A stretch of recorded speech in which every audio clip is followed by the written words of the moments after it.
dat zijn zo'n soort die mini, hoe noemen die weer al? Die dingen die in Spanje zijn. Die set, ja. Zo dan ja. Moet je heel dat en eigenlijk zo echt pakken. Ja. Daar gaat echt heel groot naartoe en dat kan echt heel veel.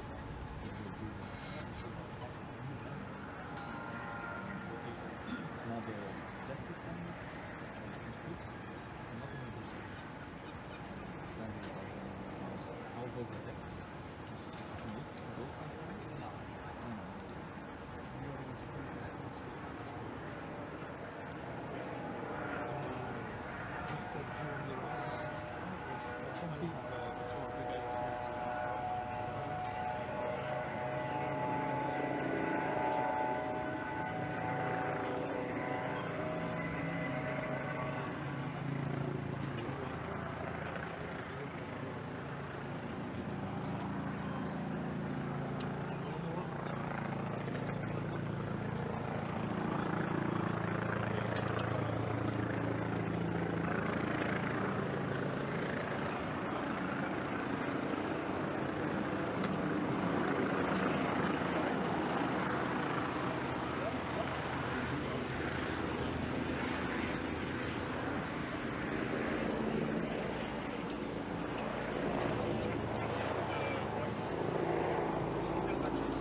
Guys, we should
Stop.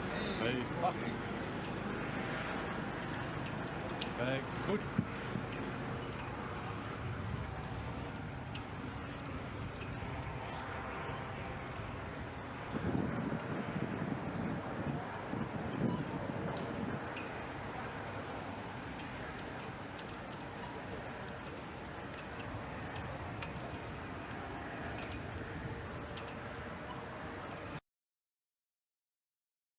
Transformational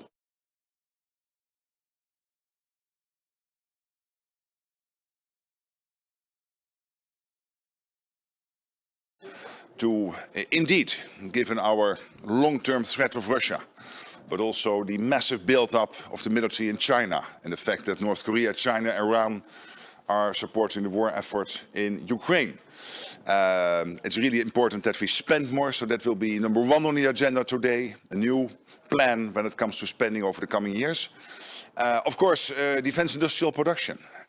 We know that we are lacking a defense industrial base which is producing sufficiently. So we have fantastic companies, but they have to put in the extra production lines, they have to put in the extra shifts in making sure that we produce the ammunition and all the items we need.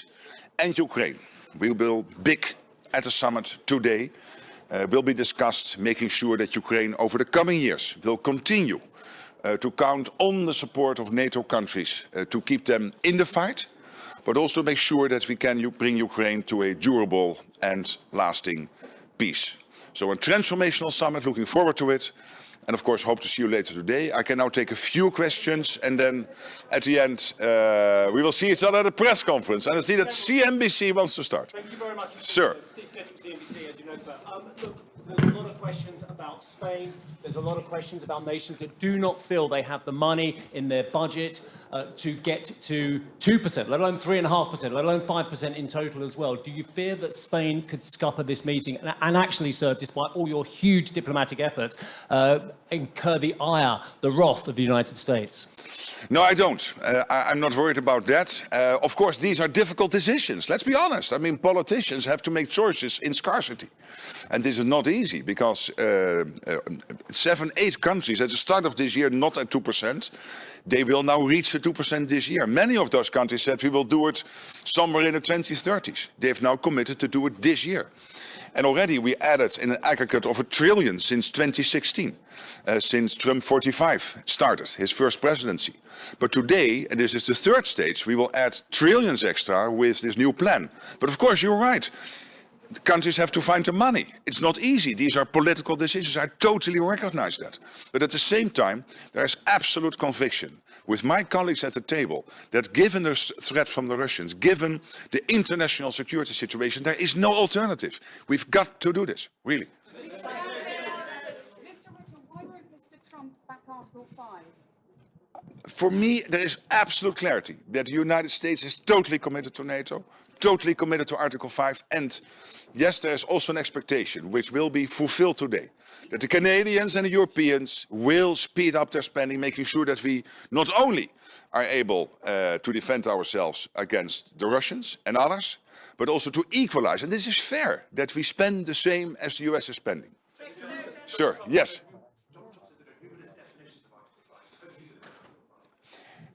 The big thing about Article 5 and the good thing about Article 5 is that it is clear that we defend each other when we are attacked. But you will always get all these questions, yes, but if this cyber attack or this hybrid attack, we never go into those details.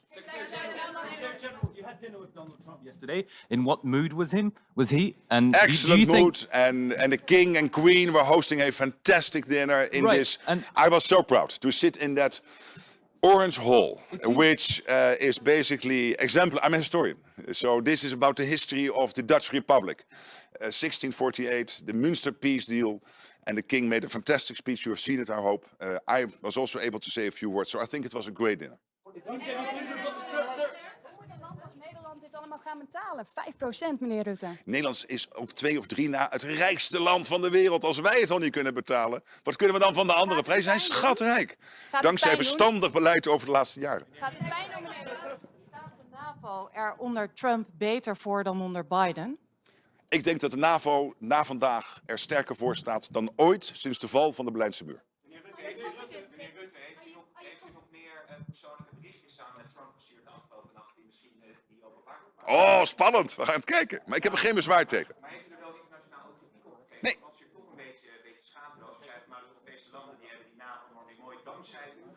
Ja, is toch waar? Hey, but listen, it's totally true. Would you really think that the 7 or 8 countries, not at 2%, at the beginning of this year, would have reached the 2% if Trump would not have been elected president of the United States? Do you really think that, of course, there is a threat from the Russians, China, etc., but that it would be doable to reach this commitment of 5% today? And I'm hopeful and cautiously optimistic we will get there. If Trump would not have been elected president, so I think what I said in the text message to him, totally fine that he published it, please, but totally fine that he published it, I think is a statement of fact. Sharing this message. Are you okay with him sharing those SMS? Isn't that a little embarrassing? Absolutely not. Absolutely not. What is in that text message is a statement of fact, and I'm totally fine that he shared it. The attacks on Iran appear to be less positive, less successful than they looked before. Do you reconsider your congratulations? No, not at all. And the 14 huge bombs dropped on the nuclear facility of Iran, I think this was crucial to really do everything possible to take out the nuclear capability of the Iranians, which NATO has always said Iran should not get its hands on. And therefore this decisive action by the United States was so important. Secretary General, yesterday you told allies to stop worrying about the United States. Yes. But how can the allies stop worrying when Trump keeps relativizing Article 5 again and again? I would think, look what the United States is doing, what Donald Trump is doing. They are spending almost $1 trillion on defense. They are by far the biggest contributor to NATO. They are delivering all the key enablers for NATO, also here in Europe. I mean, they are an important ally. They are by far the biggest ally in NATO. They are over 50% of the total NATO economy. But what we now will do over the coming years is to bring down, step by step, shift the burden away from the United States, more towards the Europeans and the Canadians, which I think is fair. And in the meantime, we will also equalize the spending. I think we now have to go because colleagues of mine, leaders of and presidents, I'm not a leader or a president, I'm only a Secretary General, but still former colleagues of mine will enter this building and want to speak to you. But I thought the children were here. They are there. Yes, please, you ask the last question. Am I excited? I'm excited, but to a level where I can still control it. Thank you.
Good morning.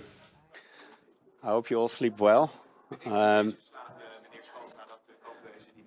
Het was een prima diner. But let me first say something in English. We are this day. I hope it will be an historic day for the reinforcement of our alliance, and that we are going to work very good in our alliance on strengthening our deterrence and our defense. I think it's absolutely necessary, and to make sure that we share the burden more financially, but also in our military tasking. As the Netherlands concerned, we want to achieve two things today. Unity on the decision for the 3.5% and 1.5%, and at the same time make sure that we really ramp up also our defense industry, so that we're capable to strengthen our defense in itself.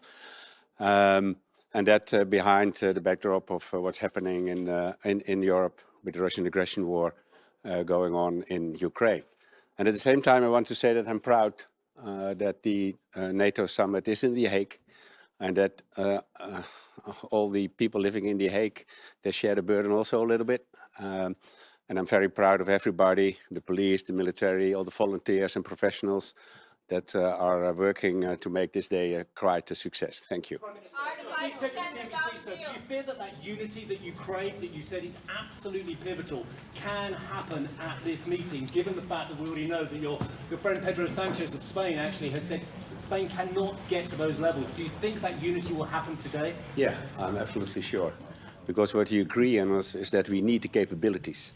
As Spain said, they think they can manage it with another amount of financing. We think we need the 3.5% and 1.5%. So I think we still share we will deliver unity today. Absolutely. How confident are you that all the allies will actually be able to implement the 5% by 2035? I think we can. It's still a long time. I mean, it's in relation to our security, 10 years is quite a long time. So I think we should all step up our defense spending, and we should reach the 3.5% and 1.5%. But what's important is that defense spending is related to the capabilities we defined we need to make sure we get our deterrence and our defense in the right position. I will switch to Dutch. Ja, dat is moeilijk te zeggen. Er zijn verschillende opties om de uitgaven te doen, maar ook aan te kijken op welke manier je het uiteindelijk financiert. En wat we als kabinet hebben gezegd en ook in het parlement hebben gezegd en ook daar met elkaar hebben afgesproken, is dat elke keer jaar op jaar wordt bekeken hoe we de stapjes kunnen zetten naar de 3,5 en 1,5%. Meneer Schoof. Dit zijn miljarden. Maar nogmaals, er zijn verschillende opties, zowel aan de uitgavenkant als aan de financieringskant, en die moeten elke keer worden afgewogen. Meneer Schoof, waar moet de Nederlandse belastingbetaler betalen voor de veiligheid van Spanje als de Spaanse belastingbetaler niet gaat betalen voor onze veiligheid? Uiteindelijk betalen we denk ik allemaal voor onze gezamenlijke veiligheid in Europa. En het is niet zo dat het ene land meer gaat betalen dan het andere land. Er zijn capabilities gedefinieerd, die moeten we realiseren. Daar hangt een prijskaartje aan. Als dan een land op dit moment denkt dat ze dat met een ander prijskaartje doen, dan kan je nog steeds zeggen dat je unity hebt over datgene wat je wil bereiken. En dan zal de tijd leren wie er uiteindelijk gelijk heeft. Maar wij denken dat de 3,5 en 1,5% nodig zijn om dit te bereiken. Is 2035 niet te laag? Baltische staten zullen misschien zeggen, dat is na de oorlog. Ik zei eerder al dat 2035 is 10 jaar vanaf nu gerekend. Dat is best een lange tijd. Waar we het ook hebben nu over onze veiligheid. Maar er is ook steeds sprake van een periode. Nu is onze afschrikking nog steeds op orde. Maar waar we ons zorgen over maken is de geweldige opbouw van de Russische militaire capaciteit. Zowel aan zeg maar de hoogte van de Oekraïne, maar ook überhaupt langs de hele oostgrens. Ze spenderen onvoorstelbaar veel geld op de militaire industrie. En dat betekent dat we de komende jaren echt moeten zeg maar bijfinancieren, zou je bijna moeten zeggen, om te zorgen dat we onze afschrikking en onze defensie op orde houden. But if it's only about capabilities, as Spain says, why do we need the 5% at all? And why wouldn't other countries also say, let's not pay the 5% because we will fulfill the capabilities? No, but the percentages are related to the capabilities. And also in the NATO capability studies, and this also in the Netherlands the case, we clearly define that to meet the capabilities, we have to ramp up our spending to 3.5% at least. So that's what we think and what NATO thinks. And I think that's important. But it's about capabilities and then the financing. And I'm sure that we will find unity around all these issues today.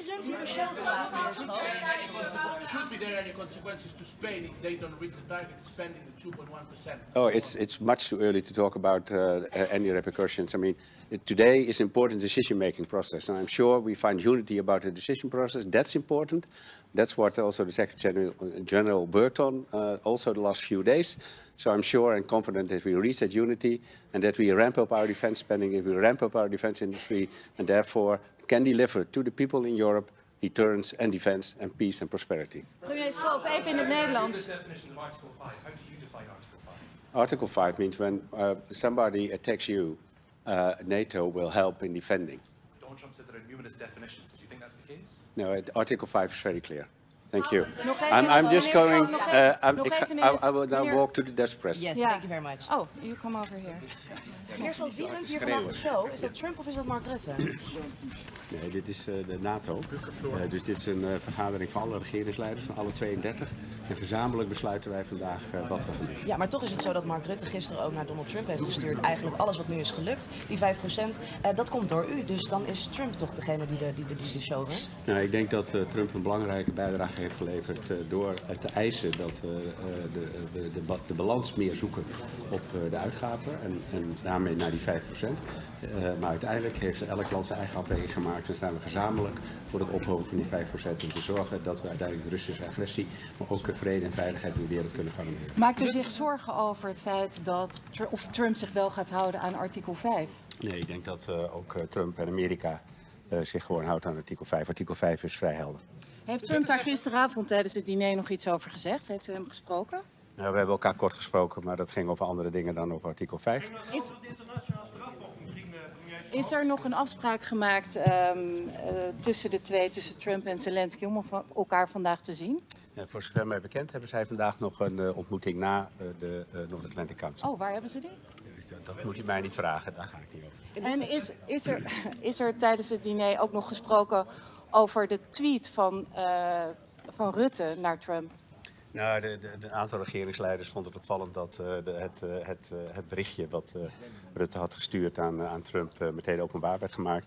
Maar er is ook een commentaar van Mark Rutte daar zelf over gezien. Wat vond u ervan? Nou, er stond niks verkeerds in volgens mij. Maar vond u het niet een beetje te veel? Nou, het is belangrijk denk ik dat ook aan de president van Amerika werd aangegeven dat we vandaag gewoon eenheid bereiken. Maar was het niet een beetje in de overdrive? Nou, iedereen heeft zo zijn eigen woorden die ze kiezen. En die heeft gisteren ook volgens mij de speeches van Rutte en de koning ook bij het diner kunnen horen.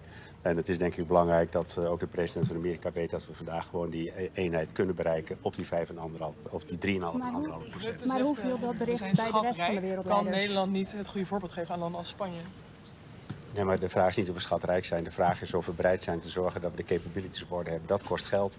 En daar heeft Nederland, ook in het Nederlands parlement, brede steun voor gekregen om die positie ook vandaag te kunnen innemen. Daarom ga ik ervan uit dat niet alleen Nederland, maar alle landen de verklaringen zullen steunen die we vandaag met elkaar willen bereiken. En dan dus ook vandaag een historische dag wordt in de reinforcement, zoals ik net zei, van de NATO-alliantie. Alleen Nederland moet nog wel een miljard daarvoor gaan vinden. Nee, maar alle landen moeten die miljarden daarvoor gaan vinden. Maar we hebben allemaal de bereidheid uitgesproken om dat te gaan doen. En er zijn verschillende manieren waarop je de uitgaven zeg maar, ten opzichte van elkaar kan wegen. We hebben ook in Nederland, ook in het parlement gezegd, die moet je integraal wegen. En er zijn verschillende manieren waarop je ook naar de financiering kan kijken. Meneer vreest u van het humeur van Trump nu de aanval op Iran een stuk minder succesvol lijkt? Nou, ik vond hem gisteren buitengewoon zeg maar, relaxed en goed gehumeurd. Dus ik ga ervan uit dat hij, als hij goed geslapen heeft op het paleis en het ontbijt goed is geweest, dat hij ook op de North Atlantic Council met een goed humeur aanschuift. Vindt u ook niet dat er wel heel veel aandacht is voor Trump hier? We hebben het zelfs over hoe hij slaapt. Ja, dat vraagt u mij. Ik bedoel, Nee, maar goed, ik genereer die aandacht niet. Dus de secretaris-generaal van de NATO, Mark Rutte, is voorzitter van de vergadering. En dat is ook maar voorzitter is wel iets anders dan de baas. Nee, maar hij is de voorzitter van de vergadering, dus hij zorgt dat we dit allemaal in goede banen leiden. Toch nog even over Trump. Hij postte natuurlijk een berichtje op social media gisteren over Sanchez opnieuw. Hoe moet dat nou straks gaan met die ontmoeting tussen Trump en Sanchez? Heeft u daar een beetje buikpijn van? Nee, ik denk dat we vandaag unity bereiken, omdat we uiteindelijk ook Spanje zich bereid heeft verklaard de verklaring vandaag gewoon te ondertekenen. Maar we hebben Trump eerder bezig gezien in de zaal met andere wereldleiders om zich heen. Het kan toch voor een verrassing gaan zorgen. Zeker, maar laten we er nou vanuit gaan dat het nou vandaag net allemaal iets anders gaat. Maar we gaan het allemaal zo meteen zien.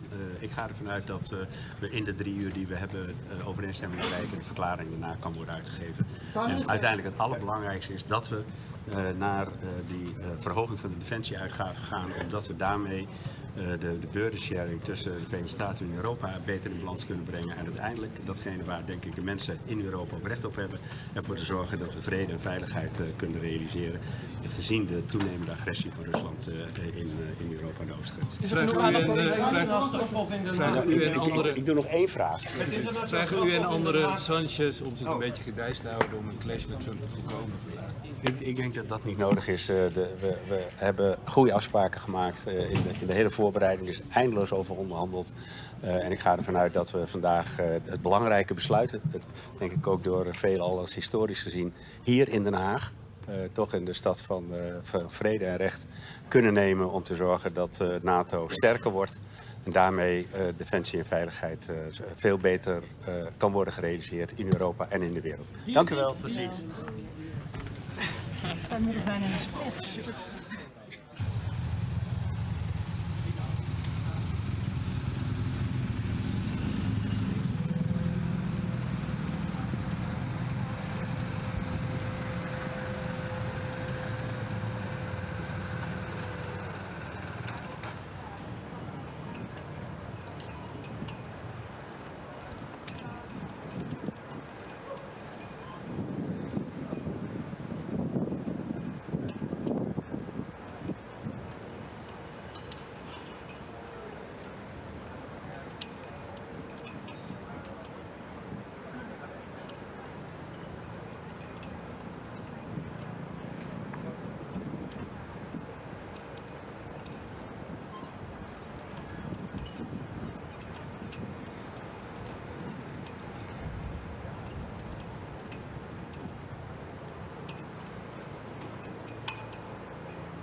heeft 8.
So good morning. We've had a very successful summit so far, and the main messages are that we are now ramping up, and the alliance is the strongest it's ever been, and it will become stronger by the day.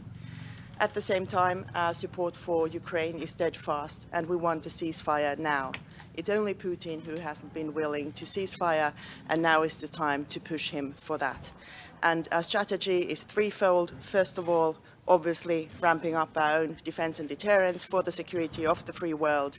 Second, putting pressure on Russia. And here we need to work as individual countries, as the European Union, United States. We are hoping for the sanctions package, which is in the Senate, to go forward, hopefully next week.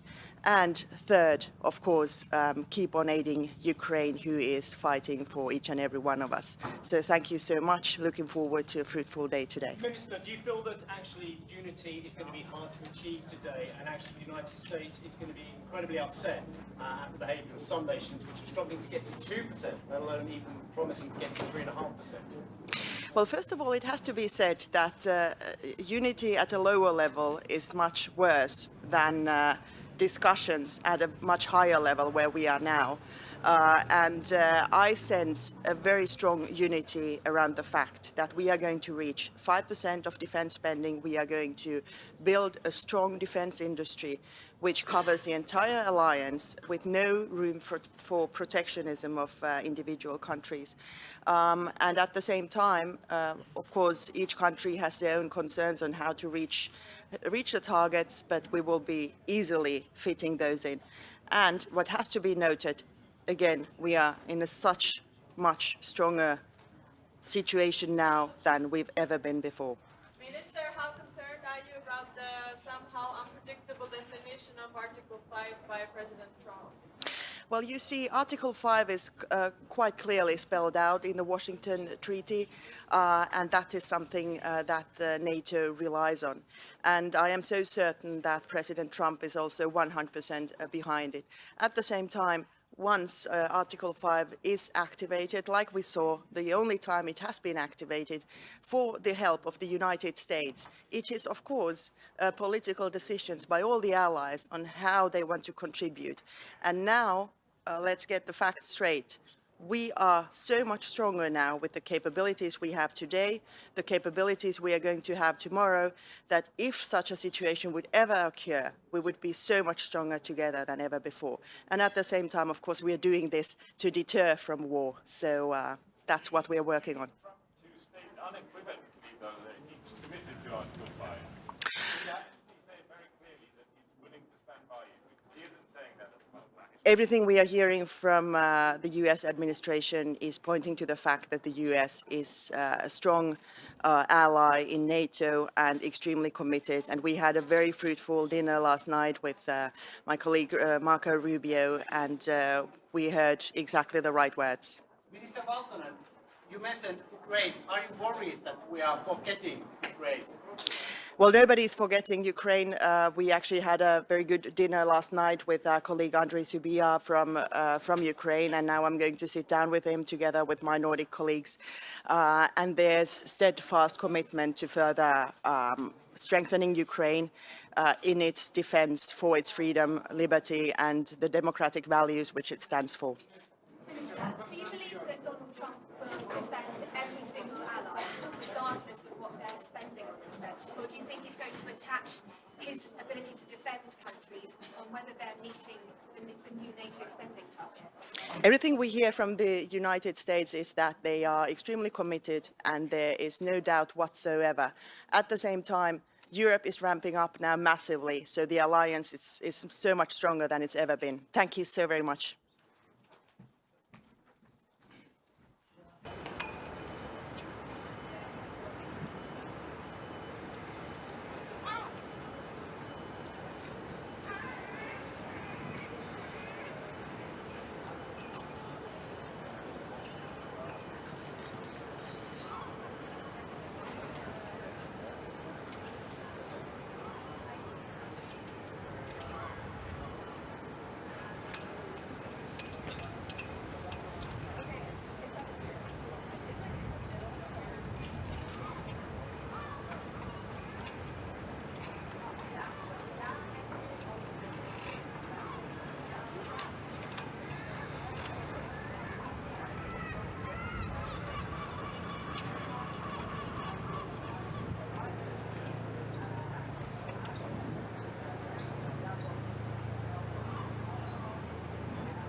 sir.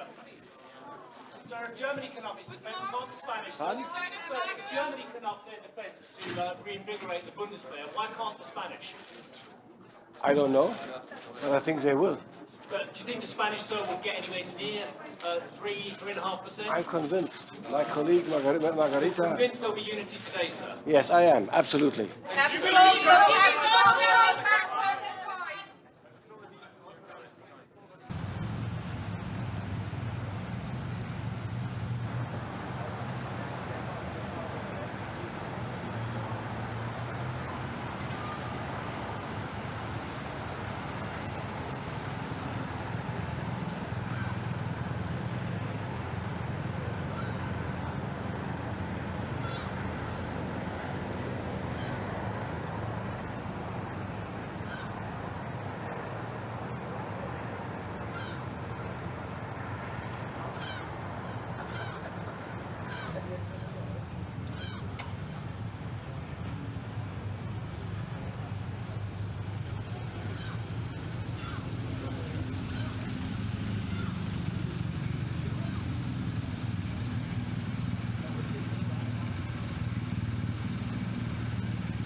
Good morning to everybody.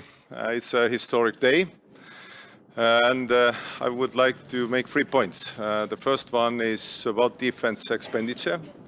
It's a historic moment that we will be ramping up defense expenditure to 5%. I strongly, and Estonia strongly supports it. That means a message from NATO is coming that NATO is much stronger, more lethal. Estonia's defense expenditure next year will be already 5.4% of GDP. So that is also a message to our allies and our friends that NATO is strong and members are strong. Second message is that we need to ramp up our defense capabilities and defense industry, because if you look at the performance, Russia in 3 months is producing the ammunition that NATO members are producing per year. So that means that we need to ramp up our defense expenditure and industry. That means also the boost for economy. And third one is probably with the most importance is that we should be behind Ukraine all the way. Ukraine belongs to NATO, to Europe, that's understandable, and all the guarantees coming from the NATO are probably the best guarantees for Ukraine to have this support and security in the future, and just and lasting peace. So this is a historic day, and thank you. Yeah.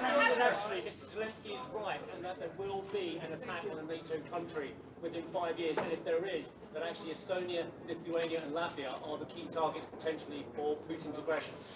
We know our neighbor, to be honest. We know Putin.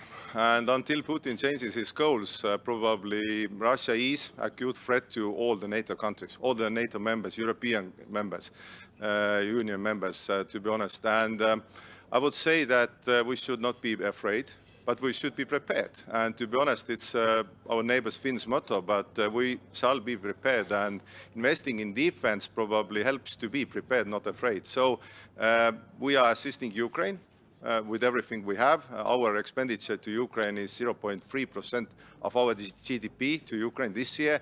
And if we can do more, we will do more. Thank you. Yeah. How confident are you that the 5% are actually going to be implemented and not another empty promise like 2% will work? And are you concerned that there will be more opt-outs like Spain? I'm quite sure that it will be implemented because how the world is today, because Russia has shown what it is. Estonia has known for a long time, Baltics, Nordics have known for a long time what Russia is. And nobody believed. They were thought as very friendly guys who like to drink tea and love children. But right now they are occupying Ukraine, killing innocent people. So I would say that ramping up defense expenditure is a must if you want to have freedom. And Europe is a free area. NATO countries like also their freedom. So I would say it's a must for everybody. And if you look at the numbers and figures, everybody is investing right now. And our expenditure, as already said, Estonia's expenditure next year will be 5.4% of GDP. So these are not empty words. We are doing what we can, and I hope that this is also example to other countries. Thank you. Yeah, yeah.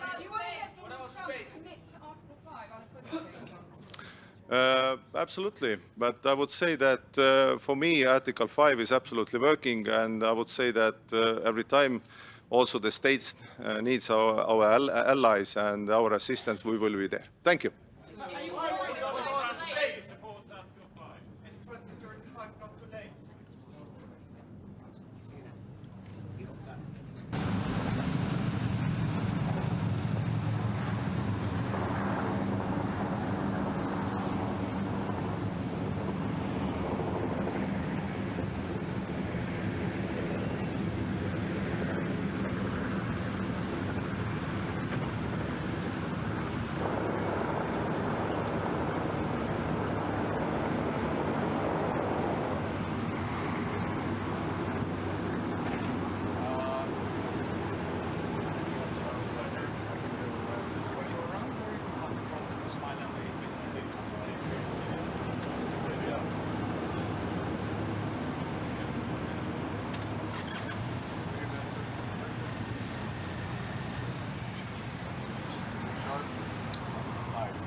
Prime Minister.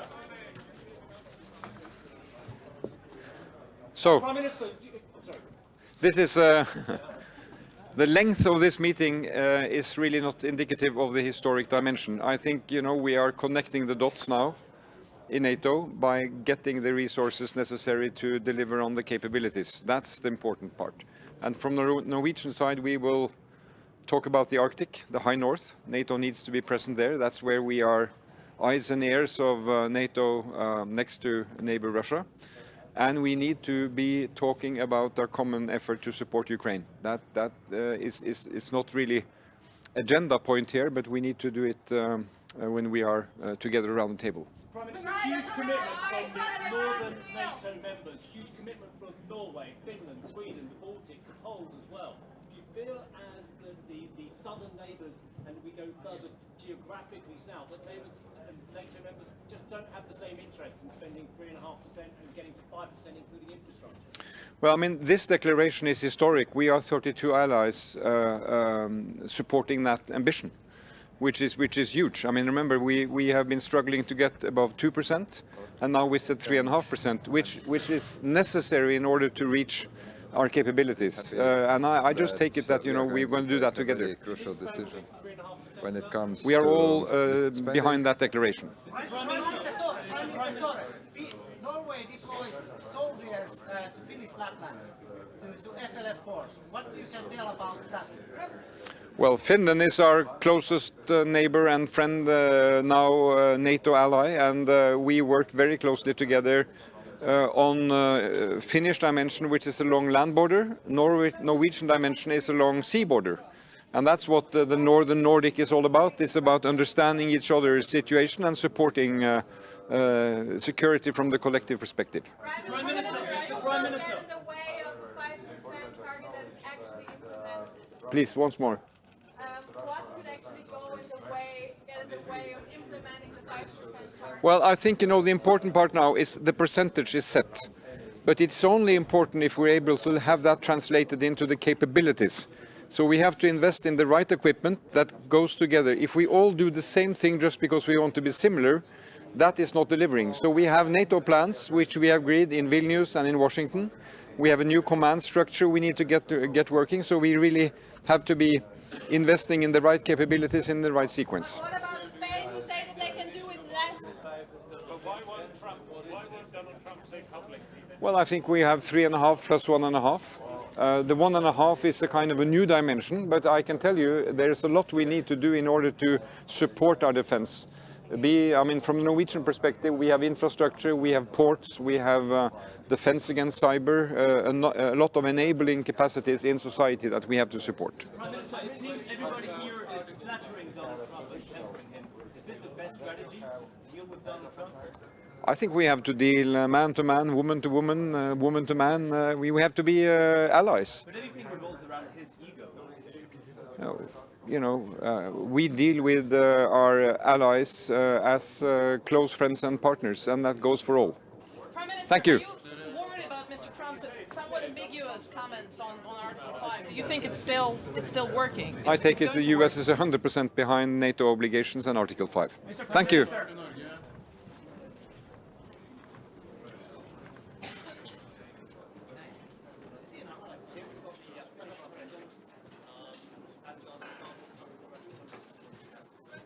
Good morning, everyone. Let me just begin by saying that I'm very happy to be here at my second NATO summit. I feel that Finland's been a NATO member only for a couple of years, but we are quite seasoned. We're a security provider, not a security consumer. I think this summit will be historic for three reasons. The first reason is that we go back to the roots of the alliance. In other words, functioning as a collective comprehensive defense system to deter Russia. The second one is that we go back to the defense expenditure levels of the Cold War, 3.5% plus 1.5. And the third reason is that I think we're witnessing the birth of a new NATO, which means a more balanced NATO and a NATO which has more European responsibility. So in that sense, I'm really looking forward to the conversations that we have. Mr. President, joined NATO after decades, centuries of neutrality in order to face down the Russian threat because you believe there was an Article 5 assurance. Do you have concerns that Article 5 remains the same as when you joined and what you thought it meant? I do not have any concerns about that. And for us, defense is based on two very simple pillars. One is a strong, independent defense that we've been working on over decades because of the Russian threat. And the second one is NATO's Article 5, of which we are, of course, a strong part because after the war in Ukraine, NATO has doubled its border with Russia through Finland. So we have responsibility and we have full trust in Article 5. Wait, one at a time. We'll go like this and that. Yeah. How many times will you have to play golf with Donald Trump until he stops relativizing Article 5? I don't think President Trump is relativizing Article 5, and golf is a good way to discuss business. Does President Trump see Putin as the biggest threat to the NATO alliance? If we look at today's declaration of 5 points, it is quite clear that the number one threat to Europe and the alliance is Russia. We are not building up our defense expenditure because we are worried about any other European states. Finnish media. Speaking of the age of restlessness during the last 3 years that we're living through, do you believe that in your during your presidency, your lifetime, Europe is actually going to be able to relax and enjoy peace again? No, I think we're witnessing a change in the world order. It's very similar to the moment that we witnessed after World War I, World War II, and the Cold War. And of course, after World War I, we got it wrong. After World War II, the balance was more or less right. And after the Cold War, I think we got intellectually lazy.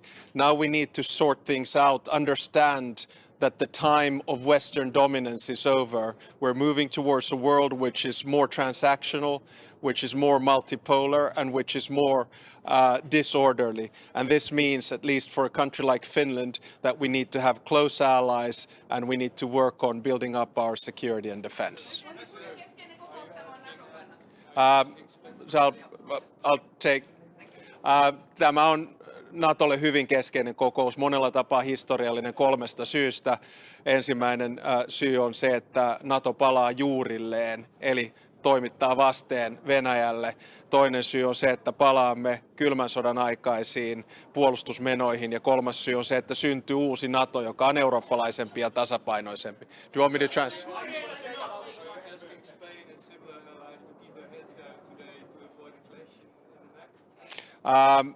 I don't think we're going to see a clash. I mean, I've seen the order of dialogue coming up, and I'm very confident that we'll get through this. Remember, this is a big win, I think, for both President Trump, and I think it's also a big win for Europe. But I'm actually taking his space. Thank you very much.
without that. So I have to fully disagree. Yes.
Morgen.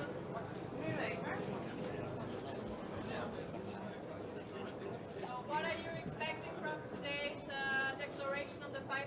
Will there be more opt-outs also from Belgium, from the Spanish model? I would like to underline that there are no opt-outs whatsoever. Everybody accepts the same text. It's a matter of interpretation. You have to do the 5% and the capabilities, and the interpretation of Spain is that they can realize the capabilities without doing 3.5% of the GDP. Well, this remains to be seen. If this is their interpretation, it is everybody's interpretation.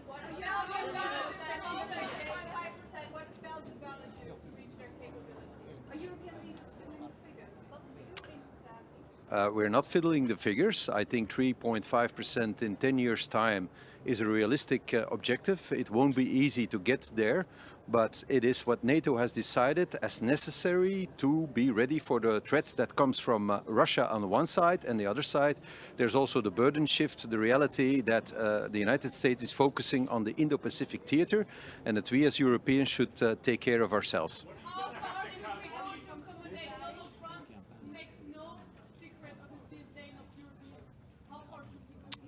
I don't think it is wise to comment on that, but it is a reality that we face. So as Europeans, we should realize that our long break from history is over, and that we have to take our own responsibility for the security of our own continent in a very difficult time.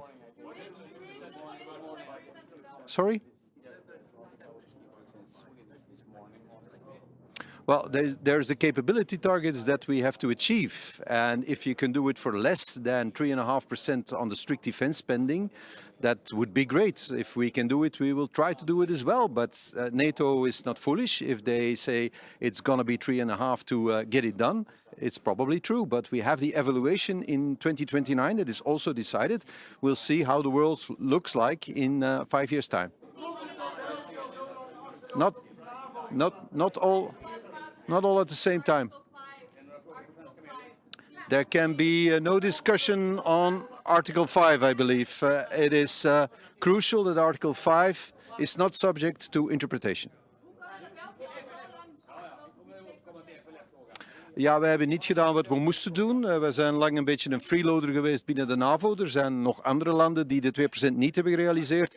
Daarom was het voor mij belangrijk naar hier te komen met de 2% gerealiseerd. En ook een strategische visie om dat ook daadwerkelijk vorm te geven. En wij hebben ook al een plan om boven de 2% uit te stijgen in de komende jaren.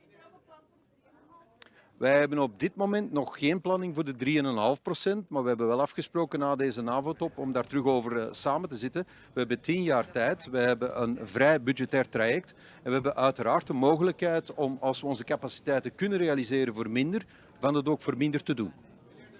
Meneer De Wever. Wel, dat is een vraag die vele regeringsleiders zich op dit moment stellen. Wij hebben tijdens de Koude Oorlog altijd dit soort cijfers gerealiseerd, maar we zijn dat al tientallen jaren niet meer gewoon.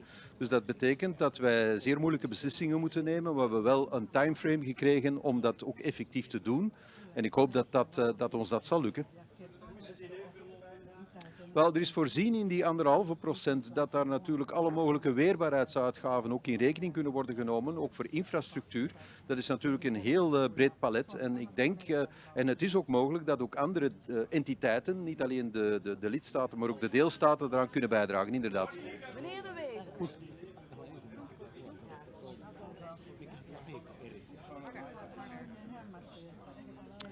Het diner was nu niet van een aard dat wij allemaal heel serieuze besprekingen met elkaar hebben gehad. Dat was eerder een opwarmertje voor wat er vandaag moet gebeuren. Dus dat is gezellig verlopen. Meneer De Wever.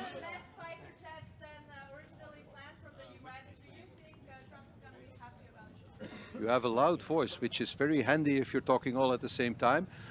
The fighter jets haven't been decided yet. We know that in the capabilities that Belgium is obligated to achieve, there is aerial defense, and we will achieve that capability. We just haven't decided yet on how we're going to do it, but certainly on the if we're going to do it, there's a decision.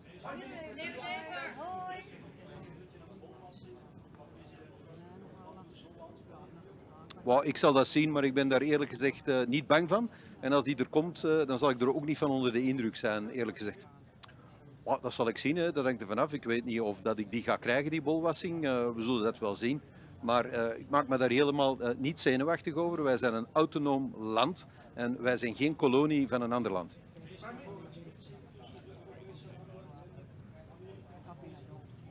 Ik denk dat eenheid uitstralen voor deze top heel belangrijk is. En dus ik denk dat we allemaal op onze woorden moeten letten. Want wij staan onder dreiging van opkomende machten enerzijds, Indo-Pacific, maar anderzijds ook het imperialisme van Rusland, het gewapend imperialisme. Het is dus niet het moment om vechtend over de straat te rollen. Dus ik denk dat we op onze lip moeten bijten. Maar we moeten ons als Europeanen de komende 10 jaar wel realiseren dat we onze eigen strategische autonomie moeten uitbouwen en dat we dus capabilities moeten realiseren die we vandaag nog niet hebben. Anders zullen wij het geopolitieke spel moeten blijven ondergaan in plaats van spelen.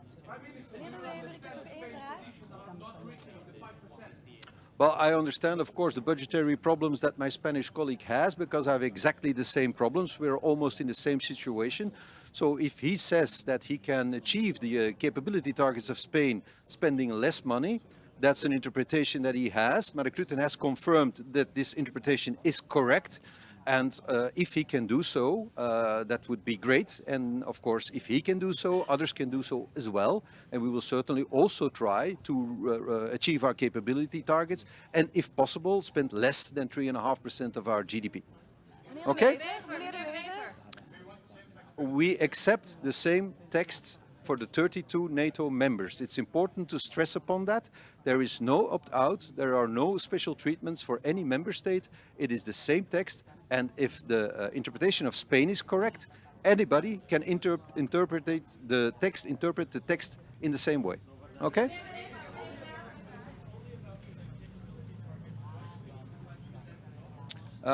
Because, of course, the strategists of NATO have calculated the amount of money needed with the prices of today to achieve the capability targets, and that should be around 3.5% of GDP of all the NATO member states to actually get it done.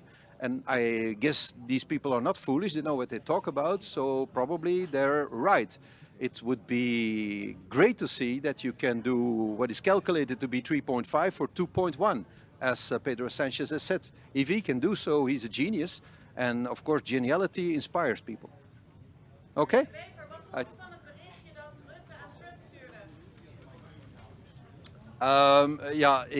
U weet dat ik met een Nederlandse vrouw getrouwd ben en dat ik dus heel erg houd van dit land. Dus voor mij was het heel bijzonder en een beetje thuiskomen. Dankjewel. Ik denk dat Mark Rutte een moeilijke job heeft om iedereen in deze alliantie tevreden te houden. En dat hij veel moeite doet om zich van die taak te kwijten. Maar was het niet een beetje over de top? Hij doet veel moeite om zich van die taak te kwijten. Meneer De Wever, uw eigen parlement noemde de NAVO-verhoging compleet crazy. Hoe staat u er nu in? Ja, 5% van ons bbp uitgeven aan defensie, dat is nu niet direct iets waar je vrolijk van wordt. Maar als dat noodzakelijk is, dan zullen wij zien wat we kunnen doen. We hebben een langere tijdsperiode gekregen, flexibiliteit in het parcours en evaluatie in 29. Dat is wat we vroegen en dat is wat we gekregen hebben. Wie runt vandaag de show eigenlijk? Is dat Mark Rutte of is dat Trump? Hoe zegt u? Wie runt vandaag de show? Wie is hier eigenlijk de baas? Mark Rutte is de secretaris-generaal van de NAVO. Hij runt de show. De grootste lidstaat en de grootste spender in defensie, dat is uiteraard de Verenigde Staten. Daar zijn we ons van bewust. En als wij als Europeanen meer gelijke tred willen houden, dan zullen we meer moeten uitgeven. Niet om plezier te doen aan meneer Trump, maar om op gelijke hoogte te komen en ons eigen continent te kunnen verdedigen. Dank je wel, Ed.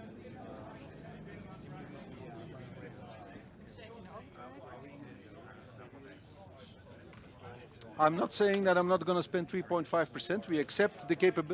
We accept the capability targets. We have already augmented our defense spending. We're planning to do more. We have a period of 10 years and we will see what happens. We have an evaluation in 2029. We will see how the world looks like.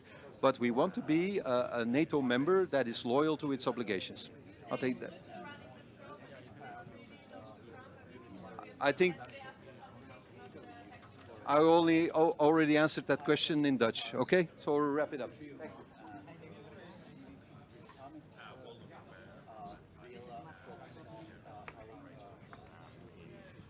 His custodianship of NATO, he had big shoes to fill, but I think he's doing a really good job in what is his first year. Thank you.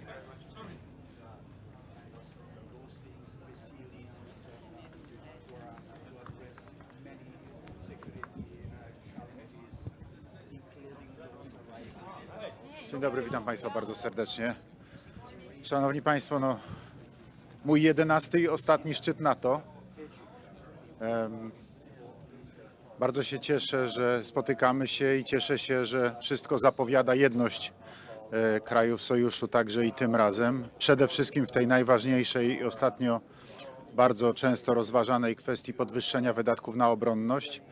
Także mam nadzieję, że podejmiemy tutaj razem decyzję w tej sprawie, jak również i w innych kwestiach, które są dla nas bardzo ważne, jeżeli chodzi o budowanie przede wszystkim bezpieczeństwa wschodniej flanki NATO. Z naszego polskiego punktu widzenia to jest fundamentalnie ważna sprawa. Mówię tutaj o wypełnieniu planów obronnych, którego przyspieszenie jest konieczne. Mówię także o organizacji brygadowych grup bojowych, które także są decyzją jednego ze szczytów NATO, które były wcześniej. Natomiast dzisiaj rzeczywiście najważniejsza jest sprawa wydatków na obronność. To po pierwsze, tak jak mówię, mam nadzieję, że będziemy mieli jedność. Wszystko zapowiada, że tak. Natomiast druga kwestia dla nas bardzo ważna w Polsce to przedłużenie rurociągów prowadzących paliwo, strategicznych rurociągów NATO prowadzących paliwo, które dzisiaj kończą się w Europie Zachodniej, przedłużenie ich na wschodnią flankę NATO, bo to jest w tej chwili bardzo istotne do tego, żeby rzeczywiście zapewnić obronę. Oczywiście będziemy dyskutowali też o innych kwestiach, będziemy dyskutowali też o rozwoju przemysłów obronnych, co jak Państwo wiecie doskonale jest w tej chwili niezbędne. To pokazała zresztą też i rosyjska agresja na Ukrainę. skala, w jakiej potrzebne jest uzbrojenie, a przede wszystkim amunicja. Więc to będą te wszystkie tematy, które dzisiaj będziemy omawiali. No oczywiście na pewno będzie poruszona też kwestia dalszej pomocy dla Ukrainy.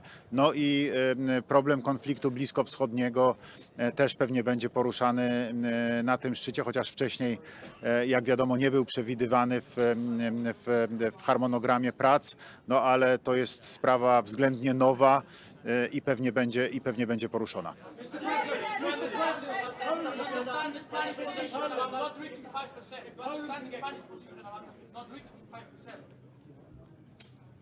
Mr. President, if Poland can get to 5%, why can't other countries get to 5%? What is your message to those countries, and do you think it endangers the alliance, sir? Could you repeat the question? Yes, sir. Poland, of course, is making great strides to get to 5% and beyond as a percentage of GDP in its military spending. If Poland can do it, why can't other countries? What is your message to those other countries? Do you fear that it endangers the alliance and the US involvement if they don't get to 5%? Precisely, I was the first leader who put this topic on the table. That was in March in the White House when I had a meeting with President Joe Biden.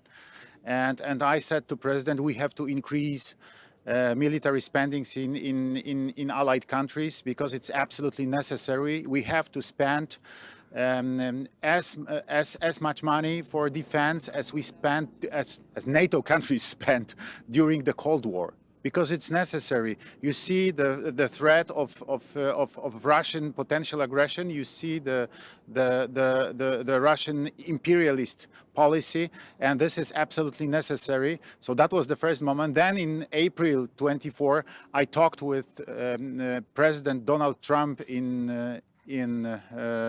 New York, in Trump Tower. The president was a candidate for the election. And I always repeated to him that we should increase the military spendings. And I sent a letter to the Mark Rutte as a new Secretary General of NATO in March this year. Yes, that this topic should be one of the elements of the schedule of this NATO summit. So you see the discussion.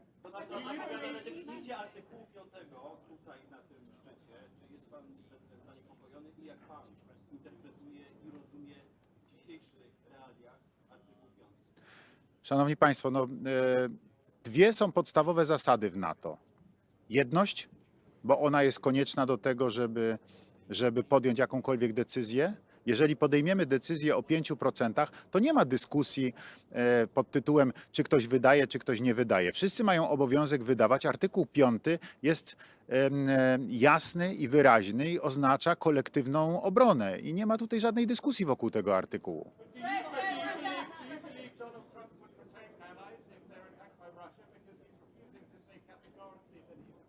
I'm absolutely sure.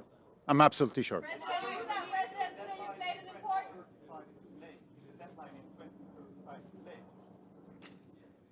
You know, it's difficult to say. Of course, I prefer to have it much earlier, yes, in 2030. But, you know, this is policy. President played an important role in reaching the 5% declaration today, hopefully. How do you feel about Mark Rutte giving all the credit to Donald Trump yesterday in his private text messages? You know, the position of the President of the United States is the strongest in the alliance. So I understand that without the support of and without the leadership of Donald Trump, it would be impossible.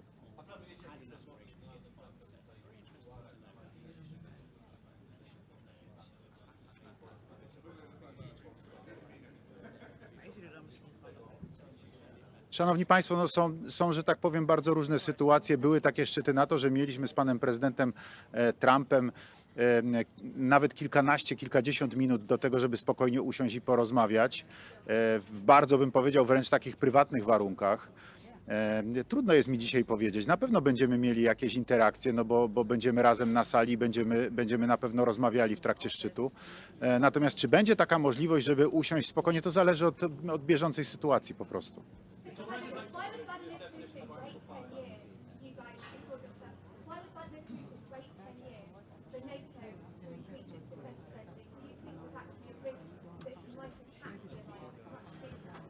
You know, I think that Russia is exhausted because of their aggression against Ukraine after this more than 3 years of aggression. Yes, and I don't expect that Russia is ready to attack other country now, but in the future, this is real risk. So we have to prepare ourselves. We have to increase our defense, our spendings on defense, because it's absolutely necessary for our security and for a future. Mr. President, do you believe that Thank you. Polish leadership will be committed?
Prime Minister. Good morning. Let me start by, first of all, as a country at the outer edge of the Eastern Mediterranean, welcome the ceasefire that was brokered by President Trump between Israel and Iran. But at the same time, let me express my firm belief that permanent solutions can only be found through active diplomacy. At the same time, it's important not to forget the other aspects of this regional crisis. It is absolutely necessary that we implement a ceasefire in Gaza, that humanitarian aid flows into Gaza. This is a big component of a permanent solution to the problem of instability in the region. Now, coming to the summit, I think it is very encouraging that we have all agreed to a significant increase in our defense spending. I have been a strong proponent of the need for Europe to step up our military spending and take more ownership over our own collective defense. Greece is a country which is currently spending more than 3% on defense, and we have consistently exceeded the 2% threshold, even during the very difficult times of the economic crisis. So I welcome the decisions taken by the summit. I hope that all member states will do their part, because at the end of the day, this is an alliance which is based on trust and on fair burden sharing. Prime Minister, if Greece can get to commit to 5% spending of military of GDP, why can't the Spanish? We have very similar history, very similar recent history for Greece and Spain.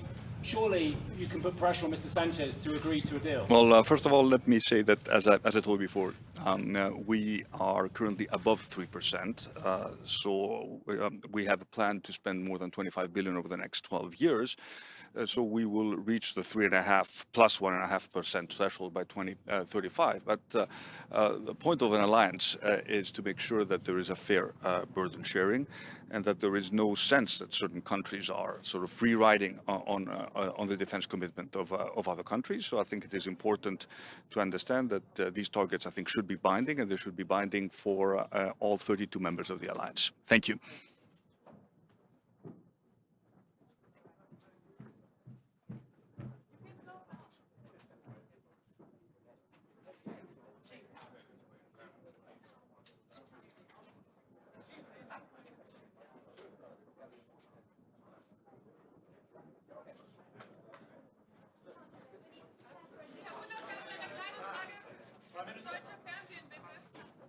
I think you prefer the German Chancellor.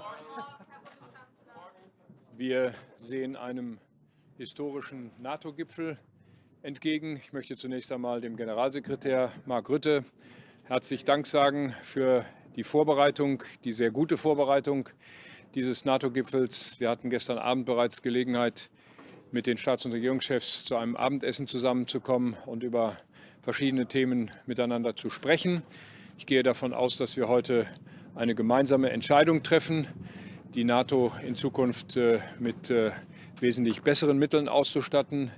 Wir werden einen Beschluss fassen, dass die NATO in Zukunft 3,5% und 1,5% zusätzlich für die Infrastruktur zur Verfügung stellt für unsere Streitkräfte. Dies alles wird in großer Übereinstimmung stattfinden, weil wir übereinstimmend feststellen, dass sich die Bedrohungslage geändert hat. Und die Bedrohung heißt insbesondere Russland. Russland bedroht nicht nur die Ukraine, Russland bedroht den gesamten Frieden, die gesamte politische Ordnung unseres Kontinents. Und deswegen will ich herzlich Dank sagen, dass wir in dieser großen Solidarität in der NATO heute zusammenkommen. Ich will ausdrücklich sagen, die Entscheidungen, die wir treffen, treffen wir nicht, um irgendjemandem einen Gefallen zu tun, sondern wir treffen diese Entscheidungen aus eigener Erkenntnis, aus eigener Überzeugung, dass die NATO insgesamt, und dies betrifft vor allem den europäischen Teil der NATO, in den nächsten Jahren mehr tun muss, um die eigene Verteidigungsfähigkeit zu sichern. Und deswegen gehe ich mit großer Zuversicht heute in diese Beratungen und freue mich darauf, die Kolleginnen und Kollegen in der NATO zu treffen. Herzlichen Dank.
Guten morning, everybody.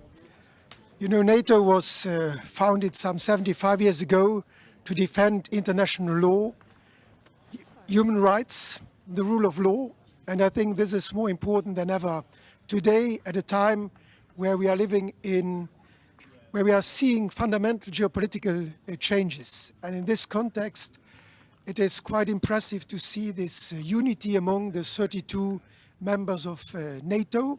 I think Europe needs to be a strong pillar of NATO, and that is why, independent of percentages, it is important that we strengthen our military capacities, but moreover, our general security. That goes cybersecurity, our competence to manage space, satellites, and indeed my country, Luxembourg, has some know-how in that area. So we need to put everything together so that tomorrow NATO will be a strong defense alliance, make sure that we can protect the way of life of our citizens, and to do that together with the United States is of course an asset, because there are many around us who do not like the way of life we have. So I'm happy to be here and to support this common effort for more security. How truly committed is Donald Trump to NATO, you think? The fact that the President of the United States is here today is a strong commitment, I think, to NATO. But he keeps threatening to pull out from his NATO obligations. I'm here to listen to the President of the United States and to all of the other colleagues. Being together is already something important that we witness here today.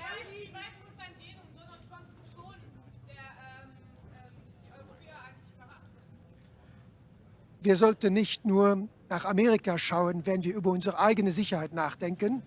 Rund um Europa gibt es vieles, was nicht in Ordnung ist zurzeit. Wir haben Russland, wir haben den Nahen Osten, wir haben Ambitionen von China und wir müssen selbst in Europa für unsere Sicherheit sorgen.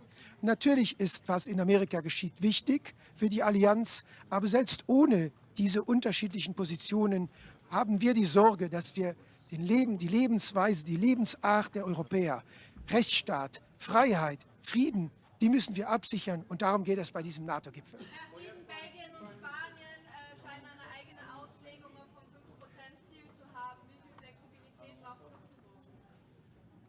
Der Weg zu diesen Ausgaben, den muss jeder Staat selbst beschließen, und ich glaube, das, was NATO-Generalsekretär Rutte Spanien geschrieben hat, gilt natürlich für alle.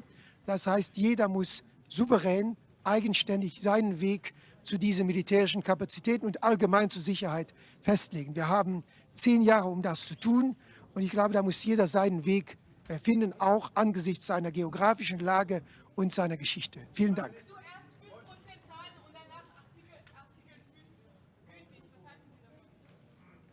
Artikel 5 ist ein Grundelement der NATO-Charta seit 1949. Das ist die Ursache, weshalb, glaube ich, viele von uns in NATO-Mitglied sind. Auch mein Land als Gründungsmitglied der NATO. Wir werden geschützt auch von den anderen. Und deshalb ist jeder, der hier etwas dazu beiträgt, ist auch ein Garant für die Freiheit und den Frieden anderer Staaten. Und deshalb gilt Artikel 5, auch Artikel 3. Wir müssen alle etwas dazu beitragen, um Sicherheit, Frieden und Freiheit zu garantieren. Vielen Dank. Prime Minister, Luxembourg's been getting a free pass as well, hasn't it? It hasn't even got to 2% of spending yet, like the Spanish as well. Why hasn't Luxembourg got to 2% spending? And what are the hopes to get to 3.5%, sir? My government has decided to, like some others, to spend 2% by the end of this year. So we are in line with many others. And our goal is to continue to increase our collective effort in the years to come. Thank you. Are you worried about Donald Trump's kind of predictable interpretation of Article 5? Which is valid for the USA? So, I would like to say that after the yesterday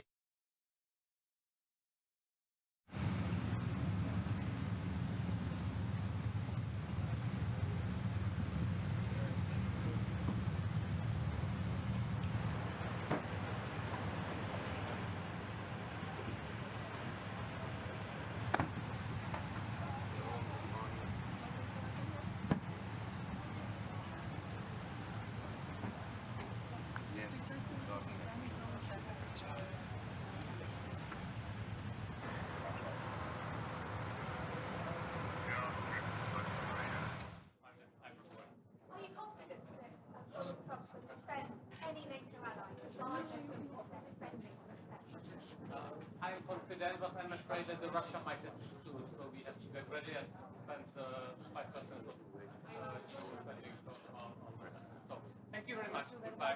Bye. Have a nice day.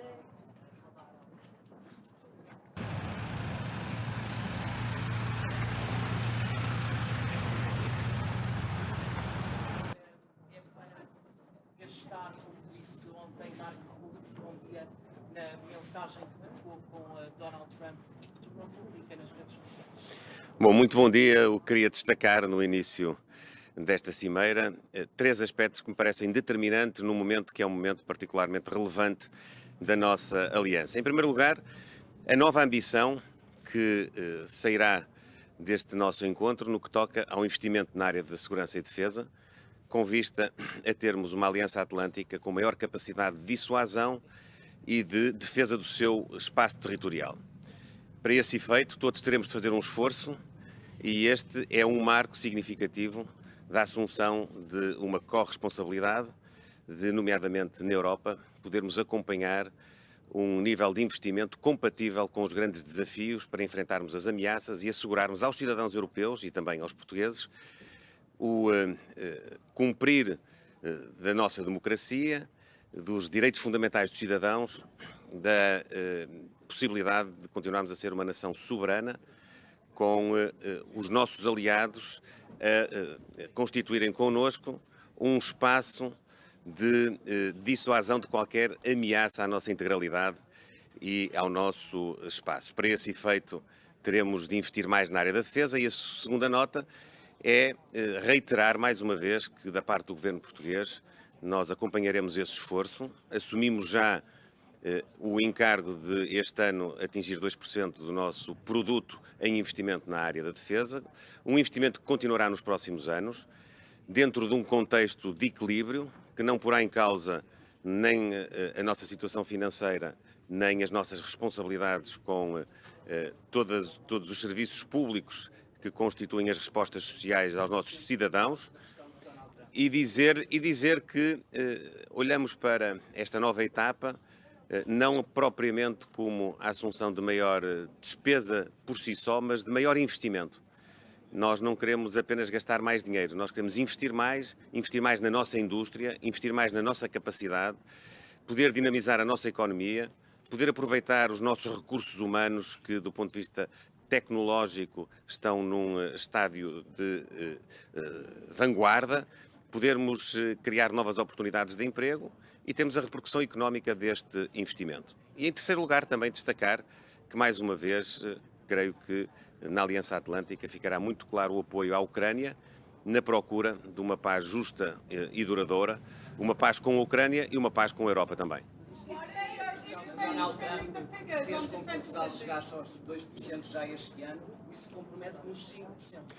Não, nós temos uma perspectiva de poder ter um investimento nos próximos 10 anos que estimamos possa gerar um consenso agora na Cimeira, não quero já antecipar as conclusões, de se poder atingir 3,5% do produto, mas aquilo que é importante para nós salvaguardar é que nós faremos isto com equilíbrio, de forma progressiva, conciliando todas as nossas responsabilidades, nomeadamente a estabilidade financeira e, por via dela, também a responsabilidade que temos de assegurar às portuguesas e aos portugueses todas as respostas sociais e, portanto, não prejudicar nenhum dos nossos eixos de política pública com o reforço deste investimento.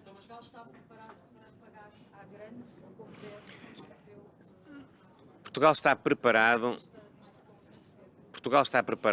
para ser parte de uma cimeira que marca uma nova fase, que garante a unidade da Aliança Atlântica, que garante a solidariedade entre a Europa, os Estados Unidos, o Canadá, que garante que nós, em conjunto, poderemos continuar a assegurar aos nossos cidadãos que os seus direitos, liberdades e garantias estão salvaguardados, que podemos ter as nossas democracias a funcionar e que podemos ter uma capacidade coletiva de enfrentarmos as ameaças que pairam sobre nós a vários níveis, não só do ponto de vista territorial, mas também do ponto de vista tecnológico. Nós hoje temos ameaças que são mais difíceis, muitas vezes, de percepcionar, mas que todos os dias temos diante de nós, nomeadamente no ciberespaço, nomeadamente naquilo que são hoje contextos de perturbação do normal funcionamento dos regimes democráticos e que existem efetivamente, e para enfrentar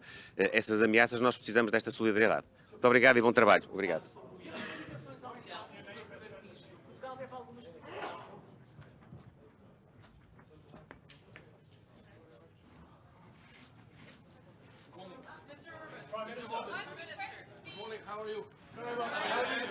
Good to see you. Mr. Prime Minister. You are the Hungarians over there. Okay. Mr. Prime Minister. Yeah. Are we moving to 5% from Hungary's point of view? If so, is this of a level to deter Russian aggression? And is NATO creating more problems in its relations? Too long. The question is too long. Sorry. Come back to the 5%. Yeah. With one precondition. So we are able to do it. It's not easy, but the whole calculation of budget regulation of European Union must be changed. So if we keep the regulation as it is, nobody in the European Union is able to fulfill 5%, whatever they say. So we have to recalculate everything in a different method. In that case, we can do. Aren't you fiddling the figures? Sorry? Aren't you fiddling the figures? Creative accounting. You like it? Mr. Orban, isn't it concerning that our global security depends on one man's ego, Donald Trump's? I don't think so. The international order is more based on common sense. And the President of the United States is a man of the common sense. As you have seen just recently, to manage the conflict between Iran and Israel. So he's the man of common sense. Which means that the new wars getting shorter and the old wars are running out of the fuel, which is the consequence of his activity. Sorry. Who will run the show today? The biggest threat to Europe. Is Putin the biggest threat to Europe? Biggest threat to Europe? Losing the competitiveness. That's the real threat, not the real threat is not security-wise, it's economic and losing our competitiveness on the global trade. That's our problem. Do you think that Russia will be mentioned? Donald Trump's leadership towards NATO. Sorry? What do you think of Donald Trump's leadership? Welcome back. Do you think he deserves as much credit as Mark Rutte gave him in his private text messages yesterday? Styles are different in many countries. Mr. Prime Minister, do you expect Russia to be mentioned? Sorry.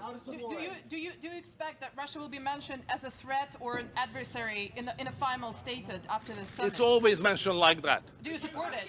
I think Russia is not strong enough to represent a real threat to us. We are far stronger.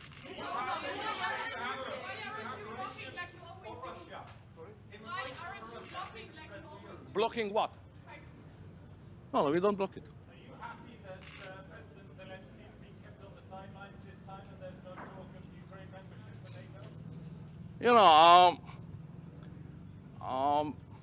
NATO has no business in Ukraine.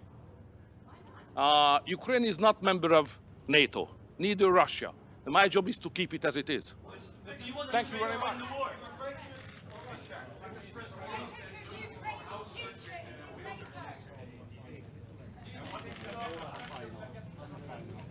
Good morning. It's always good to talk after Victor. First of all, I would like to say that this is a very important meeting, and this is not about the technical details or about the decisions of secondary importance. I think we should choose the motto, make NATO great again. And in the center of this ambition is 5% level of spending. 5% do not deter. The percentages do not fight on the battlefield, but they must be translated into the cash, and the cash should be translated into real capabilities. We have to admit we are lagging behind of Russia. And Russia is producing much more equipment and ammunition as we taken together.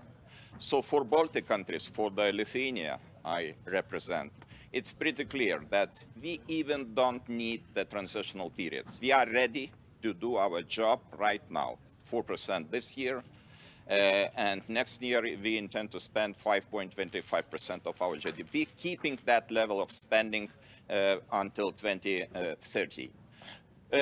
I would like to extend my gratitude to President Donald Trump, because without his engagement, I can imagine that we would discuss probably the level of 2.5% with no clear outcome and positive outcome. Probably those discussions will lead to nothing.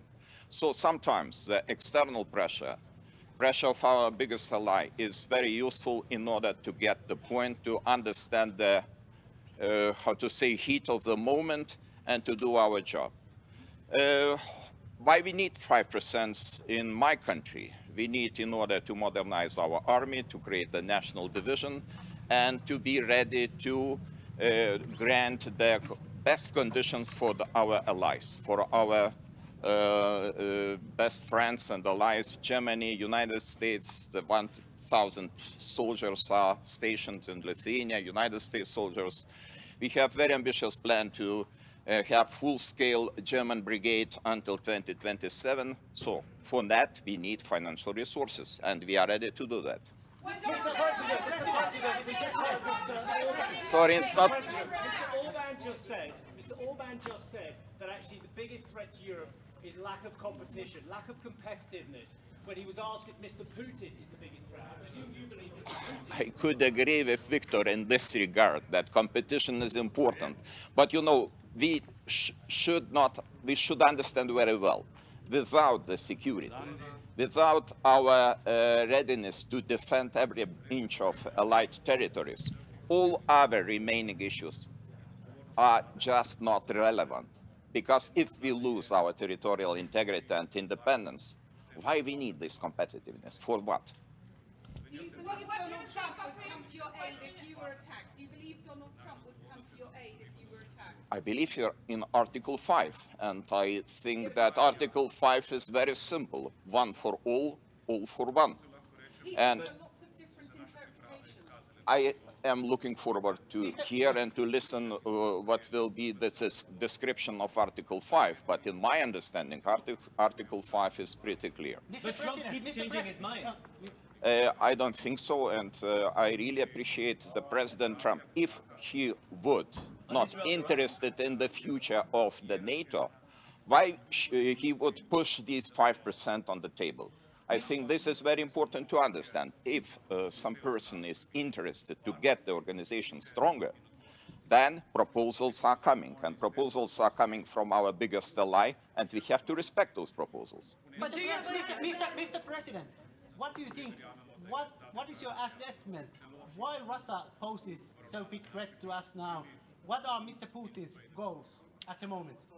Let's go to the year 2007-2008.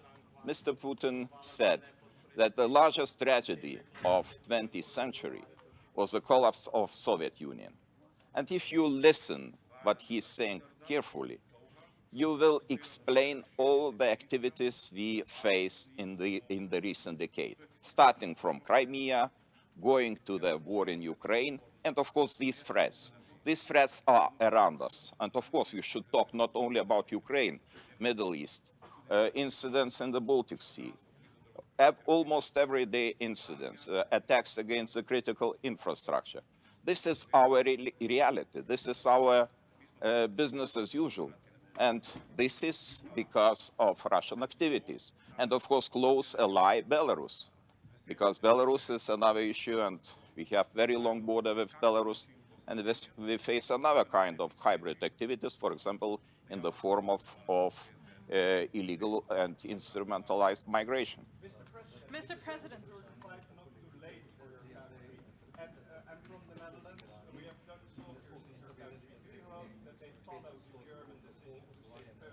We appreciate very much your contribution, because this is an integral part of EFP troops in Lithuania, and we all are working as a one strong power. 2035, of course, looking from our perspective, it is too late, because as I mentioned, we are ready to spend immediately 5%, and we would be happy to see that our allies, our partners, we are ready to do the same. But you know, NATO, like the European Council, is the organization of the consensus. If they reach the consensus and the consensus is 2035, let's be like that. And I hope that we will increase the financing every year, consequently, in order to reach this target. Mr. President, given that everyone seems to be... As a forerunner on defense spending, how concerned are you about the flexible interpretation of the 5% target from Spain and Belgium? Do you think this can actually jeopardize the declaration? I read the sentence. Allies are obliged to spend 5%, 3.5% on the core defense spending, 1.5% on additional infrastructure spending, and to do that until 2035. And I cannot see any interpretations in the text. We all are obliged, and this is our common duty, to do the best. We should just make organization capable to withstand the pressure, not necessarily only the pressure of Russian Federation, but also the pressure of some other hostile nations. So this is our task. Everyone seems to be having a different interpretation of what Donald Trump meant about Article 5. Do you believe that allies should have this conversation today at the table? I don't know if there will be some conversation. It would be very useful, because it would be pretty clear what is Article 5. And maybe we need this very frank discussion about Article 5, because if we describe and we understand Article 5, we understand, our understanding is the same, of course it would mean that organization will be safer without no interpretations. Maybe this discussion has to come. So you agree that now everyone has like slightly different Maybe interpretations? I will have some more answers to your question probably after our today's meeting. Thank you. Thank you. Yes, I hope that the bilateral meeting of President Zelensky and United States President Donald Trump will take place. And I hope this is most important to know, that there is close contact between United States and Ukraine. And it's very important to keep this constant contact, to explain the arguments, to explain the situation, because the situation is changing every day. We understand. We are not far away from Ukraine. We understand the situation is changing. Not necessarily to the positive side, because Russia is trying to push the territories to go deeper into the territory of Ukraine.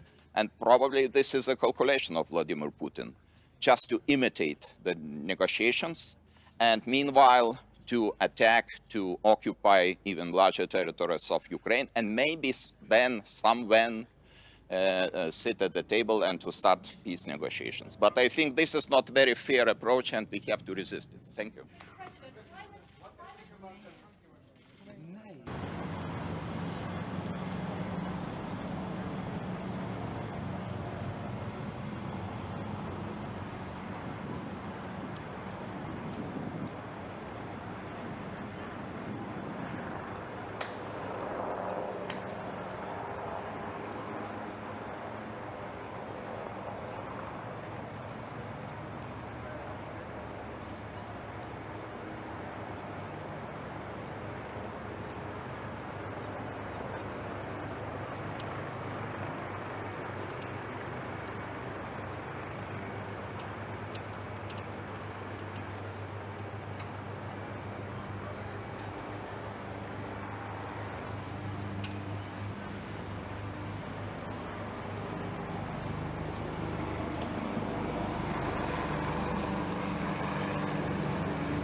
Mr. President.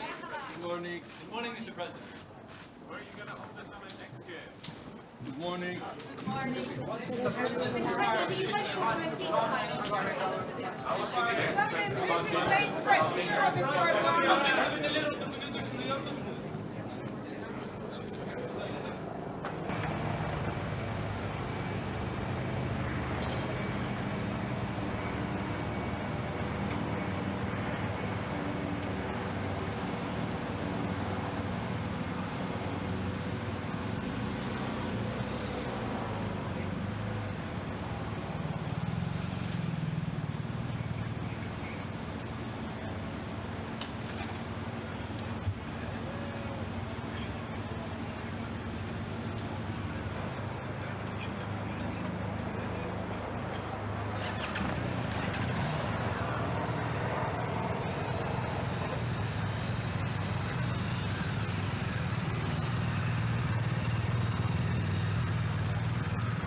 To the threshold.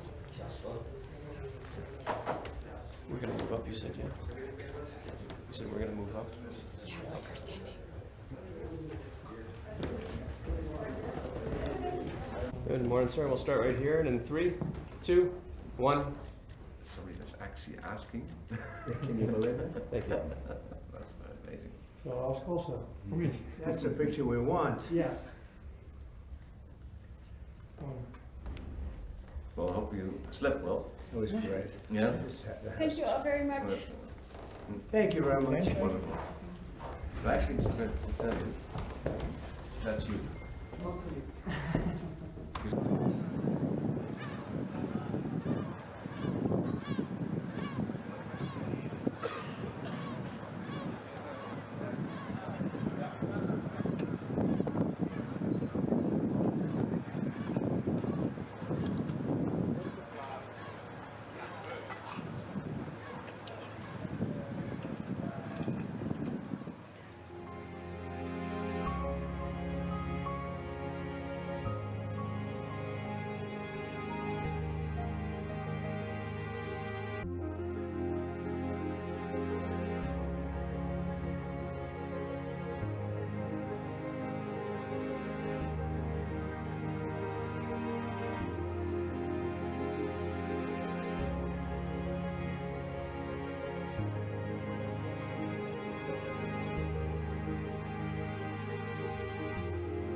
gentlemen, His Excellency Mr. Mark Rutte, Secretary General of the North Atlantic Treaty Organization, and His Excellency Mr. Dick Schoof, Prime Minister of the Kingdom of the Netherlands.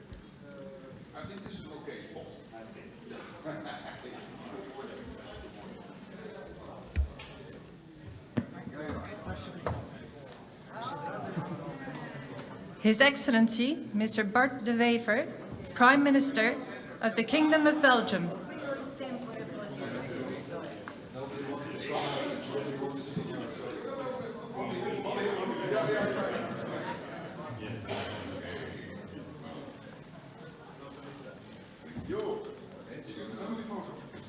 His Excellency Mr. Rosen Yeliaskov, Prime Minister of the Republic of Bulgaria.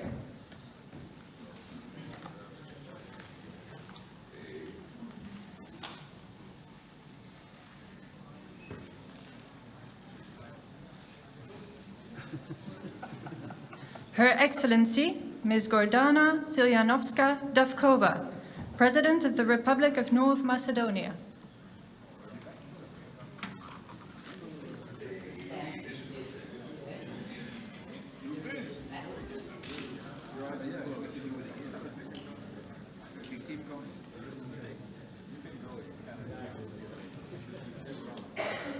Her Excellency Ms. Kristrún Frostadóttir, Prime Minister of the Republic of Iceland.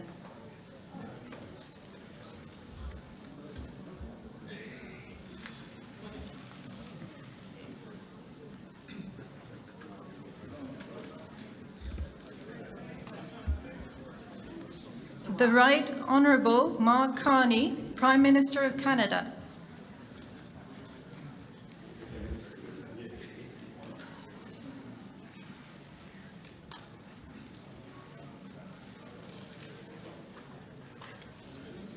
His Excellency Mr. Kristen Michal, Prime Minister of the Republic of Estonia.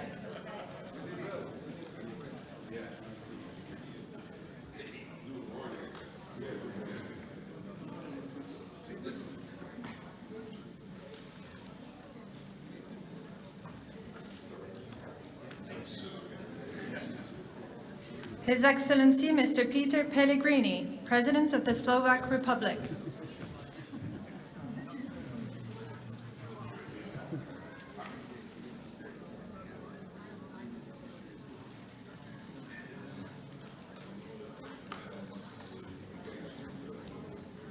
His Excellency Mr. Pedro Sanchez, President of the Government of the Kingdom of Spain.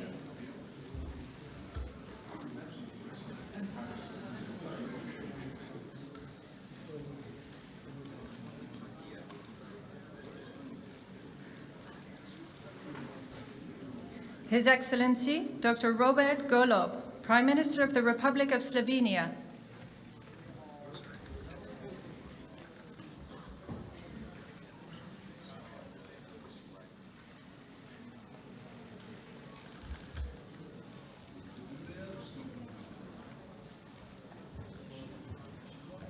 His Excellency Mr. Jonas Gahr Støre, Prime Minister of the Kingdom of Norway.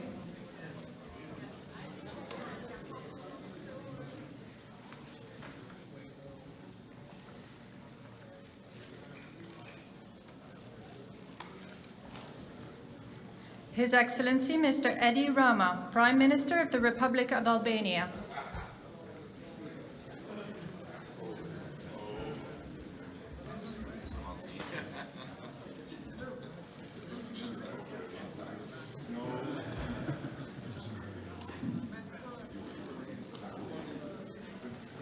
His Excellency Mr. Gitanas Nausėda, President of the Republic of Lithuania.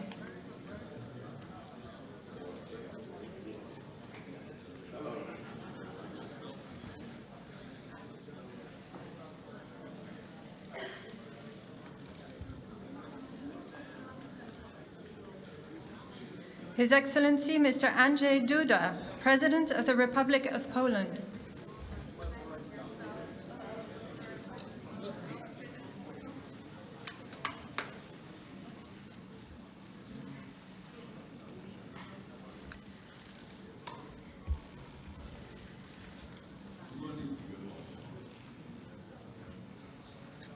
His Excellency Mr. Recep Tayyip Erdogan, President of the Republic of Turkey.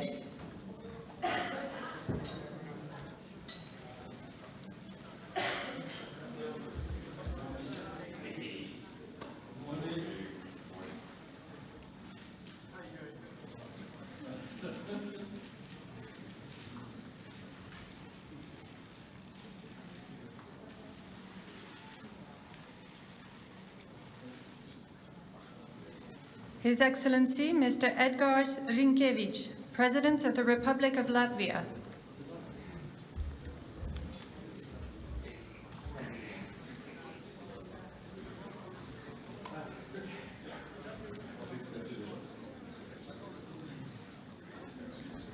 Son Excellence Monsieur Luc Frieden, Premier ministre du Grand-Duché de Luxembourg.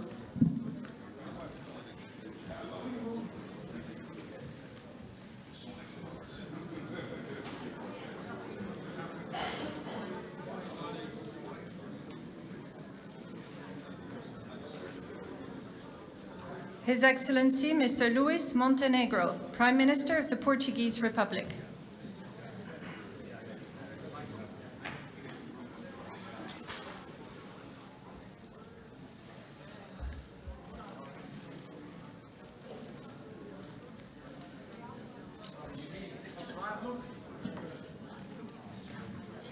His Excellency Mr. Ulf Kristersson, Prime Minister of the Kingdom of Sweden.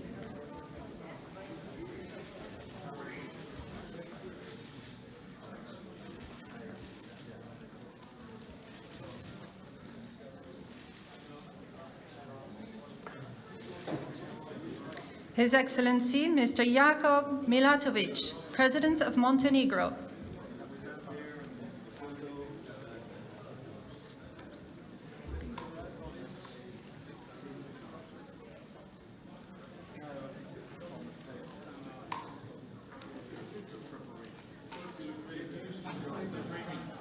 His Excellency Mr. Peter Pavel, President of the Czech Republic.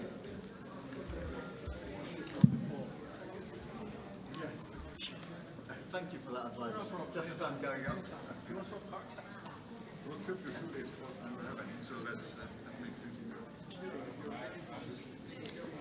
His Excellency Mr. Nicu Jordan, President of Romania.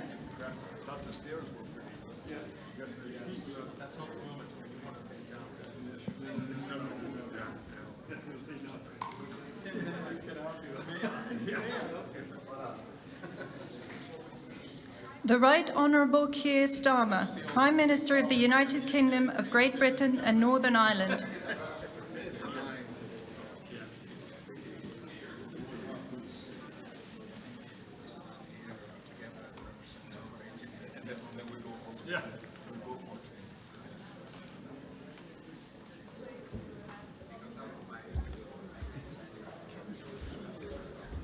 His Excellency Mr. Kyriakos Mitsotakis, Prime Minister of the Hellenic Republic.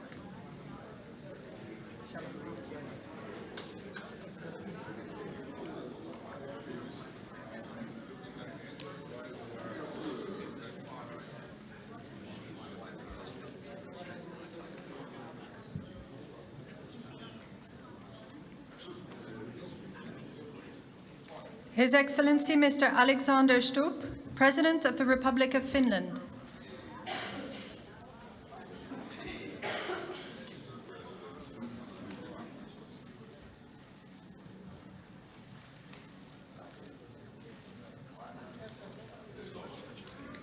His Excellency Mr. Friedrich Merz, Chancellor of the Federal Republic of Germany.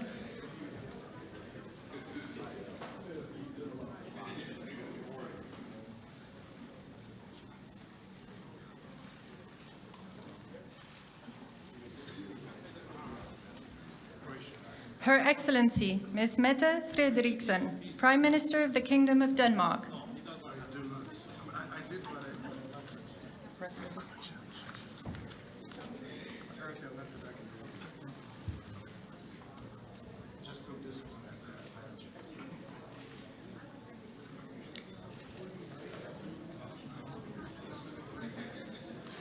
His Excellency, Mr. Zoran Milanovic, President of Croatia.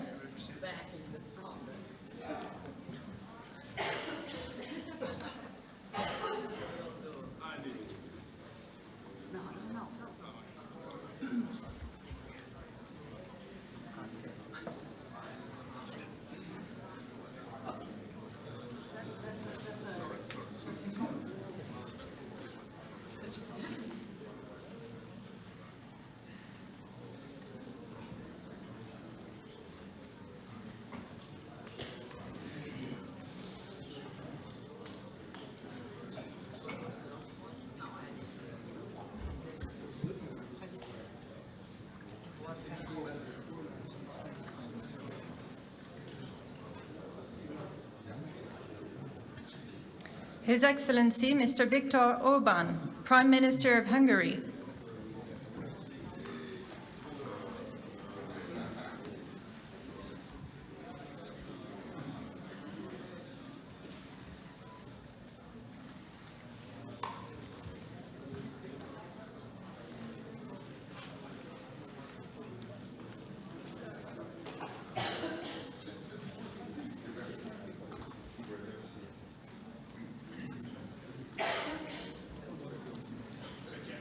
Her Excellency, Ms. Giorgia Meloni, President of the Council of Ministers of the Italian Republic.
Son Excellence, Monsieur Emmanuel Macron, Président de la République française.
the Honorable Donald Trump, President of the United States of America.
The Netherlands, a small country shaped by water and by the people who refuse to give in to it.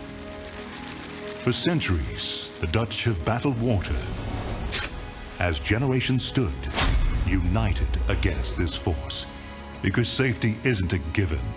It's something you build together. In 1949, we stood at the cradle of NATO, bound by the belief that peace is protected through unity and strength.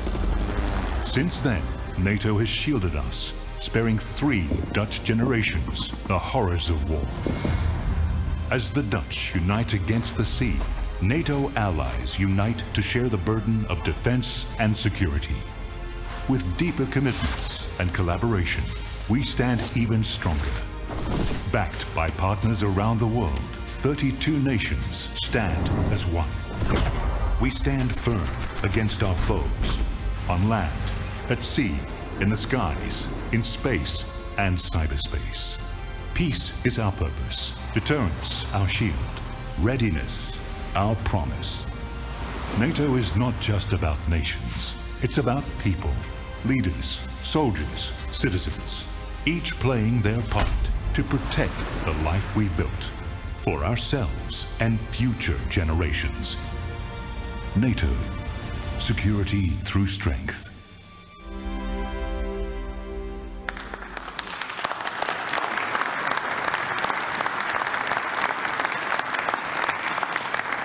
So, good morning. Good morning to you all, and welcome to this Leaders session of the North Atlantic Council. We meet at a dangerous moment for our 1 billion citizens. Russia's war against Ukraine rages on. An assertive grouping of adversaries seeks to divide and challenge us. There's war in the Middle East, terrorism poses a persistent threat, and new technologies bring opportunities, but also many serious security challenges. In the face of this, we stand together, united in NATO, the most powerful defensive alliance in world history.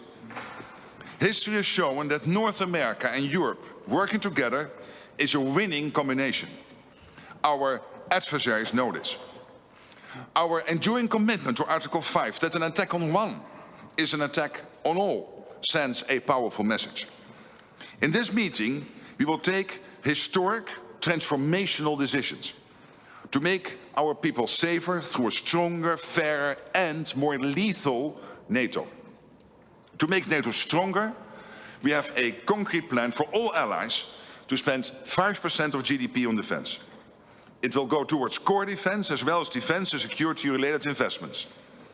This decision is deeply rooted in our core mission and is required to resource our plans and readiness. This will also make NATO fairer, to ensure anyone and everyone contributes their fair share for our security. For too long, one ally, the United States, carried too much of the burden of that commitment, and that changes today. President Trump, dear Donald, you made this change possible. Your leadership on this has already produced $1 trillion in extra spending from European allies since 2016. And the decisions today will produce trillions more for our common defense to make us stronger and fairer by equalizing spending between America and America's allies. Allies will also agree to further increase defense production so that our armed forces have everything they need. That means a huge expansion of our defense industrial base on both sides of the Atlantic. That's good for our security, it's good for our economies and good for our jobs. Our decisions include continuing our support to Ukraine, while also pushing for a just and lasting peace. We all want the bloodshed to stop. We call on Russia to end its aggression against Ukraine. Let me now turn to Prime Minister of the Netherlands, Dick Schoof, whose government and people are graciously hosting us here. Thank you to the media for joining us. We will continue our discussions in just a moment, but first, and with the media here, please, Dick Schoof, your introductory remarks. Thank you, Mark. Colleagues, friends, allies, on behalf of the Dutch government, welcome to The Hague. This is the NATO summit, the first NATO summit ever to be held in the Netherlands. And we are honored to have you here in this city that has been speaking in the language of peace and justice ever since the first Hague Peace Conference was held in 1899.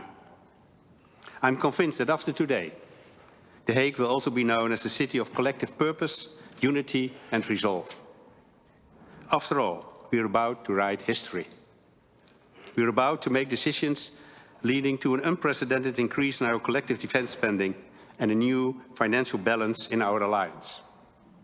Both are urgent, both are necessary, and both will help make our transatlantic bond even stronger. So we can do justice to our founding principles of democracy, liberty and the rule of law, as laid down in the Washington Treaty. The last NATO event held in The Hague was a foreign minister meeting in 1989, just as the Iron Curtain was beginning to break apart on the eve of the Cold War's end. And for a period, we hoped and believed that relations with Russia would continue to thaw. But the end of history turned out to be an illusion. An illusion that was shattered for good when Russia brutally invaded Ukraine. So today, there is a renewed awareness in our ranks that peace cannot be taken for granted, that it must be protected constantly and with conviction. And yes, peace comes at a cost. We must act on this swiftly and decisively. So let's stand united and embrace the The Hague Defense Investment Plan. Let's go to work and write that history today. Thank you.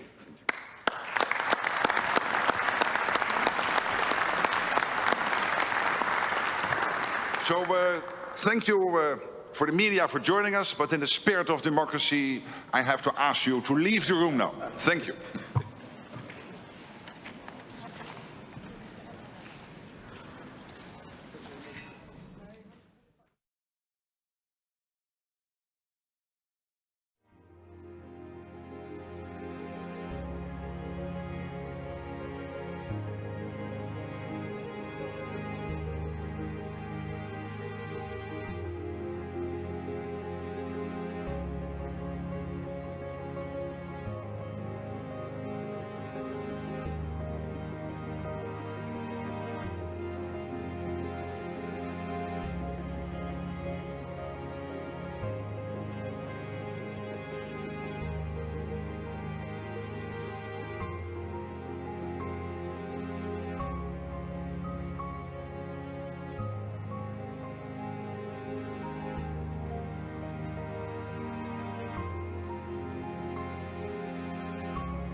happy that we are going to take a very crucial decision.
Well, a very good morning, and I'm here to be for the NATO summit, and I'm very happy that we are going to take a very crucial decision when it comes to defense spending. 5% is the target, and Latvia is going to support that, and Latvia is also going to reach 5% defense spending very soon. Actually, next year we are going to get it 4%. But what is very important that we also acknowledge Russia as the threat, and that that is not only about money, but also about real alliances capabilities.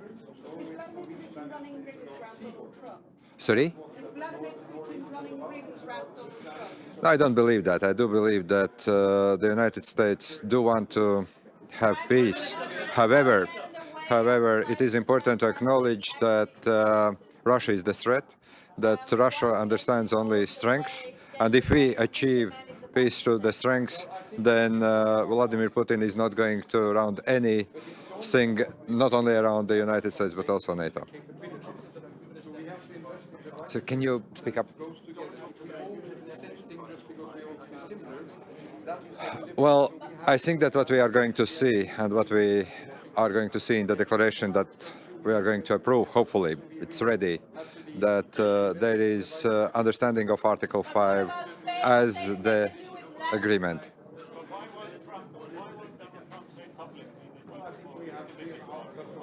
Well, let me say that everything that I have been hearing, that the US support for NATO and also understanding of Article 5 is very, very clear. What we are talking actually about Article 5, by the way, in the NATO, is hybrid warfare. We have a traditional risks, and then you have kind of attacks that Latvia, for instance, is experiencing currently from Belarus. Migration being used as the weapon, and that's a hybrid attack. Do we see this more as Article 5 issue? No. Can we see it in the future? If we see that there is a problem, we are going to raise this issue under the Article 4, which is consultations, and then go to Article 5. Well, I think that he is very clear, and we will see that in the declaration. Thank you. Mr. Prime Minister.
Ja, 5% van ons bbp uitgeven aan defensie, dat is nu niet echt iets waar je vrolijk. Good morning to everyone.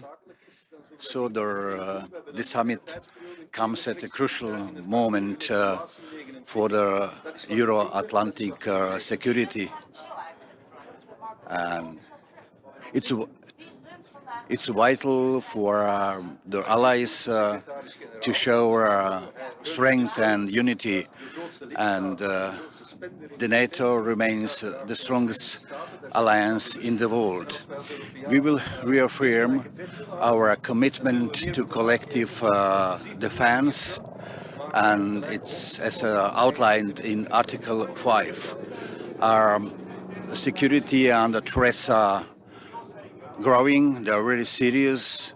First of all, from Russia's aggression war in Ukraine to daily cyber, hybrid threats and cyber attacks. So allies must invest more in defense. First of all, their increased budgets to adopt new technologies and expand military production. We believe their 5% target is achievable, and this summit will focus on how to reach it, and so Croatia is committed to NATO. Croatia is also increasing its defense spending and also boosting resilience and to address many security challenges, including those arising also from Western Balkans, the region which is significant, strategic, important not only to Croatia but also to our whole alliance. We will, of course, express our strong solidarity to Ukraine, and will discuss for support for a just peace. Croatia has been with Ukraine since day one and will be with Ukraine in the future. Croatia has provided a significant financial, diplomatic, political, humanitarian aid to Ukraine, including the demining, veteran cares, and refugee support. As my Prime Minister said in Odessa, so helping or assisting the Ukraine is not only the act of solidarity. It's an investment. It's an investment in European security and, of course, in the international order based on the rule. So, thank you so much.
say that after the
The Netherlands, a small country shaped by water and by the people who refuse to give in to it.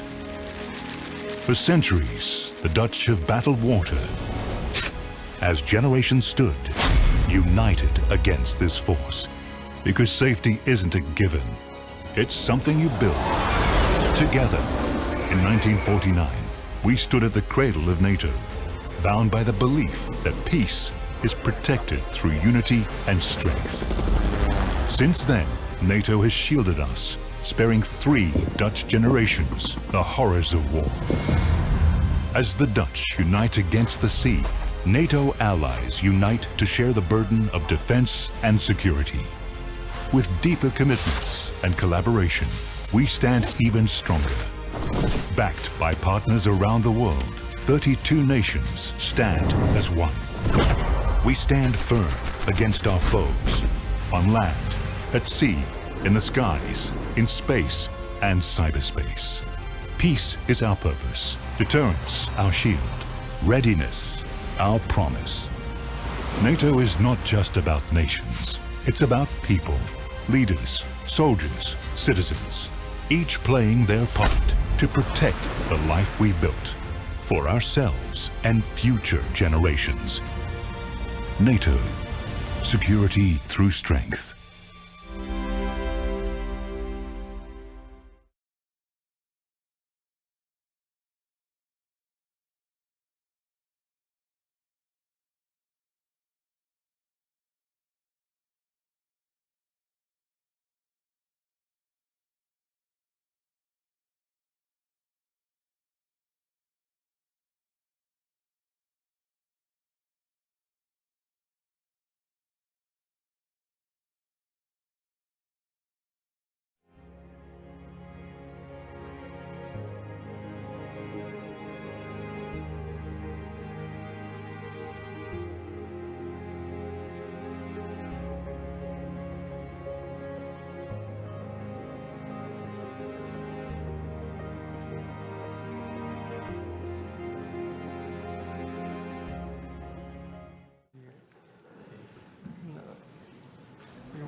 please tell me if you got a good shot? Can you see it?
All right, good afternoon, everyone. We'll jump right in with a statement from the Secretary General, followed by your questions. Yes, good afternoon. And we have just concluded the formal part of the NATO summit in The Hague. Of course, there will be many other meetings later today and this afternoon. And together, allies have laid the foundations for a stronger, fairer and more lethal NATO. NATO leaders agreed on the Hague Defense Investment Plan.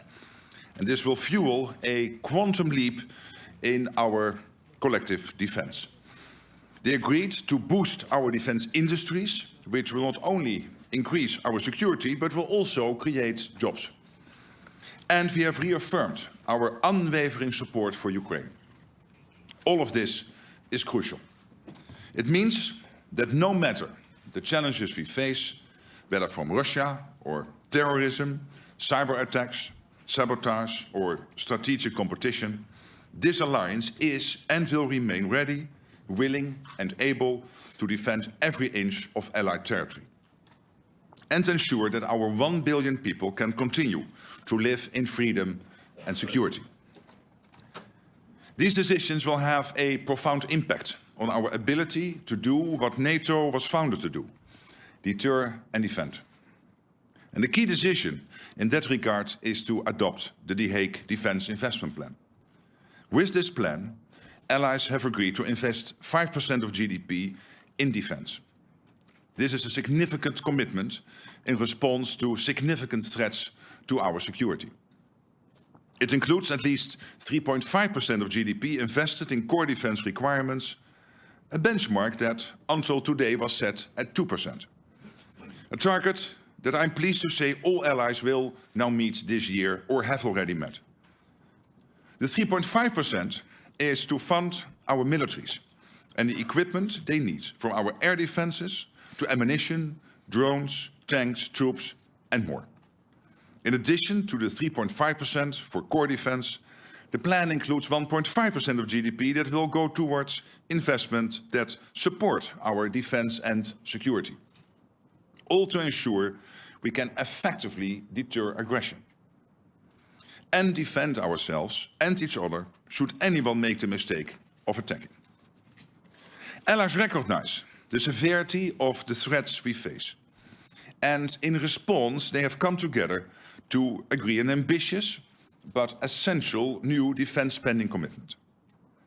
Our decisions today show, from the Mediterranean to the Arctic, from the west coast of North America to our eastern flank, all allies are united in understanding that we need to step up to stay safe, and they are acting on it. President Trump has been clear. America is committed to NATO. He affirmed that again today in no uncertain terms. At the same time, he made clear that America expects European allies and Canada to contribute more. And that is exactly what we see them doing.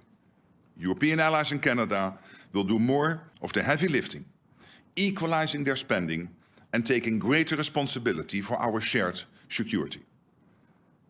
Of course, work does not stop here. This is day one. We now shift from agreeing on what we need to rolling up our sleeves and making this new plan a reality. And part of this requires that we rapidly expand our defense industrial capacity on both sides of the Atlantic. We need quality and quantity. We need to innovate and we need to act fast. So we will continue our work to bring down barriers. We will leverage our partnerships with the European Union, with Ukraine and in the Indo-Pacific to foster defense industrial cooperation. And there are major economic benefits with the potential for literally millions of extra jobs across the alliance. The decisions made today will make NATO much stronger. They also make NATO a fairer alliance, with Europe and Canada stepping up and carrying their fair share of the responsibility for our shared security. The resolve of allies is clear. We are in this together, committed to Article 5, and we are determined to stand firm. No one should doubt our capacity or determination should our security be challenged. This is the stronger, fairer, and more lethal alliance that NATO leaders have begun to build. Of course, this is also an alliance that stands firmly by our neighbor and partner, Ukraine. My dear friend Volodymyr Zelensky is here in The Hague with us at the NATO summit along with his team. Our resounding message to him and the Ukrainian people is that Ukraine has our continued support, including with over 35 billion euros pledged so far this year, with more to follow. All of this, our aim is to keep Ukraine in the fight today so that it can enjoy a lasting peace in the future. We stand by Ukraine in its pursuit of peace and will continue to support Ukraine on its irreversible path to NATO membership. It has been a momentous meeting today. Leaders have agreed on a trajectory that will ensure we are able to safeguard our freedom and security well into the future. And with that, I'm happy to take your questions. All right, I will call on people, and please, if you could state the outlet you're from, if I don't know that already. We'll start with Sky News. Yeah. Right here in the front and the center. We need a mic here. Thank you. Thank you. Deborah Haynes from Sky News. Hi. Hello. The language that you have used when talking to Donald Trump has been notable because of its flattery. Today you called him daddy, and you sent a text message to him that was gushing with praise. Is this the way that you feel that you have to act when doing business with the US president, through flattery and praise? Isn't it a bit demeaning, and doesn't it make you look weak?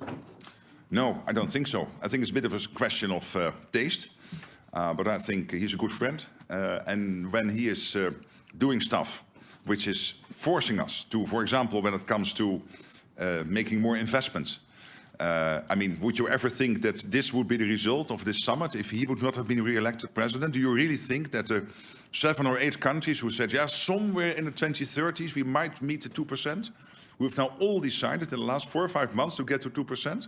So doesn't he deserve some praise? And when it comes to Iran, the fact that he took this decisive action, very targeted, to make sure that Iran would not be able to get its hands on a nuclear capability, I think he deserves all the praise.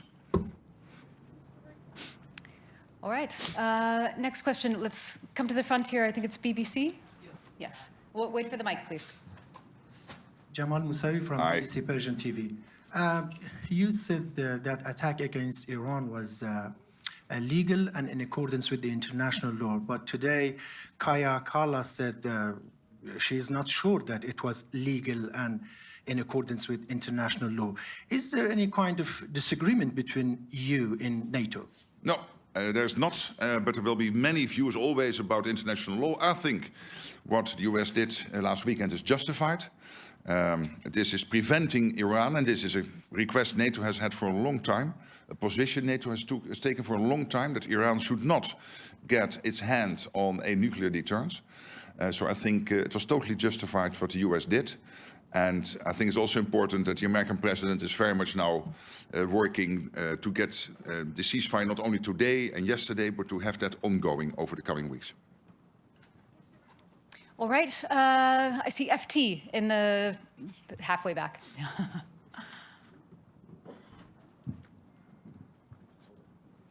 She has to hold it. Secretary General Henry Foy, Financial Times. Aye. The floor.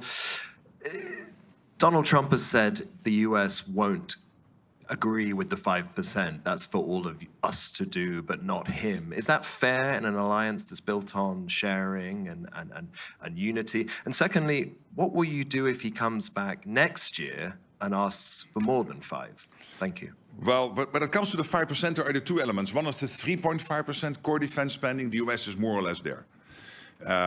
And when it comes to the 1.5% defense-related spending, we can safely assume that the US is doing that.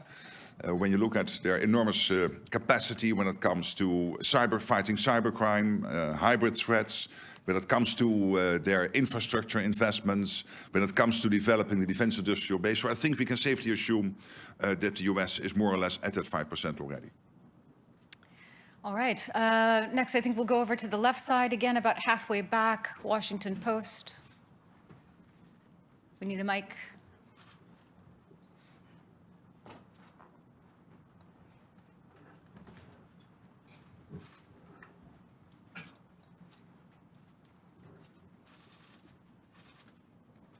Thank you, Secretary General Ellen Francis, Washington Post. NATO allies will have to go to great pains to convince people that this money should be spent because of a Russian threat. But some of the comments at this summit suggest that it's all about pleasing President Trump. I think Secretary Rubio called it the Trump summit. Do you agree that it's the Trump summit? And how much of this pledge is about keeping the US president happy? Thank you. Well, there are two issues to this and to the 5%. One is that there is this consistent ask from the US. This started already with Eisenhower in the 1950s. For the Europeans and the Canadians to equalize with what the US is spending. And now, finally, we're going to do that. But obviously, the 3.5 core spending and the total 5% is deeply rooted in the outcome of a process in NATO, the NATO defense planning process, which has led to agreeing by the defense ministers 2 weeks ago on our targets. So what each country needs to do when the call would come. If the call would come, we need you to help because there is an Article 5 situation. And we have calculated that to basically reach those targets, we need to spend 3.5% on core defense and, of course, the 1.5% on defense and security-related spending. So there is this US request, please equalize, because it's not fair that we shoulder much more than the others are doing and that we are carrying more weight than the others are doing. And there is the issue of that it is really necessary because of the long-term threat by the Russians to the whole of the Euro-Atlantic area and also the other upcoming adversaries, and of course the situation with China, where we see this impressive military build-up. So it is both true. The US has consistently had this request now for 60, 70 years, and finally we will do it. And I think that's important. It makes the whole of the alliance more stable and fairer. And there is the need because of Russia and others. All right. The woman in the third row over on the left side here. Natalia Robb, the New Voice of Ukraine. Secretary General, you have stated that this year Canadians and Europeans have pledged 35 billion into military support to Ukraine, and this is not even the half of the year. In your opinion, what should be expenditure for Ukraine at the end of the year? And what amount of military aid to Ukraine could help Ukraine to win the war, not just survive? Well, on the first question, it's difficult for me to exactly predict, but you can safely assume as the trajectory in the first almost 6 months now is really north of the trajectory last year, that also by the end of the year it will end up north of the over 50 billion which was pledged in 2024. So I'm positive about that, optimistic, but I'm not going to make a concrete prediction. But we can safely assume that the end result will be positive. And of course, what we are doing here, we have to make sure that Ukraine can stay in the fight, that Ukraine has what it needs to be as strong as possible.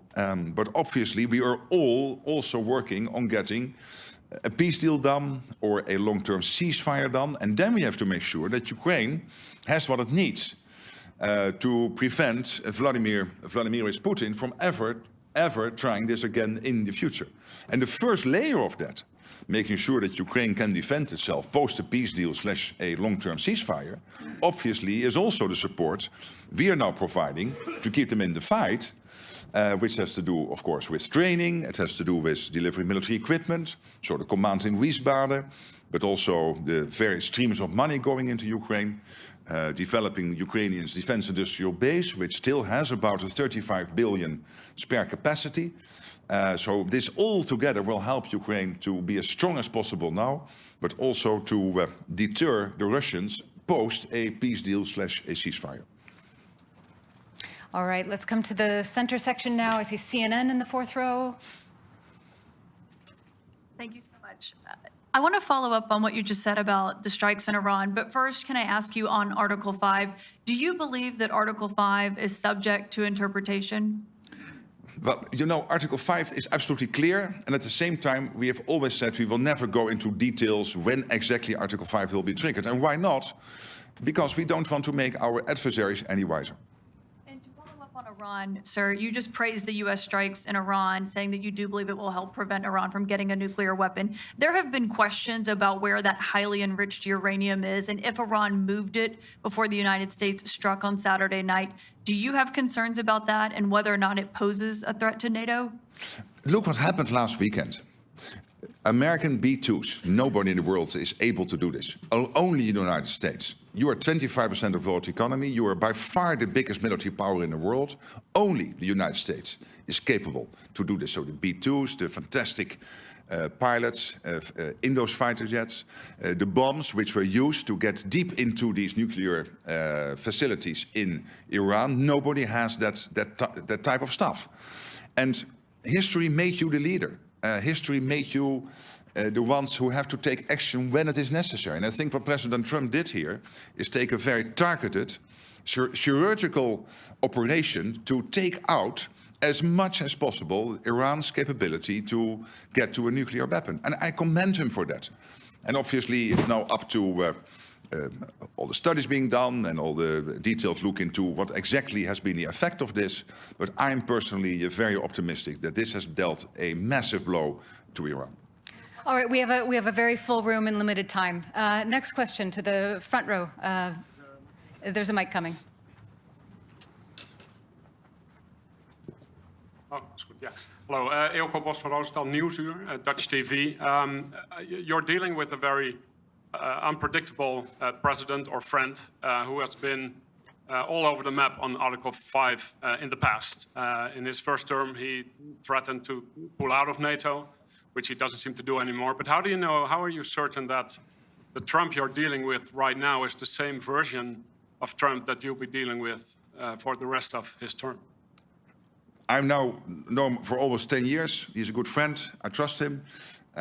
He was totally right that Europe and Canada were not basically providing to NATO what we should provide, and that the US was spending so much more on defense than the Europeans and the Canadians. Now we are correcting that. We are equalizing.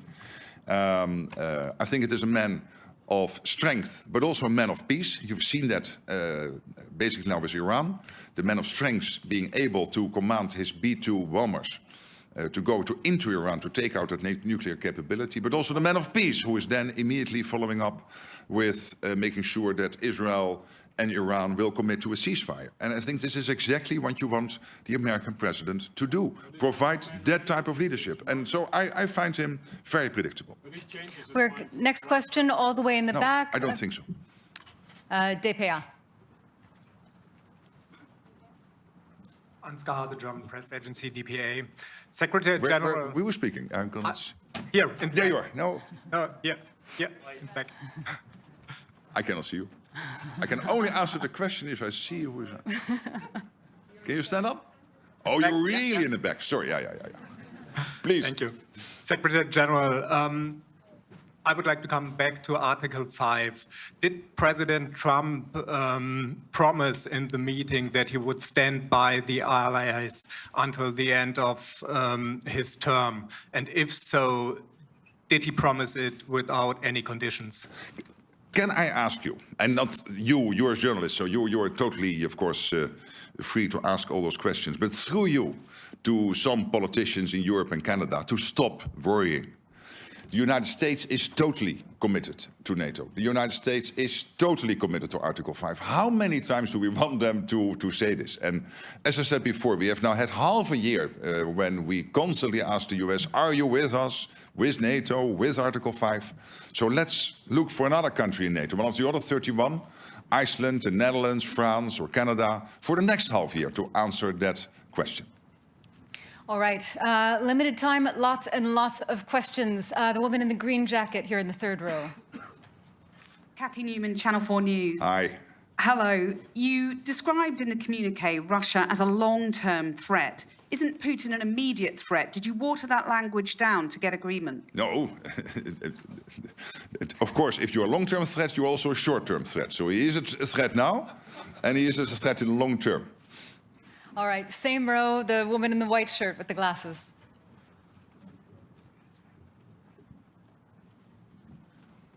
Thank you. Ida Hallikainen from Ilta-Sanomat, Finland. Mr. Secretary General, Russia has expanded its military infrastructure near Finland's eastern border. What is Russia aiming to achieve with this, and what is NATO's message on the matter? And second, if I may, is Spain now serious about the defense spending goal? Yes, on the last question, I believe so. As you know, there is disagreement to disagree that they think they can reach the capability targets by 2.1%. NATO is saying it has to be 3.5%, like for all the other allies.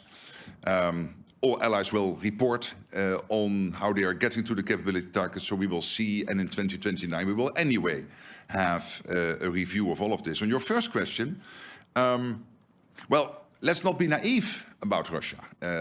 Of course, they are fighting this totally unprovoked war against Ukraine. But at the same time, and this is what we have been hearing, open source from many senior military leaders in Europe, including the Chief of Defense in Germany, they are building up their armed forces and reconstituting their armed forces at such a pace that they could be ready in 3, 5, or 7 years to attack NATO. And that is why today was so important, and today is so transformational. Yes, to the question before, because we had to equalize with the US and end the debate which has now been running for 60, 70 years. But particularly also because we know that there is this Russia threat, short-term, long-term, whatever. But the Russia threat is there, and we have to make sure that we can defend ourselves. And that is why we are doing this. Okay, we just have time for a few more questions. NHK, so fifth row here. Satya from NHK, the public TV station of Japan. Thank you.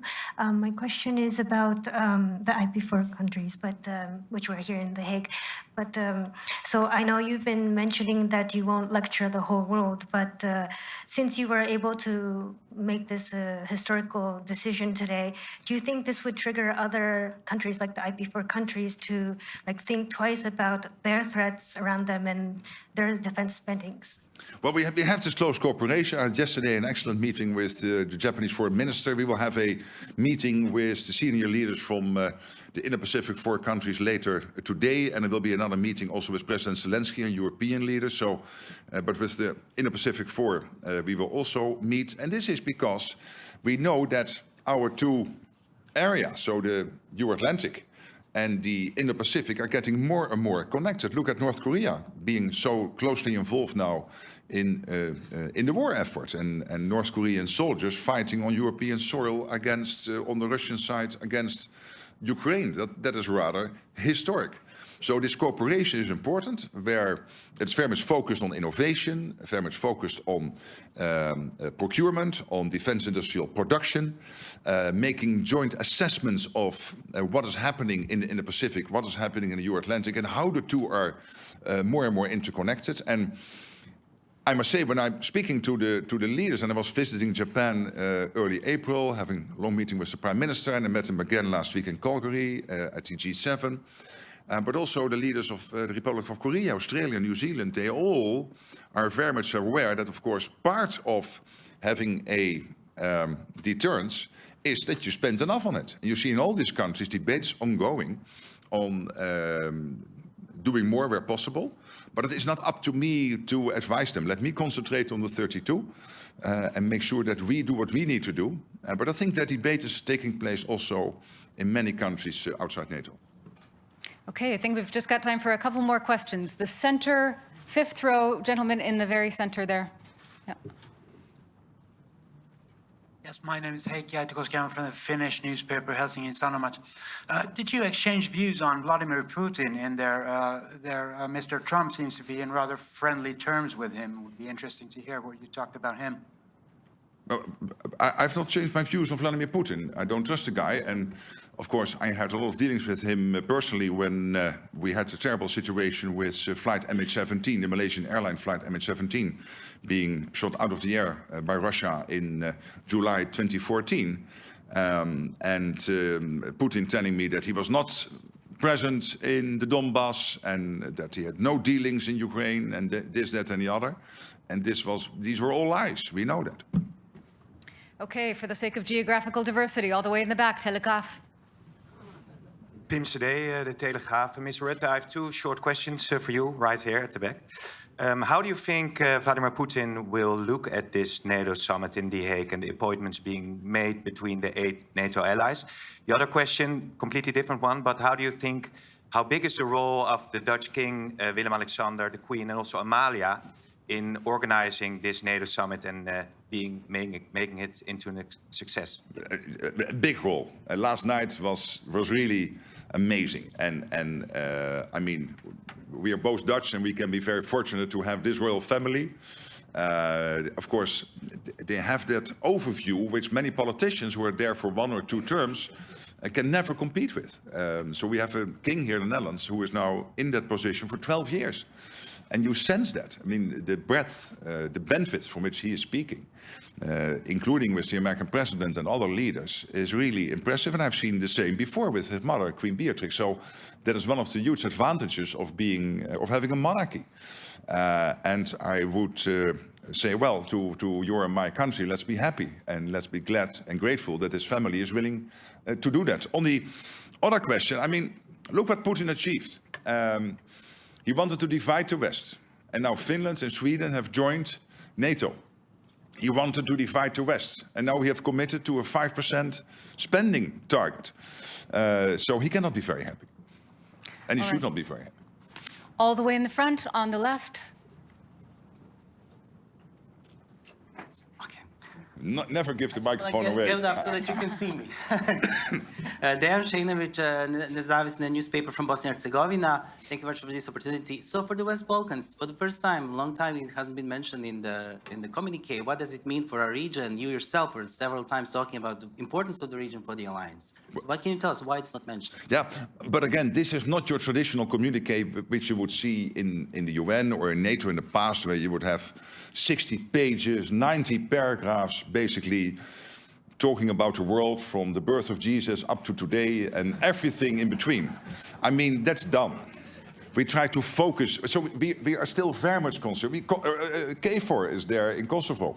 EUFOR is there in Bosnia and Herzegovina. I was visiting the region, had extensive talks with the leadership in Bosnia, in Kosovo. I had a dinner in Brussels with the president of Serbia. So we are very much involved as NATO. The EU, of course, is very much involved. We closely coordinate with Kaja Kallas and Ursula von der Leyen on the European side. But what we really want to do here is not to recall all the language, like the irreversible path of Ukraine into NATO. It's still there, nothing changed. But really to focus on 3 core issues in 5 paragraphs. And one of the paragraphs is about the next meeting. So basically 4 paragraphs. And that is about, as you know, production, spending, and Ukraine. Okay, final question to the young reporters in the front. Yes. We'll get a mic to you. Just a moment. Thank you very much for this opportunity, Secretary General. We are the youth correspondents. Absolutely. And you are here now for 2 days, and you've been marvelous. Yes, thank you. There's a lot happening in this world, and many children worry about it. Do you think we children can also fight for peace? Or should we trust that you could bring peace to the world? Thank you. But I cannot personally bring peace to the world. What we can do collectively is to make sure that we are so well prepared, we are so strong, that nobody will ever attack us. So the best way to preserve your future and that our children can live in a democratic, free, open society where you can be who you want to be, think what you want, have free press, what we basically have in the West, and let's be honest, it's fantastic, is to make sure that we spend enough on our defense, particularly if we know that we have some adversaries who are really trying to get at us. So that's the best way to preserve your future. And that's what we try to do today, to make that commitment. But you standing here is really touching. And we have seen each other now for 2 days. We know each other for some longer time. I really want to thank you both. And in you, all the free press sitting in this room, for your fantastic work. And see you soon in Brussels or elsewhere. Bye-bye. Take care. Thanks. Thank you all very much. That's all we have time for today.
Hello.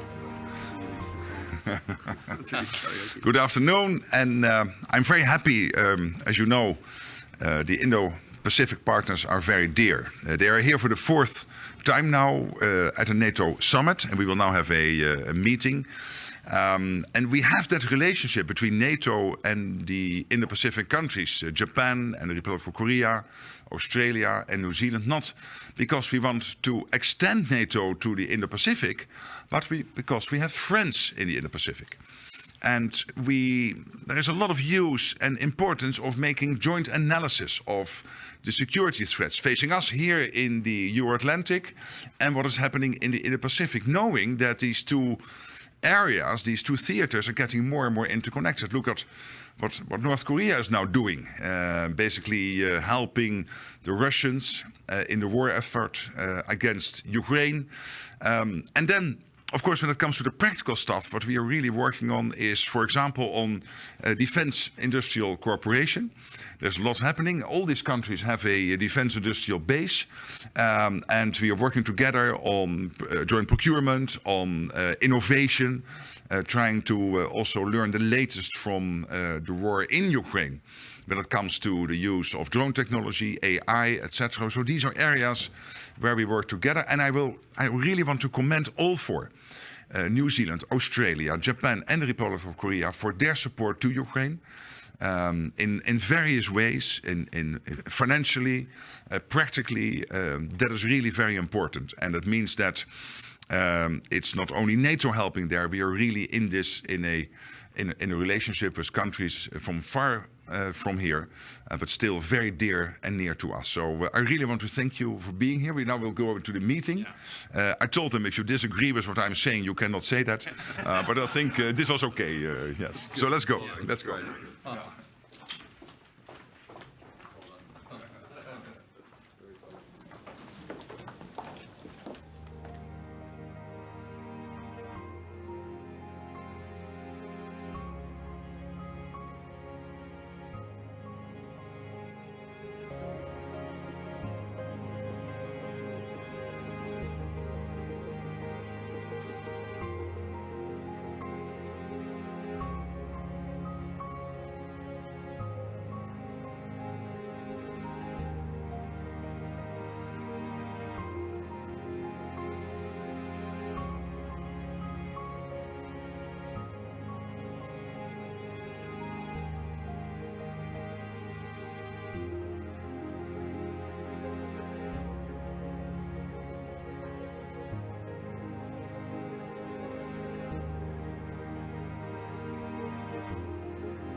No, this is just host broadcast in the morning. Oh, you're the one now. Yes, you need to go in the center. Yeah, you can. Oh, lovely, thank you. No worries. Can I come? Get your hand. Thank you very much. Here we go. We're gonna move you over. Caroline, we have a second, so let's move the camera. Yes, so how do you want to work this? This camera can move to the side? Ja. Dit is het Witte Huis, deze moet naar achter. Sorry? Kunnen we deze naar achter duwen? Ja. Dan komt deze van het Witte Huis hier te staan. Oké, maar ook ze niet gebruiken als je wil. Do you want to use the same tripod so we just can click on our camera? Huis maar helemaal naar achter. Zeg jij het er? Ik zeg het komt zo. Plek gemaakt worden voor het Witte Huis.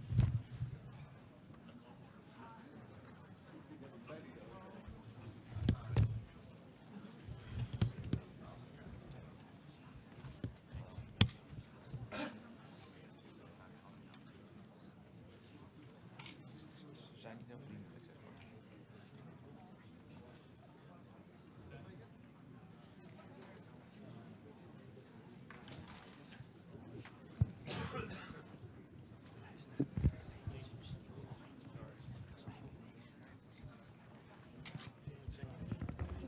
Thank you.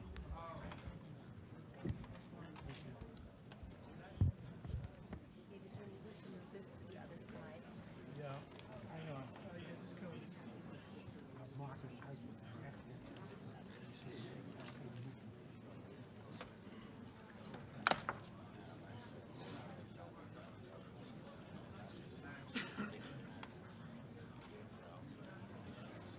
Nee, ik had het wel gehad.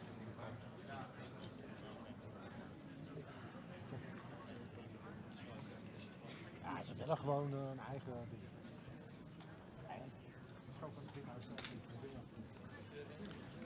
I need power. Is there power? I need power. AC. Is there power back here somewhere? Where? No. Okay.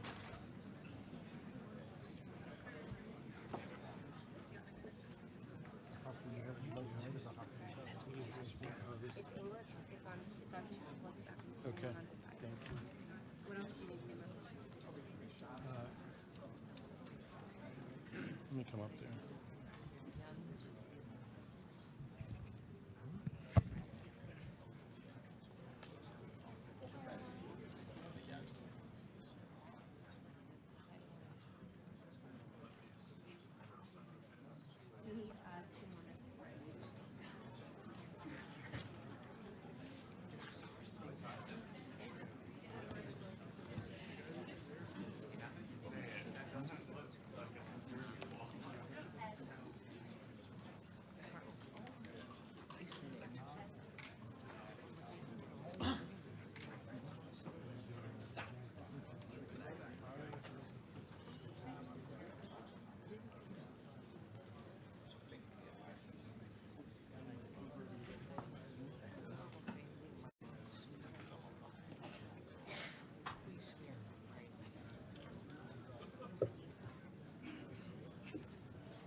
Maakt niet uit.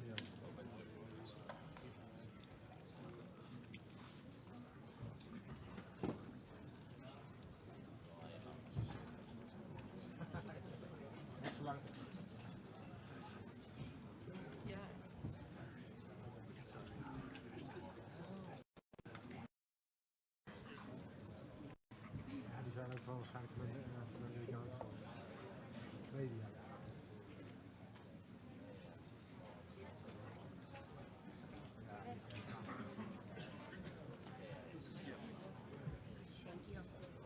David, Ethernet is right behind you. Ja, dat kan ik verstaan. Thank you.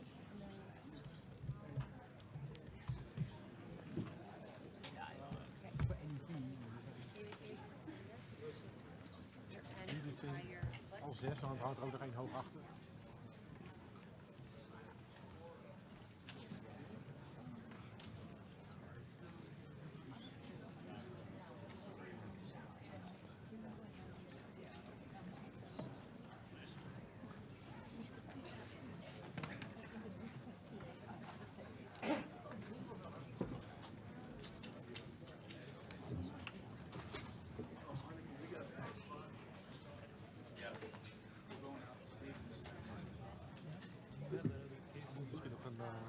schudden of zo.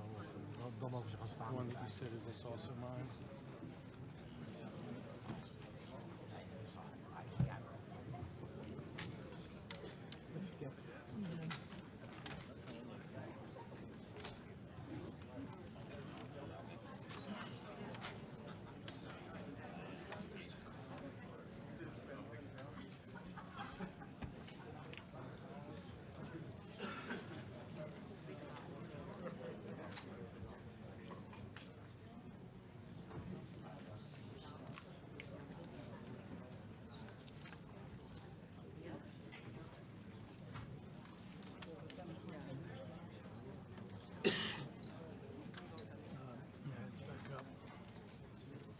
Thank you.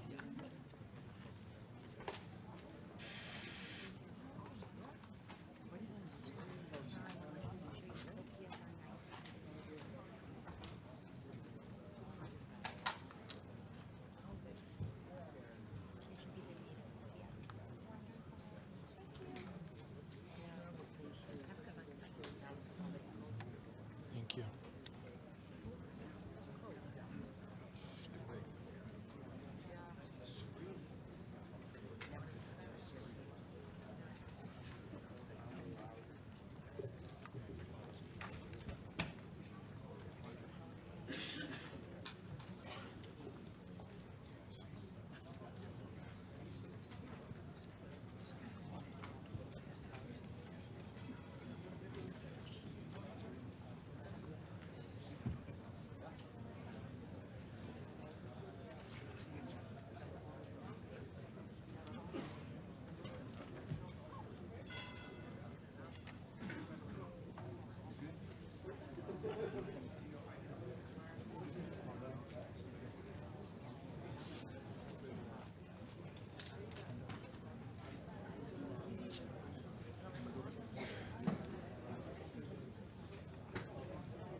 Nog niet.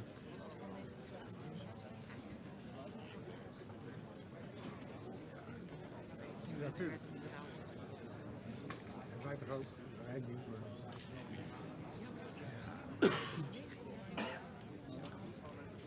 Zeker. Ja.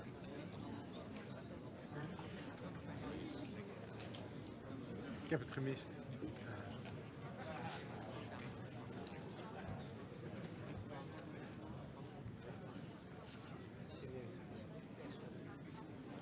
Maar ik kan het echt niet. Ik weet dat er over een grond wordt bepaald. Tuurlijk, goed idee. Ik had het gebeurd.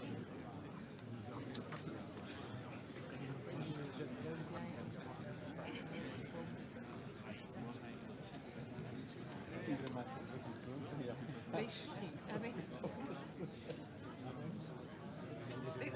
Nee, dat is goed.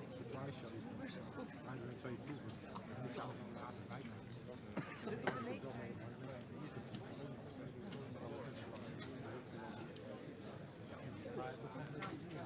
Altijd wel. Ik had audio en lange lees.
TJ.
Well, thank you very much. This has been an honor.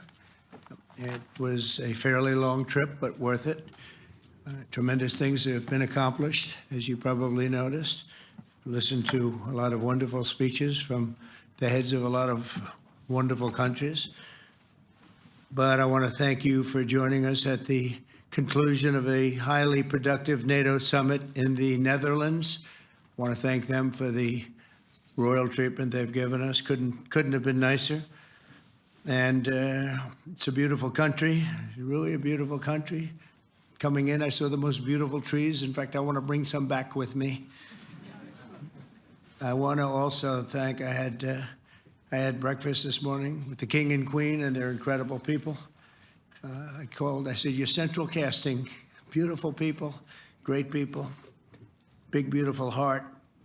And I enjoyed that. And also NATO Secretary General Mark Rutte, who's been terrific. He's been a friend of mine, used to be right here running this wonderful country. Now he's the NATO Secretary General. He's doing a fantastic job.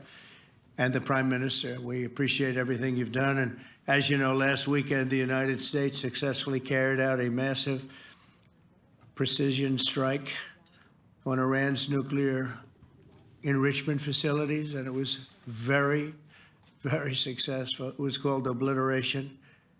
No other military on earth could have done it, and now this incredible exercise of American strength has paved the way for peace with a historic ceasefire agreement late Monday, and we call it the 12-day war. Spoke to a few people. I guess that just sounded like the right name. It was a 12-day war. And we think it's over. I don't think they're going to be going back at each other. I don't think so. Not only have we dealt decisively with the critical threat of Iran's nuclear program, which was what I wanted. I said, Iran cannot have a nuclear weapon. I've said that for 15 years, long before I decided to do the political thing. But we've also reasserted the credibility of American deterrence, which is like no other. The people at NATO said Never been anything. You know, I rebuilt the entire military during my first term. And we have a great military. We have great generals. I got to know the good ones and the bad ones. We kept the good ones. Over the past 2 days, I was honored to participate in the NATO leaders meeting and also had extremely good individual discussions with the King and the Queen, Secretary General Rutte, and the Prime Minister. Great discussions. Very knowledgeable people. Major focus of our conversations at the summit was the need for other NATO members to take up the burden of the defense of Europe, and that included the financial burden. As you know, it was 2%, and we got it up to 5%. And they said, a couple of them came up to me, one in particular said, "Sir, we've been trying to get it up to 3% for 20 years, and we haven't been able, and you got it up to 5%.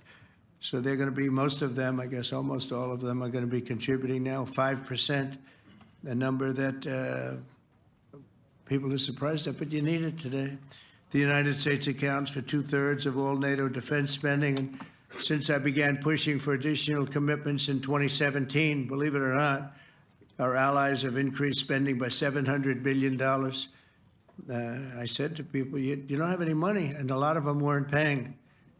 And so I started the process, and I picked it up as soon as I got back, which is 6 months ago. And following my election last November, almost all have accelerated plans to reach the 2%, 3%, 4%, and then ultimately, very quickly, 5%. And all of this is going to be done very quickly, almost immediately. You probably know this as well as I do. I'm sure they've been talking about it. It's really been a big focus. In a very historic milestone this week, the NATO allies committed to dramatically increase their defense spending to that 5% of GDP, something that no one really thought possible. And they said, "You did it, sir, you did it." Well, I don't know if I did it, but I think I did. This will be known as the Hague Defense Commitment, which is pretty good, pretty appropriate. When the allies reach this number, it will add more than $1 trillion a year. Think of that, $1 trillion per year to our common defense. And this is a monument really to victory, but it's a monumental win for the United States because we were carrying much more than our fair share. It was quite unfair, actually. But this is a big win for Europe and for actually Western civilization. For years, past administrations failed to get most allies to contribute even the 2%. I remember when I came here, we had 4 countries that were up to 2%. And I remember Poland was there. A couple of them were there. But most of them were. We had 28 at the time. As you know, it's increased a little bit. And they've agreed now to more than double their budgets in all cases. And Europe stepping up to take more responsibility for its security will help prevent future disasters like the horrible situation with Russia and Ukraine. And hopefully we're going to get that solved. Last week, they lost 7,000 soldiers, mostly soldiers. But they're also getting hit in Kiev. They're getting hit in some of the towns also. And that means life. Life is disappearing also in the cities and towns. Should have never happened, would have never happened if I was president. I said it 1,000 times. And it never did happen. It's never even thought about. But it's vital that this additional money be spent on very serious military hardware, not bureaucracy. And hopefully, that hardware is going to be made in America because we have the best hardware in the world. You saw that where 14 missiles were shot at us the other day. And they were very nice. They gave us warning. They said, "We're going to shoot them. Is 1 o'clock okay?" They said, "It's fine." And everybody was emptied off the base, so they couldn't get hurt except for the gunners. They call them the gunners. And out of 14 high-end missiles that were shot at the base in Qatar, all 14, as you know, were shot down by our equipment. Amazing stuff. Amazing that they can do. It's like shooting a bullet with a bullet. It's the same thing if you think about it. 14 out of 14, and they weren't even that surprised. I said, "Do you do that well often?" They say, "We pretty much do, sir." The Ukraine crisis has also highlighted the urgency of rebuilding our defense industrial base, both in the United States and among the allied nations. We cannot afford to be dependent on foreign adversaries for critical minerals. And as you know, we made a deal with Ukraine to take a vast amount of the land they have for minerals. We need it. And once again, I want to thank all of the people in the Netherlands, incredible people. It's a great place. And all of the NATO allies for the tremendous summit that we just had. A letter just came in, and a statement came in from the Atomic Energy Commission of Israel. And I just wanted, this is an official letter, and they're very serious people, as you know. The devastating U.S. strike on Fordo destroyed the site's critical infrastructure and rendered the enrichment facility totally inoperable. It was devastated. We assess that the American strikes on Iran's nuclear facilities has set back Iran's ability to develop nuclear weapons for many years to come. This achievement can continue indefinitely if Iran does not get access to nuclear material, which it won't. It's so sad that that whole thing had to go. But I just want to thank our pilots. You know, they were maligned and treated very bad, demeaned by fake news CNN, which is back there, believe it or not, wasting time, nobody's watching them. So they're just wasting a lot of time, wasting my time. And the New York Times, they put out a story that, well, maybe they were hit, but it wasn't bad. Well, it was so bad that they ended the war. It ended the war. Somebody said in a certain way, you know, that it was so devastating, actually. If you look at Hiroshima, if you look at Nagasaki, you know, that ended a war too. This ended a war in a different way, but it was so devastating. Also, they have, out of Dubai, just came that Iran's foreign ministry spokesman, this is Iran's foreign ministry, says its nuclear installations were very badly damaged by the American strike. So what bothered me about these reports with fake reports put out by the New York Times, failing, I call it the failing New York Times because it's doing terribly. Without me, it would be doing no business at all. But, and by fake news, CNN and MSDNC, all of these terrible people, you know, they have no credibility. 94% credibility, the media, now it's at 16%. And I'm very proud of it because I've exposed it for what it is. But when I saw them starting to question the caliber of the attack, was it bad? Well, it was really bad. It was devastating. They were obliterated. In fact, you can't get into the tunnels. They just put that over. That just came out. They can't. There's nothing. There's no way you can even get down. The whole thing is collapsed in a disaster. And I think all of the nuclear stuff is down there because it's very hard to remove. And we did it very quickly. When they heard we were coming, it was, you know, you can't move it. Very hard, very dangerous, actually, to move to. And they also knew we were coming, so I don't think too many people want to be down there knowing we're coming with the bunker busters, as we call them. We're the only ones that have them. We have the best equipment, best nuclear equipment, and we have the best equipment in the world. And by the way, we can't forget our submarine, which was out there, submarines actually, but submarine was out there. We shot 30 rockets into an area, every single one of them. I think it was almost 400 miles away, I think, Pete, right? 400? And long. It was in the ocean, long ways away. We shot a total of 30. Every single one of them hit within 9 inches from where it was supposed to be. It took out a lot because we didn't do just Fordo. We did 2 others in addition, which hadn't been completely destroyed. So we hit them with a submarine from hundreds of miles away. Amazing, just amazing equipment. Greatest submarines in the world. Nobody's even close. They're 20 years behind us when it comes to submarine technology. So that's one, and the other was from the Atomic Energy Commission. And they have about 3 or 4 of them now coming in from atomic energy commissions from various places. But the one that we have that just came out, we released it a little while ago, was from the Israeli Atomic Energy Commission. But numerous of them are getting to see the site, and the site has been demolished. And again, we had these brave patriots these incredible flyers, these people that can fly a plane better than anybody can fly a plane, going into very hostile territory, flying into the territory that has got more missiles and things pointed at it, but it was very stealth. They didn't get to see it. It was dark.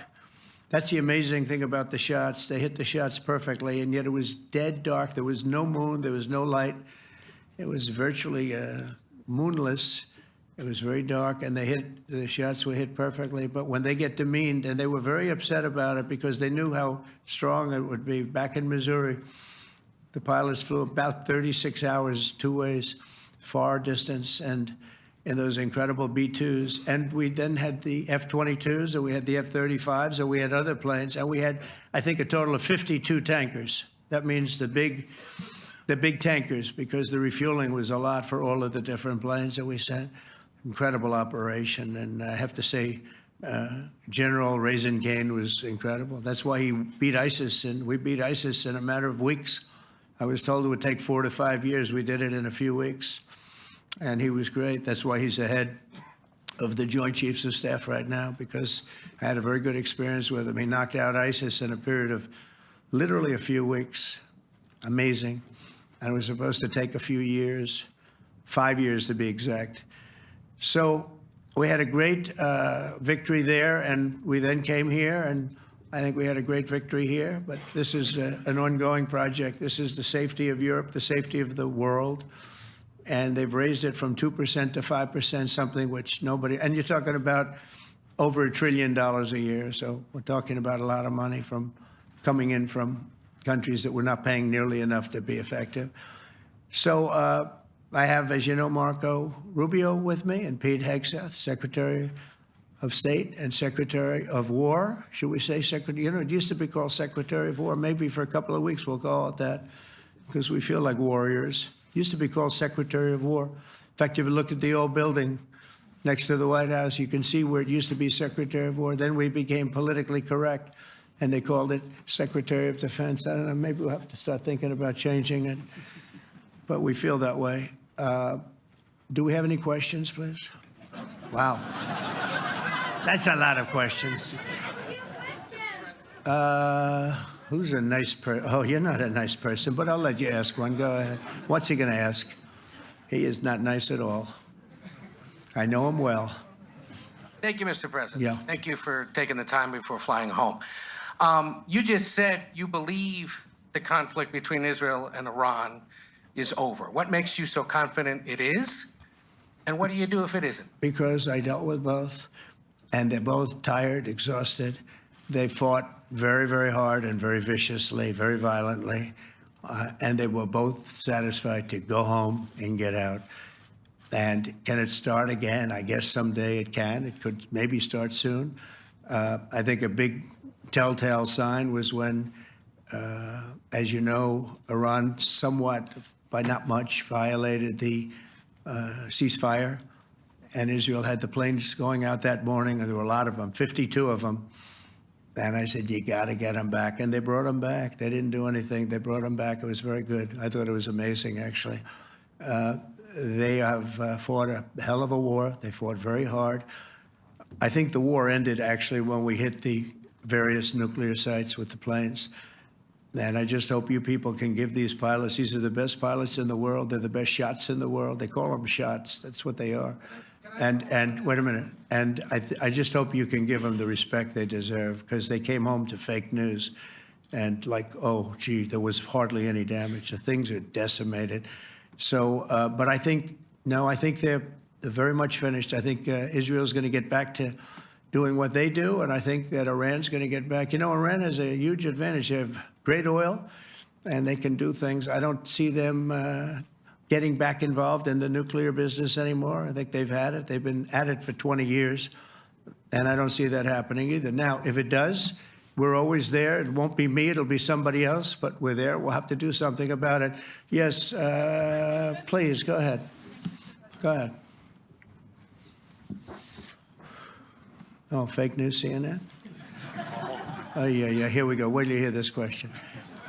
Thank you, You should really say how great our soldiers and our warriors are. I think everyone appreciates our soldiers and our warriors. I do have two questions for you, Mr. President. You just cited Israeli intelligence on these attacks. Earlier, you said U.S. intelligence was inconclusive. Are you relying on Israeli intelligence for your assessment of the impact of the strikes? No, this is also Iran made the statement. And it's also, if you read the document that was given, that Pete can talk about if you'd like, the document said it could be very severe damage, but they didn't take that. They said it could be limited or it could be very severe. They really didn't know, other than to say it could be limited or it could be very, very severe. And you didn't choose to put that because it was very early after. Since then, we've collected additional intelligence. We've also spoken to people who have seen the site, and the site is obliterated. And we think everything nuclear is down there. They didn't take it out. Okay, question? Please, go ahead. Go ahead. Yeah, blue dress. Thank you so much, Mr. President. Yesterday, you said China can now continue to purchase oil from Iran. Yeah. Are you giving up on your maximum pressure campaign? Because With there's who? sanctions right now. With who? On Iran? No, look, they just had a war. The war was fought. They fought it bravely. I'm not giving up. They're in the oil business. I mean, I could stop it if I wanted. I could sell China the oil myself. I don't want to do that. They're going to need money to put that country back into shape. We want to see that happen. No, if they're going to sell oil, they're going to sell oil. We're not taking over the oil. We could have, you know. I used to say with Iraq, keep the oil. I could say it here, too. We could have kept the oil. No, China is going to want to buy oil. They can buy it from us. They can buy it from other people. But you're going to have to put that country back into shape. It desperately needs money. Yeah. Yeah, please. Here we go. I'm picking the beauties today. Go ahead. Mr. President, Secretary General Rutte has described President Putin as an adversary, a threat, an enemy. Do you view him the same way? And in addition to that, you mentioned General Kane, your chief of staff, the chairman of the Joint Chiefs of Staff. General Kane. Yes, he has said that Mr. Putin has territorial ambitions beyond Ukraine. Do you view that in the same way? Possible. I mean, it's possible. I know one thing. He'd like to settle. He'd like to get out of this thing. It's a mess for him. He called the other day. He said, can I help you with Iran? I said, no, you can help me with Russia. Because, you know, in the last few weeks, we took care of India and Pakistan, Kosovo, Serbia. I think on Friday we have coming in, the Congo is coming in and Rwanda is coming in. That was a vicious war that went on, a machete war, heads chopped off all over Africa. They're coming in. We did two others in addition to that. Nobody's ever done anything like this. No, I consider him a person that's, I think, been misguided. I'm very surprised, actually. I thought we would have had that settled easy. I've settled 4 of them in the meantime. But he did call up, and he said, you know, he's close to Iran. He'd like to help us get a settlement. I said, no, no, you help me get a settlement with you, with Russia. And I think we're going to be doing that, too. Yeah, please. Go ahead, please. Thank you, Mr. President. You've made clear your position on what impact the strikes had. I wanted to ask you what is next with Iran. For instance, is there any indication from U.S. intelligence that Iran was able to move any material, including No, we just the uranium? opposite. We think we hit them so hard and so fast they didn't get to move. And if you knew about that material, it's very hard and very dangerous to move. It's called, in many people, they call it dust, but it's very, very heavy. It's very, very hard to move. And they were way down, you know, they're 30 stories down. They're literally 30, 35 stories down underground. You think you got it all? Oh, yeah, we think we got it. We think it's covered with granite, concrete, and steel. Can I ask you, are you interested in restarting negotiations with Iran? And if so, have they reciprocated? So Or is our this people, sort of Marco could answer this, but our people are not, I'm not. The way I look at it, they fought, the war's done, and, you know, I could get a statement that they're not going to go nuclear. We're probably going to ask for that, but they're not going to be doing it. But they're not going to be doing it anyway. They've had it. They've had it. Now, maybe someday in the future we'll want that. But I've asked Marco, do you want to draw, I just asked him the question as we were walking on the stage, do you want to draw up a little agreement for them to sign? Because I think we can get them to sign it. I don't think it's necessary. Marco, do you want to talk about that, please? Well, Mr. President, I think President Trump has shown a willingness to meet and talk to anybody in the world who's interested in peace. I don't know of any president that's been as willing as he has to meet with anyone and talk about peace. We'd love to have peaceful relations with any country in the world. And so obviously that'll depend on Iran's willingness not just to engage in peace, but to negotiate directly with the United States, not through some third country or fourth country process. But I know of no president, probably in our modern history, that's sought peace more than President Trump has. Sounds like the door is open, but you're in no rush. Is that right? Sounds like the door is open, but I'll tell you what, look, we're going to talk to them next week with Iran.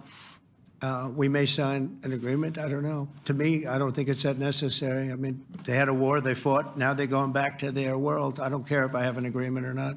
The only thing we'd be asking for is what we were asking for before about we want no nuclear, but we destroyed the nuclear. In other words, that's destroyed. I said, Iran will not have nuclear. Well, we blew it up. It's blown up to kingdom come. And so I don't feel very strongly about it. If we got a document, wouldn't be bad. We're going to meet with them, actually. We're going to meet with them. Yeah. Yeah, go ahead, please. Yes. Mr. President, Netherlands TV, thank you for visiting our country. Good. As I understood, Thank you. I, of course, like to know how you slept last night at the House of the King. Oh, I slept beautifully. But probably a more serious question. I think you just had a meeting with President Zelensky. Did you discuss any ceasefire in this Russo-Ukrainian? No, I wanted to know how he's doing. He was very nice, actually. You know, we had little rough times, but sometimes he was couldn't have been nicer. I think he'd like to see an end to this. I do. I think what I took from the meeting couldn't have been nicer, actually. But I took from the meeting that he'd like to see it end. I think it's a great time to end it. I'm going to speak to Vladimir Putin and see if we can get it ended. But look, these are brave people. They're fighting these wars all over the place. You know, last week they had, I guess, I told you, close to 7,000 young soldiers, Russian and Ukrainian soldiers were killed, 7,000 in 1 week. It's crazy. It's crazy. So I'll be speaking to Putin. Now, I had a good meeting with Zelensky. And I had a lot of good meetings. We had a lot of good meetings with a lot of people, a lot of great leaders. But he's fighting a brave battle. It's a tough battle. Yeah. Go ahead, white dress. Thank you. Ida Hallikainen from Finland, Ilta-Sanomat. Good. You have played golf with President Alexander Stubb. How do you see Finland as a NATO ally and partner, and how would you describe your relationship with our president? Well, he's a very good golfer, okay? In fact, he was on his college golf team. He went to a good college in the South, as you know, a very good college, and he was a good golfer. We had a good time. I think my relationship's great. I want to buy icebreakers. You know, you're very good at icebreakers. And I actually made him an offer. I didn't go to Congress. They'll try and impeach me for this. But there's an old, it's not old, it's fairly new, but it's used icebreaker. And I offered him about 1/3 of what he asked for. But we're negotiating. We need icebreakers in the U.S. And if we can get some inexpensively, I'd like to do that. Actually, they'll fix it up, make it good. Also, we may buy some icebreakers. You know, that you're the king of icebreakers, that particular country. They make them good. They make them really good, and they know what they're doing. And so we're negotiating with them for about 15 different icebreakers, but one of them is available now. It's old, and it's, old. It's like 5-6 years old. And we're trying to buy it. I'm trying to make a good deal. It's all I do my whole life. My whole life, that's all I do is make deals. Yeah, please. Go ahead. Sir, go ahead.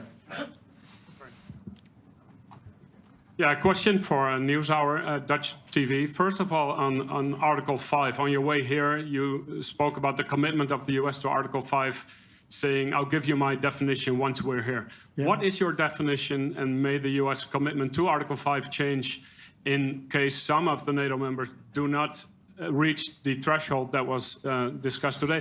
My second question is following up on a colleague on Iran. What intel reports do say that everything over there was obliterated. Yeah, well, there are numerous of those reports, and they're coming out fast and furious. But the most respected ones we've already seen. And I will say that on a very confidential basis, they're looking at the reports, like numerous reports, and including people going to the site and checking the site. And they're going to be having, I guess you're going to be having over the next couple of days a full, you're going to encapsulate it. But no, the site was obliterated, just like I said it was. And just like the pilots should be given credit for. As far as Article 5, look, when I came here because it was something I'm supposed to be doing, but I left here a little bit differently. I said, I watched the heads of these countries get up, and the love and the passion that they showed for their country was unbelievable. I've never seen quite anything like it. They want to protect their country, and they need the United States. And without the United States, it's not going to be the same. And you can ask Mark, or you can ask any of the people that were there. It was really moving to see it. They love their country. They were so respectful of me because I'm the head of the United States. And I made, you know, the King of Saudi Arabia, when I was in the Middle East, so I was in Qatar for a different reason, not a reason to get shot at. We were in there for economic development reasons, Qatar, UAE, and Saudi Arabia. All three leaders of those countries, and we took back $5.1 trillion into the United States. All three leaders said, you know, you're presiding over the hottest country in the world. The United States right now is the hottest, everybody wants to be there, everybody wants a piece of it. He said, a year ago, your country was dead. You had a deadhead running it. You had a country that was dead, and it was dead. You had people pouring through the borders. You had inflation. You had everything. He said, you've made it in 5 months at that time. You've made it the hottest country. This is the hottest country in the world. The United States right now is the hottest country in the world. And when I was around that table, it was a nice group of people, many of whom I knew from previous. When I saw the passion they had for the country, almost everyone, and you probably have the tapes, it was very public, but almost every one of them said, thank God for the United States. Without the United States, they couldn't really have NATO. It wouldn't work. It wouldn't work. It will in the future because now they're paying much more money, but it wouldn't work. It was great. And I left here differently. I left here saying that these people really love their countries. It's not a ripoff, and we're here to help them protect their country. Okay, we'll do one or two more. Thank you, Mr. President. Yeah. A question on Spain. Are you satisfied with today? Oh, I think Spain's terrible what they've done. No, I do. They're the only country that won't pay the full up. They want to stay at 2%. I think it's terrible. And, you know, they're doing very well. The economy is very well. And that economy could be blown right out of the water with something bad happening. You know, Spain is the only country that... Are you from Spain? Yeah. Good, congratulations. You're the only country that is not paying. I don't know what the problem is. I think it's too bad. So we'll make it up. You know what we're going to do? We're negotiating with Spain on a trade deal. We're going to make them pay twice as much. And I'm actually serious about that. We're going to make Spain... I like Spain. I have so many people from Spain that it's a great place, and they're great people. But Spain is the only country out of all of the countries that refuses to pay. And, you know, so they want a little bit of a free ride. But they'll have to pay it back to us on trade because I'm not going to let that happen. It's unfair. It's unfair to NATO. All right, sir, please. Go ahead, right in the back. Yeah, you, tall one. The tall man. Mr. President, Johannes Petra from Austrian National Television. How are you? You once said that you would end the Ukraine war in 24 hours. You later said that sarcastically. Well, of course it was sarcastic. But you've now been in office for 5 months and 5 days. Why have you not been able to end the Ukraine war? Because it's more difficult than people would have any idea. Vladimir Putin has been more difficult. Frankly, I had some problems with Zelensky. You may have read about him. And it's been more difficult than other wars. I mean, look, we just ended a war in 12 days that was simmering for 30 years, frankly. We ended Rwanda and the Congo. It's coming to sign the documents. We've already signed basic documents, but they're coming, I think, to the White House on Friday. We ended, Serbia was going to go at it. But maybe the most important of all, India and Pakistan. And that wasn't whether or not they may someday have nukes like we're talking about in the Middle East, like we're talking about with Israel and Iran. This is they have nuclear weapons. I ended that with a series of phone calls on trade. I said, look, if you're going to go fighting each other, it was getting very bad. You know how bad that last attack was. It was really bad. If you're going to go fighting each other, we're not doing any trade deal. No, no, no, you have to do a trade deal. I said, we're not doing any trade deal. And in fact, I had the general, who was very impressive. The general from Pakistan was in my office last week. You know, Prime Minister Modi is a great friend of mine. He's a great gentleman. He's a great man. And I got them to reason. I said, we're not doing a trade deal if you're going to fight. And if you're going to fight each other, we're not doing a trade deal. And you know what? They said, no, I want to do the trade deal. We stopped the nuclear war. Go ahead. Go ahead, Jeff. Here's another beauty, Jeff. He's a beauty, all right. Go ahead. Mr. President, to follow up on Ukraine, will the United States contribute any more money to Ukraine's defense this year to the $5 billion that allies are giving? And one question, you had another meeting with the Dutch opposition leader, Mr. Wilders. Can you tell us about that meeting? And are you upset about his anti-Muslim stance? I'm not upset about it. It's just his view. He's unhappy with the way things are going in this country and various countries. He was an opposition leader. And I was asked to meet with the opposition leader by the people that are running. I think they have some deal where if you have a meeting, you're supposed to meet with an opposition leader. I said, that's strange. We don't do that. But I met with I didn't know him. He seemed like a very nice guy, but he's in opposition to the current people, and that was set up by the current people. So I assume when I met with the Prime Minister, you're supposed to meet with the opposition. We'll have to try that sometime in our country. Let's not do it. But I thought he was very good. As far as money going, we'll see what happens. There's a lot of spirit. Look, Vladimir Putin really has to end that war. People are dying at levels that people haven't seen before for a long time. Go ahead. Go ahead. White shirt. Oh, she's all excited. Okay. So, BBC News Ukrainian. Where are you from? I'm from Ukraine. Oh. So my question to you is whether or not the U.S. is ready to sell anti-air missile systems, Patriot, to Ukraine. We know that Russia has been pounding Ukraine really heavily right now. Are you living yourself now in Ukraine? My husband is there. Wow. And I can see you're very, it's amazing. And me with the kids, I'm in Warsaw actually, because he wanted me to be. Is your husband a soldier? No? He is. He's there now? Yeah. Wow. That's rough stuff, right? That's tough. And you're living here? In Warsaw. And you're a reporter? I am. Good. So let me just tell you, they do want to have the missiles, okay, as they call them, the Patriots. And we're going to see if we can make some available, They're very hard to get. We need them too. We were supplying them to Israel. And they're very effective, 100% effective. Hard to believe how effective. And they do want that more than any other thing, as you probably know. That's a very good question. And I wish you a lot of luck. I mean, I can see it's very upsetting to you. So say hello to your husband, okay? Thank you. Go ahead. Thank you. Thank you, Mr. President. You were criticizing... Where are you from? Bloomberg News. Oh, Bloomberg. That's wonderful.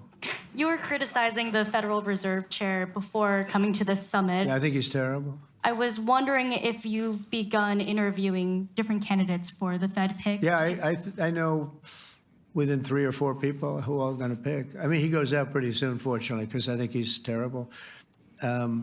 We have no inflation. We have a tremendous economy. Hundreds of billions of dollars of tariff money is pouring in. Factories are being built because they don't want to pay the tariffs, so they're building them all over the country. I think we're close to $15 trillion. I told you $5.1 trillion from the Middle East alone, but of investment money coming in. There's never been anything like that in the history of our country. But we have no inflation. And we have borrowing because Biden, stupidly, they did short-term debt. So we have borrowing coming up. And, you know, we'll go 10 years, maybe longer, maybe shorter, but we'll go a long period of time when we do the debt. And because of him, because of this guy, we will have to pay for years. We'll be paying for him. And I said to him, listen, there's no inflation. He says, but maybe there'll be some. That's true. I said, if there is some, what you do is raise the rate. I'm okay with that. You raise the rate in 2 years from now or in a year from now. But because the rate's high, we have to pay more for debt. It's pretty equal. In other words, if it's 4%, it's 4%. If you drop it a point, you'll pay 3%. So it's fairly equal, not necessarily, but fairly equal. So we're going to end up paying maybe 2 points or 3 points more. 3 points would be about $900 billion a year because of this very average mentally person. He's an average mentally person. I'd say low in terms of what he does, low. Low IQ for what he does, okay? Wait, so instead of paying $900 billion, we don't want to pay 900 just because he doesn't want to lower the rate. I said, if there's inflation in 2 years or 3 years or 1 year from now, you raise the rate and you take care of the inflation, among other things. But he's probably a very political guy, I guess. I don't know. I think he's a very stupid person, actually. All right, one more. Let's go. How about you? Go ahead. She looks so happy and everything. Thank you. That's why I picked I'm her. from Spain, too. I'm Ana Buch from La Vanguardia. I wanted to know if... You're where from? Spain, too. Ah. I wanted to know if you want to... That's the Spain corner right there. Shouldn't have said that. That's okay. I do like Spain, by the way. I think it's unfair that they're not paying, but go ahead. Are you going to negotiate directly with Spain about... I'm going to negotiate directly with Spain. I'm going to do it myself. They're going to pay. They'll pay more money this way. You should tell them to go back and pay. You're a reporter? You tell them to go back. They ought to join all of those countries that are paying 5%. Spain's going to be just about the only one that's not. They were the most hostile toward doing it. It just doesn't make sense to me. Okay. All right, Kelly, go ahead. Here we go. There's another one. Hello, sir. Thank you very We got them all today. Okay. So, Mr. President, you talked about expecting some on-the-ground assessments at Fordo and other sites. Now here, Is that here again. Israeli and U.S.? It's been obliterated, Kelly. It's been What is your message obliterated. then, sir, to the intelligence community when they present reports? You're not disputing the DIA report. You're just... They presented a exists. report that wasn't finished. We're talking about something that took place 3 days ago. I understand that's The report was done So 2 what days is ago. your- Wait a minute. Yes. They didn't see it. All they can do is take a guess. Now, if you take a look at the pictures, if you take a look how it's all blackened, you know the fire and brimstone is all underground because it's granite and it's all underground. You don't show it. But even there, with all of that being said, the whole area for 75 yards around the hole where it hit is black with fire. The group that's run by this gentleman, in fact, you may want to talk about it for a second because we're going to issue a report. And I think it's not even a very exciting report at this point. It's been obliterated, totally obliterated. And they did a report, but it was like, if you look at the dates, it's just a few days after it Understood, happened. sir. So they didn't see it. They said it may be very severe. Go ahead. Understood. Do you have a message for the intelligence community, though, in terms of unvarnished information getting to you, that it's not... I don't really have a message. I would say issue the report when you know what happened. I wouldn't say that it could be severe or maybe not. They use the word severe. It could be severe or maybe it's not. And briefly- So people like you picked up and said, oh, it's not severe. We're just No, looking for the- the report was not a complete report. Yeah, the message was probably wait till you know the answer before you... And, Go sir, ahead. did you not have a public component to your Zelensky meeting for a tactical reason with President Putin? Let him answer this. Hello, Mr. Secretary. Yeah. There's a reason the president calls out fake news for what it is. These pilots, these refuelers, these fighters, these air defenders, the skill and the courage it took to go into enemy territory flying 36 hours on behalf of the American people and the world to take out a nuclear program is beyond what anyone in this audience can fathom. And then the instinct of CNN, the instinct of the New York Times is to try to find a way to spin it for their own political reasons to try to hurt President Trump or our country. They don't care what the troops think. They don't care what the world thinks. They want to spin it to try to make him look bad based on a leak. Of course, we've all seen plenty of leakers. And what do leakers do? They have agendas. And what do? Do they share the whole information or just the part that they want to introduce? And when they introduce that preliminary, a preliminary report that's deemed to be a low assessment, you know what a low assessment means? Low confidence in the data in that report. And why is there low confidence? Because all of the evidence of what was just bombed by 12 30,000-pound bombs is buried under a mountain, devastated and obliterated. So if you want to make an assessment of what happened at Fordo, you better get a big shovel and go really deep, because Iran's nuclear program is obliterated. And somebody somewhere is trying to leak something to say, oh, with low confidence, we think maybe it's moderate. Those that dropped the bombs precisely in the right place know exactly what happened when that exploded. And you know who else knows? Iran. That's why they came to the table right away, because their nuclear capabilities have been set back beyond what they thought were possible because of the courage of a commander-in-chief who led our troops, despite what the fake news wants to say. But you're not disputing the report said what it said, even though it was initial. The report said what it said, and it was fine. It was severe, they think, but they had no idea. They shouldn't have issued a report until they did. But we've gotten the information. I think Pete said it better than you can say it. And you know, you should be proud, you, especially you, should be proud of those pilots, and you shouldn't be trying to demean them. No, those pilots flew at great risk, a big chance that they'd never come back home and see their husbands or their wives. Let me just tell you, you and NBC, fake news, which is one of the worst, and CNN, New York Times, are all bad. They're sick. There's something wrong with them. But you know what? You should be praising those people instead of trying to find some. By getting me, by trying to go and get me, you're hurting those people. They were devastated. You know, I got a call from Missouri, great state, that I won 3 times by a lot.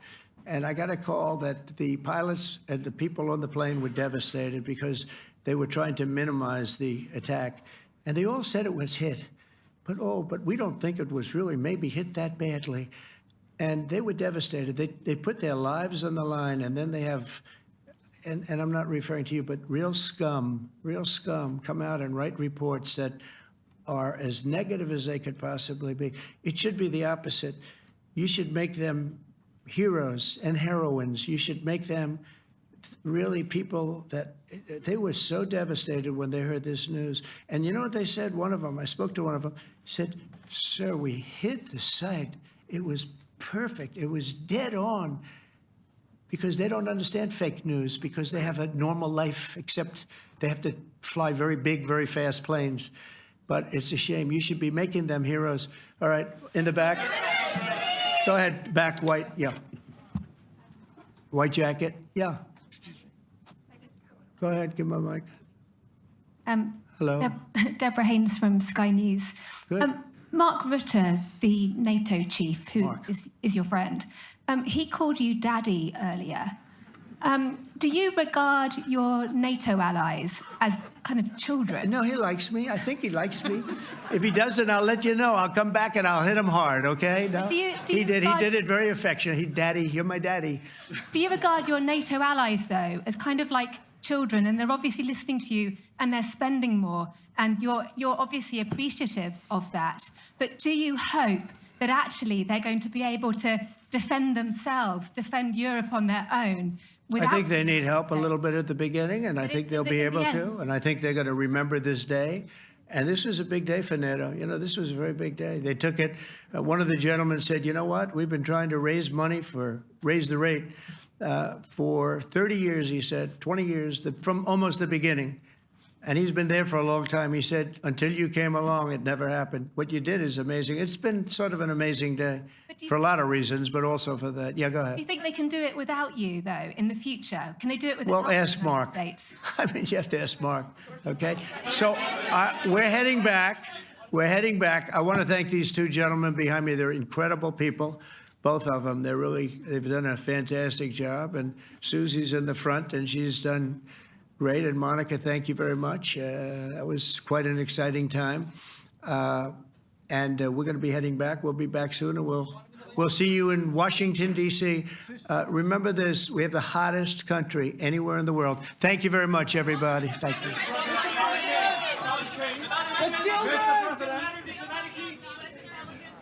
Do you trust American intelligence agencies?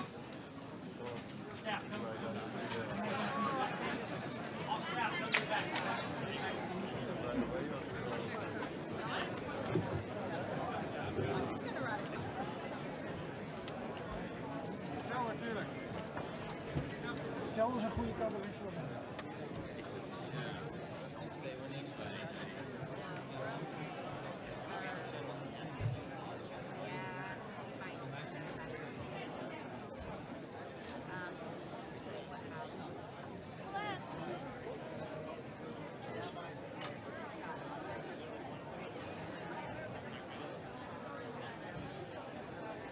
Krijgen we er nog een?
Okay, which camera? This one.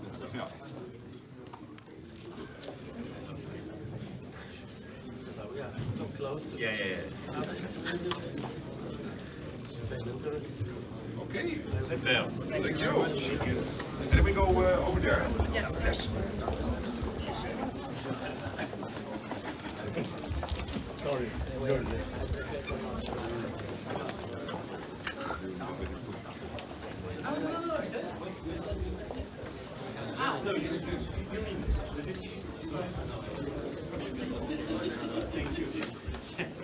No, sorry. Yes, thank you so much.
comments of Prime Minister Schoof. Prime Minister will start with a short statement in English and will furthermore answer the questions of the Dutch media in Dutch and the international media in English, of course. Thank you. Good afternoon. Today we've reached the end of an intensive but rewarding 2-year period, which has led to this historic summit in The Hague. The agreement that the 32 member countries have made here as one will set the highest standard for our collective deterrence and defense. A renewed and enhanced commitment to protecting peace and security in our territory. And a message to our adversaries that NATO is ready for any and all challenges and threats we may face. I'm proud that we have taken this decision here in The Hague, International City of Peace and Justice. It's the biggest summit our country has ever hosted, involving the most elaborate security operation we've ever seen, and resulting in a turning point in NATO's history. This could not have been done without the work of tens of thousands of Dutch and international professionals and volunteers, and I'd like to use this opportunity to say thank you to everyone who has made this summit possible. This is the Netherlands at its best. All the pieces of this big, complex puzzle have come together, forming the basis of a historic reinforcement of our alliance. We are setting a new NATO spending target as we move toward 2035. We will raise our annual defense spending to 3.5% of GDP, while another 1.5% going to broader defense-related investment and resilience and infrastructure. In doing so, we are committing firmly to the trend that began in recent years. Putin's full-scale invasion of Ukraine in 2022 has made NATO more relevant than ever. With the accession of Finland and Sweden, it is bigger than ever too. And the The Hague investment plan will now make NATO stronger than ever. We will bolster the European pillar of our alliance and share the financial burden and military task more equally.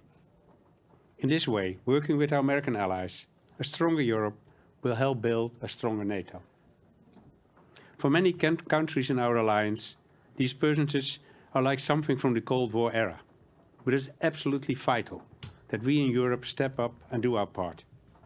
We have no choice, given the threat Russia poses to the Euro-Atlantic region and its enormous military build-up. Of course, the threat is most visible in Ukraine. Their future is closely bound up with our security. Every euro we spend on their defense will directly help curb Russia's aggression on our continent. And that's precisely why our support to Ukraine will count towards the 3.5% target. And I've assured President Zelensky that we will continue our unwavering support. As can be seen in our new military support package worth 155 million euros and the 500 million euros worth of contracts we have concluded with Ukraine's defense industry. And so, the end of one process is always the start of a new one. In fact, we might say the real work is just beginning. Under the new agreements, we will be making annual plans to bring us one step at a time to our target at 2035. A review will be held in 2029 to see if the capability targets and the underlying security assessments are still accurate. And we must get to work fast to bring the transatlantic and European defense industry fully up to speed. Our factories need to produce more, and produce it more quickly and in more innovative ways. That will allow us to turn all available euros and dollars into the defense hard power we need. The Defense Industry Forum that was held during the summer and I want to be frank. Yes,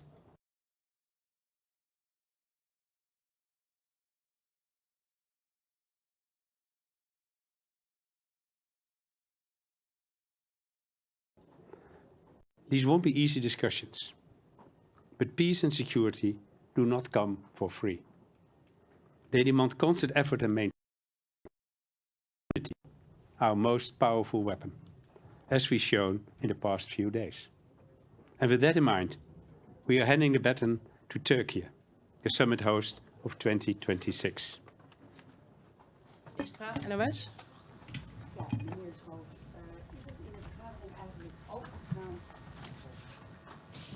Ja, meneer Schoof, is het in de vergadering eigenlijk ook gegaan wat er gebeurt als landen zich niet aan die percentages houden? We hebben net naar Trump geluisterd en die leek te suggereren dat hij bijvoorbeeld in het geval van Spanje dan zelf misschien wel handelssancties wil opleggen. Is dat een manier om een stok achter de deur te houden? Nou, ik heb geconcludeerd in de vergadering, luisterend naar alle geallieerden, zoals we dat zo mooi zeggen in NATO-verband, dat iedereen zich volledig gecommit heeft aan zeg maar de agreement dat we vandaag hebben bereikt. En nu gaan we stap voor stap dat allemaal realiseren. Niet voor niets hebben we ook een review. Dus laten we nu aan de slag gaan om stap voor stap die capabilities op te bouwen. Die percentages zijn gebaseerd op onderzoeken wat we nodig hebben om uiteindelijk ons weerstandsvermogen en onze afschrikking op orde te krijgen, onze defensie op orde te krijgen. Daar gaan we nu mee aan de slag. En dan kijken we stap voor stap hoe ver we komen. En dan gaan we ook wel kijken als landen uiteindelijk achterblijven. En dat kan voor meer landen gelden, maar misschien gaan er ook wel heel landen heel snel. Dat hebben we ook gehoord vandaag. Kijken hoe we daar allemaal mee omgaan. Maar in het verleden hebben landen natuurlijk ook met z'n allen afgesproken zich aan 2% te houden. Dat deden toen heel veel landen ook niet. En hoe is het dan als de heer Trump zegt, nou ja, in dat geval ga ik er zelf persoonlijk voor zorgen dat een land dat doet? Nou ja, ik heb het hem ook horen zeggen, maar ik blijf even bij vandaag. Vandaag hebben we een historische overeenkomst bereikt, waarin alle lidstaten zich hieraan verbonden hebben. En we doen een review in 2029. En stap voor stap gaan we nou die stappen zetten om te zorgen dat we de capabilities op zijn plek krijgen. Ja, er zijn landen die denken dat ze dat voor minder geld kunnen. Dat gaan we zien. Ik denk dat het allerbelangrijkste is dat we die capabilities opbouwen. Was er überhaupt nog discussie daarbinnen vanmiddag bij de vergadering? Want als je zag wat de plannen daarvoor waren en wat eruit kwamen, daar lijkt eigenlijk niks aan veranderd. Was iedereen het daar gewoon al met elkaar eens? Ja, we waren het met elkaar eens. Maar het is met deze Noord-Atlantische Raad eigenlijk hetzelfde als met de ministerraad in Nederland. Over wat er binnen gebeurt spreken we niet. Maar uw constatering is terecht. Vooraf en achteraf was hetzelfde document. En we hebben goed naar elkaar geluisterd. En uiteindelijk is er in unanimiteit gezegd, wij stappen allemaal in. En dat betekent dat dit nu een historisch moment is. En we Den Haag, hopelijk over 10 jaar als we terugkijken, kunnen zeggen in Den Haag is uiteindelijk dat belangrijke keerpunt in de NATO ten opzichte van onze defensie en onze afschrikking gerealiseerd door hogere defensieuitgaven en een betere defensie die daarvoor resulteert en daarmee voor vrede en welvaart in Europa en de rest van de wereld. Ja, dan een laatste vraag. We hoorden net inderdaad ook de heer Trump. Die lijkt ook helemaal warm geworden voor de NAVO, zoals hij net aangaf. Maar we weten natuurlijk ook, het is een wispelturige man die nogal eens van mening kan veranderen. Bijvoorbeeld ook over artikel 5. Hij zegt nu, nou daar sta ik helemaal achter. Denkt u ook dat dat zo blijft? Of kan dat volgende week ook weer veranderen? Nee, ik denk dat het zo blijft. Want ik denk dat er, afgezien van uitspraken die we soms hebben gezien, de boodschap van Amerika nog steeds is geweest dat als we zeg maar, met deze overeenkomst we ook tegelijkertijd weer met elkaar ook weer hebben bevestigd dat artikel 5 gewoon geldt. En ook in mijn eigen gesprek met de heer Trump, en heeft u wellicht ook een stukje van gezien van het laatste stukje, want daar was de media bij, is dat nog een keer bevestigd. En ook op de vraag van artikel 5 zei hij, ja, waarom denkt u anders dat ik hier ben? Ook als landen niet betalen. En ik denk dat dat belangrijk is als hij ook zegt, waarom denkt u dat ik anders hier ben? Dus artikel 5 geldt gewoon. SBS dan ANP. Meneer Schoof, bent u opgelucht en tevreden dat het erop zit en dat Trump zijn zin heeft gekregen? Nou, de top zit er pas op als iedereen weg is. Dat klinkt misschien een beetje onaardig, maar dat is natuurlijk wel het geval. We vinden op dit moment ook nog links en rechts nog wat kleine bilaterale of grotere bilaterale gesprekken plaats. Bent u bang dat daar nog wat kan gebeuren? Nee, ik ben er niet bang over, maar ik constateer even dat de top pas klaar is als iedereen weer in het vliegtuig zit op weg naar huis.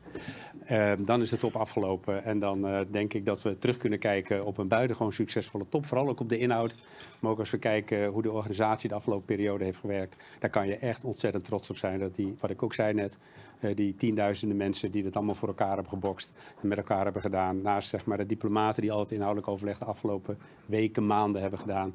Ja, dan kijk je natuurlijk met trots terug op het resultaat. We hadden het net al even over de wispelturigheid van Trump. Kunt u opgelucht ademhalen nu? Nou ja, de vooruitzichten waren gewoon goed. En dat we met deze overeenkomst, en het is mij vaak gevraagd, komt Trump? Hij heeft me dat een keer in een telefoongesprek, heeft hij me verzekerd dat het 100% zeker was. En ik heb geconstateerd dat daar in ieder geval de afgelopen 2 maanden, denk ik, geen verandering is gekomen. En dat hij er ook gisteravond was, zei het ietsje later dan gepland, maar hij was er wel. Heeft u en uw team nog een rol gespeeld in het feit dat hij bij het Koningshuis heeft geslapen? Nou, daar doe ik allemaal geen mededeling over. Maar er vindt allemaal permanent overleg plaats. Want dit is echt iets voor Nederland en het Koningshuis om daar te kijken hoe dat kan. En natuurlijk hebben we daar met elkaar overleg over. Dank. ANP? ANP hiervoor. Ja, meneer Schoof, in 2029 is het allereerste eikmoment. Waar moet Nederland staan op dat moment? Oh, daar doe ik op dit moment geen uitspraak over. Ik denk dat we moeten kunnen zien dat Nederland op een pad zit. Dus ik zeg er toch nog wel iets over. En dat Nederland op een pad zit wat duidelijk markeert dat we op weg zijn naar de 3,5%. Maar ik ga je niet zeggen waar Nederland in 2029 moet zijn. Ook in het parlementaire debat heb ik steeds gezegd dat elk jaar opnieuw moet die discussie worden genomen. Het zal ongetwijfeld ook na de verkiezingen de formatie een belangrijk onderwerp van gesprek zijn om te kijken hoe het nieuwe kabinet dat pad voor zich ziet. En het is wellicht aan het huidige kabinet om daar de eerste besluit over te nemen. Voor de begroting 27, maar het hangt helemaal af van de snelheid van het formatieproces. Ja, de Nederlandse politiek kennende kan het nog een tijdje duren voordat er een nieuw kabinet zit. Het zou zomaar kunnen duren dat u nog een jaar demissionair bent. Is dit niet ook al een moment voor de augustusbesluitvorming bijvoorbeeld? Om dan al die eerste stap te gaan zetten? Nee, augustus praten we normaal gesproken niet over de uitgavenkant van de begroting. Dat doen we echt bij de voorjaarsnota. Dat hebben we bij de voorjaarsnota ook ten opzichte van 2026 voor Defensie gedaan. Daarom zeggen we ook in 2026 zitten we 2,2% inclusief de Oekraïne-uitgaven. Ja. En dat betekent dat voor het eerst weer bij de voorjaarsnota van 2026 voor de begroting van 27 over de uitgaven wordt gesproken, gerelateerd nu aan deze NAVO-norm. Ja, over die bijdrage of de opnemen van de Oekraïne-steun hierin, in die NAVO-norm. Kunt u iets meer schetsen hoe dat zeg maar verdeeld is? Wat er wel voor telt en wat er bijvoorbeeld ook niet voor telt? Ja, wat militair is, wordt meegeteld onder de NAVO-norm. Ja, dus alles wordt daar gewoon bij opgeteld? Nou, dat is niet humanitarian aid of wederopbouw. Het is het militaire deel van de financiering die de verschillende landen doen ten behoeve van de support aan Oekraïne. Sorry, ik zit natuurlijk nog helemaal in het Engels. Ten behoeve van Oekraïne. En ik denk dat het ook ontzettend belangrijk is. Die support aan Oekraïne. Ik maak even misbruik van uw vraag. Dat is ook veel op tafel geweest de afgelopen dagen. Ik heb gisteren ook zelf daar met Zelensky uitvoerig over gesproken. Dat die voortdurende support heeft Oekraïne gewoon nodig. Om druk en tegelijkertijd druk houden op Rusland. Ik denk ook belangrijk. Morgen zijn we weer in Brussel met de Europese Raad. Dan kunnen we waarschijnlijk ook weer praten over het 18e sanctiepakket. Het is belangrijk om die druk te houden, die support aan Oekraïne en te kijken. En daar is natuurlijk ook met de president van Amerika over gesproken. Op welke manier we ervoor kunnen zorgen dat ook Poetin weer aan tafel komt en serieus in gesprek komt met Oekraïne. Om te zorgen dat er eerst een staakt het vuur en daarna een duurzame vrede kan ontstaan. Ja. Mede door Spanje gaat er natuurlijk veel over van ja, hoe gaan we die 3,5% nou invullen en is zoveel geld ook wel nodig? Zegt u namens Nederland ook echt toe van wij gaan die 3,5% invullen met strikt defensieuitgaven en wij gaan daar niet creatief in boekhouden om het even zo te zeggen? Of wij gaan zeggen wij gaan die doelen halen met minder geld? Nee, we gaan niet creatief boekhouden. 3,5% is 3,5%. Er is een vrij strikte NAVO-norm voor. De NAVO zal daar ook strak op monitoren. En dat betekent dat dat ook datgene is wat onder die 3,5% valt en niks anders. En daar heeft Nederland ook voor getekend en dat gaan we ook serieus doen richting 2035. Dus daarin zal Nederland het braafste jongetje van de klas worden? Nou, het braafste jongetje van de klas klinkt zo ontzettend vervelend. Het is die verhoging van de defensiebudgetten, laat ik dat nog een keer onderstrepen, gaat uiteindelijk om de veiligheid van Nederland en de veiligheid van Europa. Gelet op wat we zien, op wat er wordt opgebouwd aan de Russische kant, aan de oostgrens van Europa, aan de Russische kant. Daarom moeten we investeren. En je kan discussiëren over het tempo waarin. De veiligheid vereist eigenlijk dat je dat rap doet. We hebben met elkaar afgesproken juist om een balans te zoeken ten opzichte van de vele uitgaven die overheden moeten doen in het belang van de mensen in hun land. Om te zeggen, nou, dat bouwen we geleidelijk aan op. En ik hoop niet dat Nederland de braafste jongetje van de klas is. Ik hoop dat we allemaal het braafste jongetje van de klas zijn.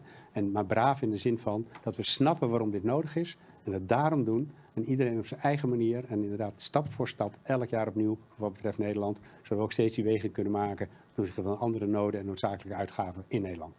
Kijk, de dame daar achterin, witte jasje.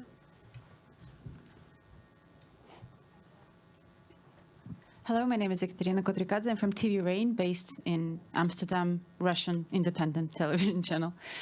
Thank you.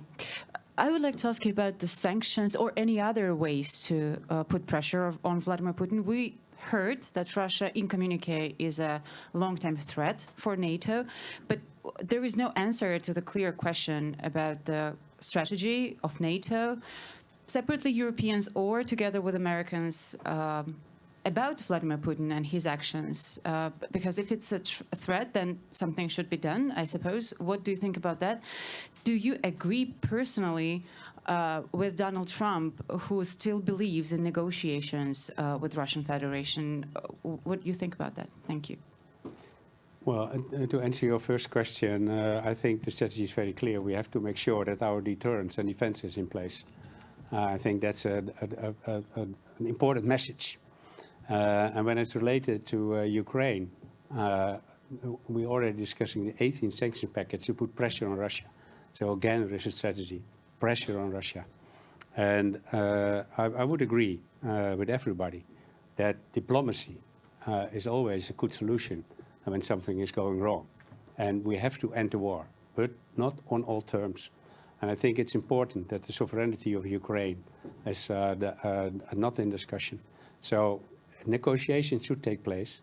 And I'm sure that also in the coming weeks, there will be a lot of pressure, also on Russia, to go back to the negotiation table and to negotiate seriously with Ukraine and with the US. Reuters? I'm going to ask this question in English for my international colleagues. In his press conference, President Trump also used the NATO podium as a way to launch some verbal attacks against US media and their reporting. The Netherlands has always positioned itself as a champion of the free press. What do you think of these kind of attacks on media for reporting? Well, I'm not going into this question. I think I'm responsible for my own words. We are highly appreciate press in the Netherlands, and we want freedom of press. And I don't comment ever on press, and I will stick to that way. AD, hier vooraan.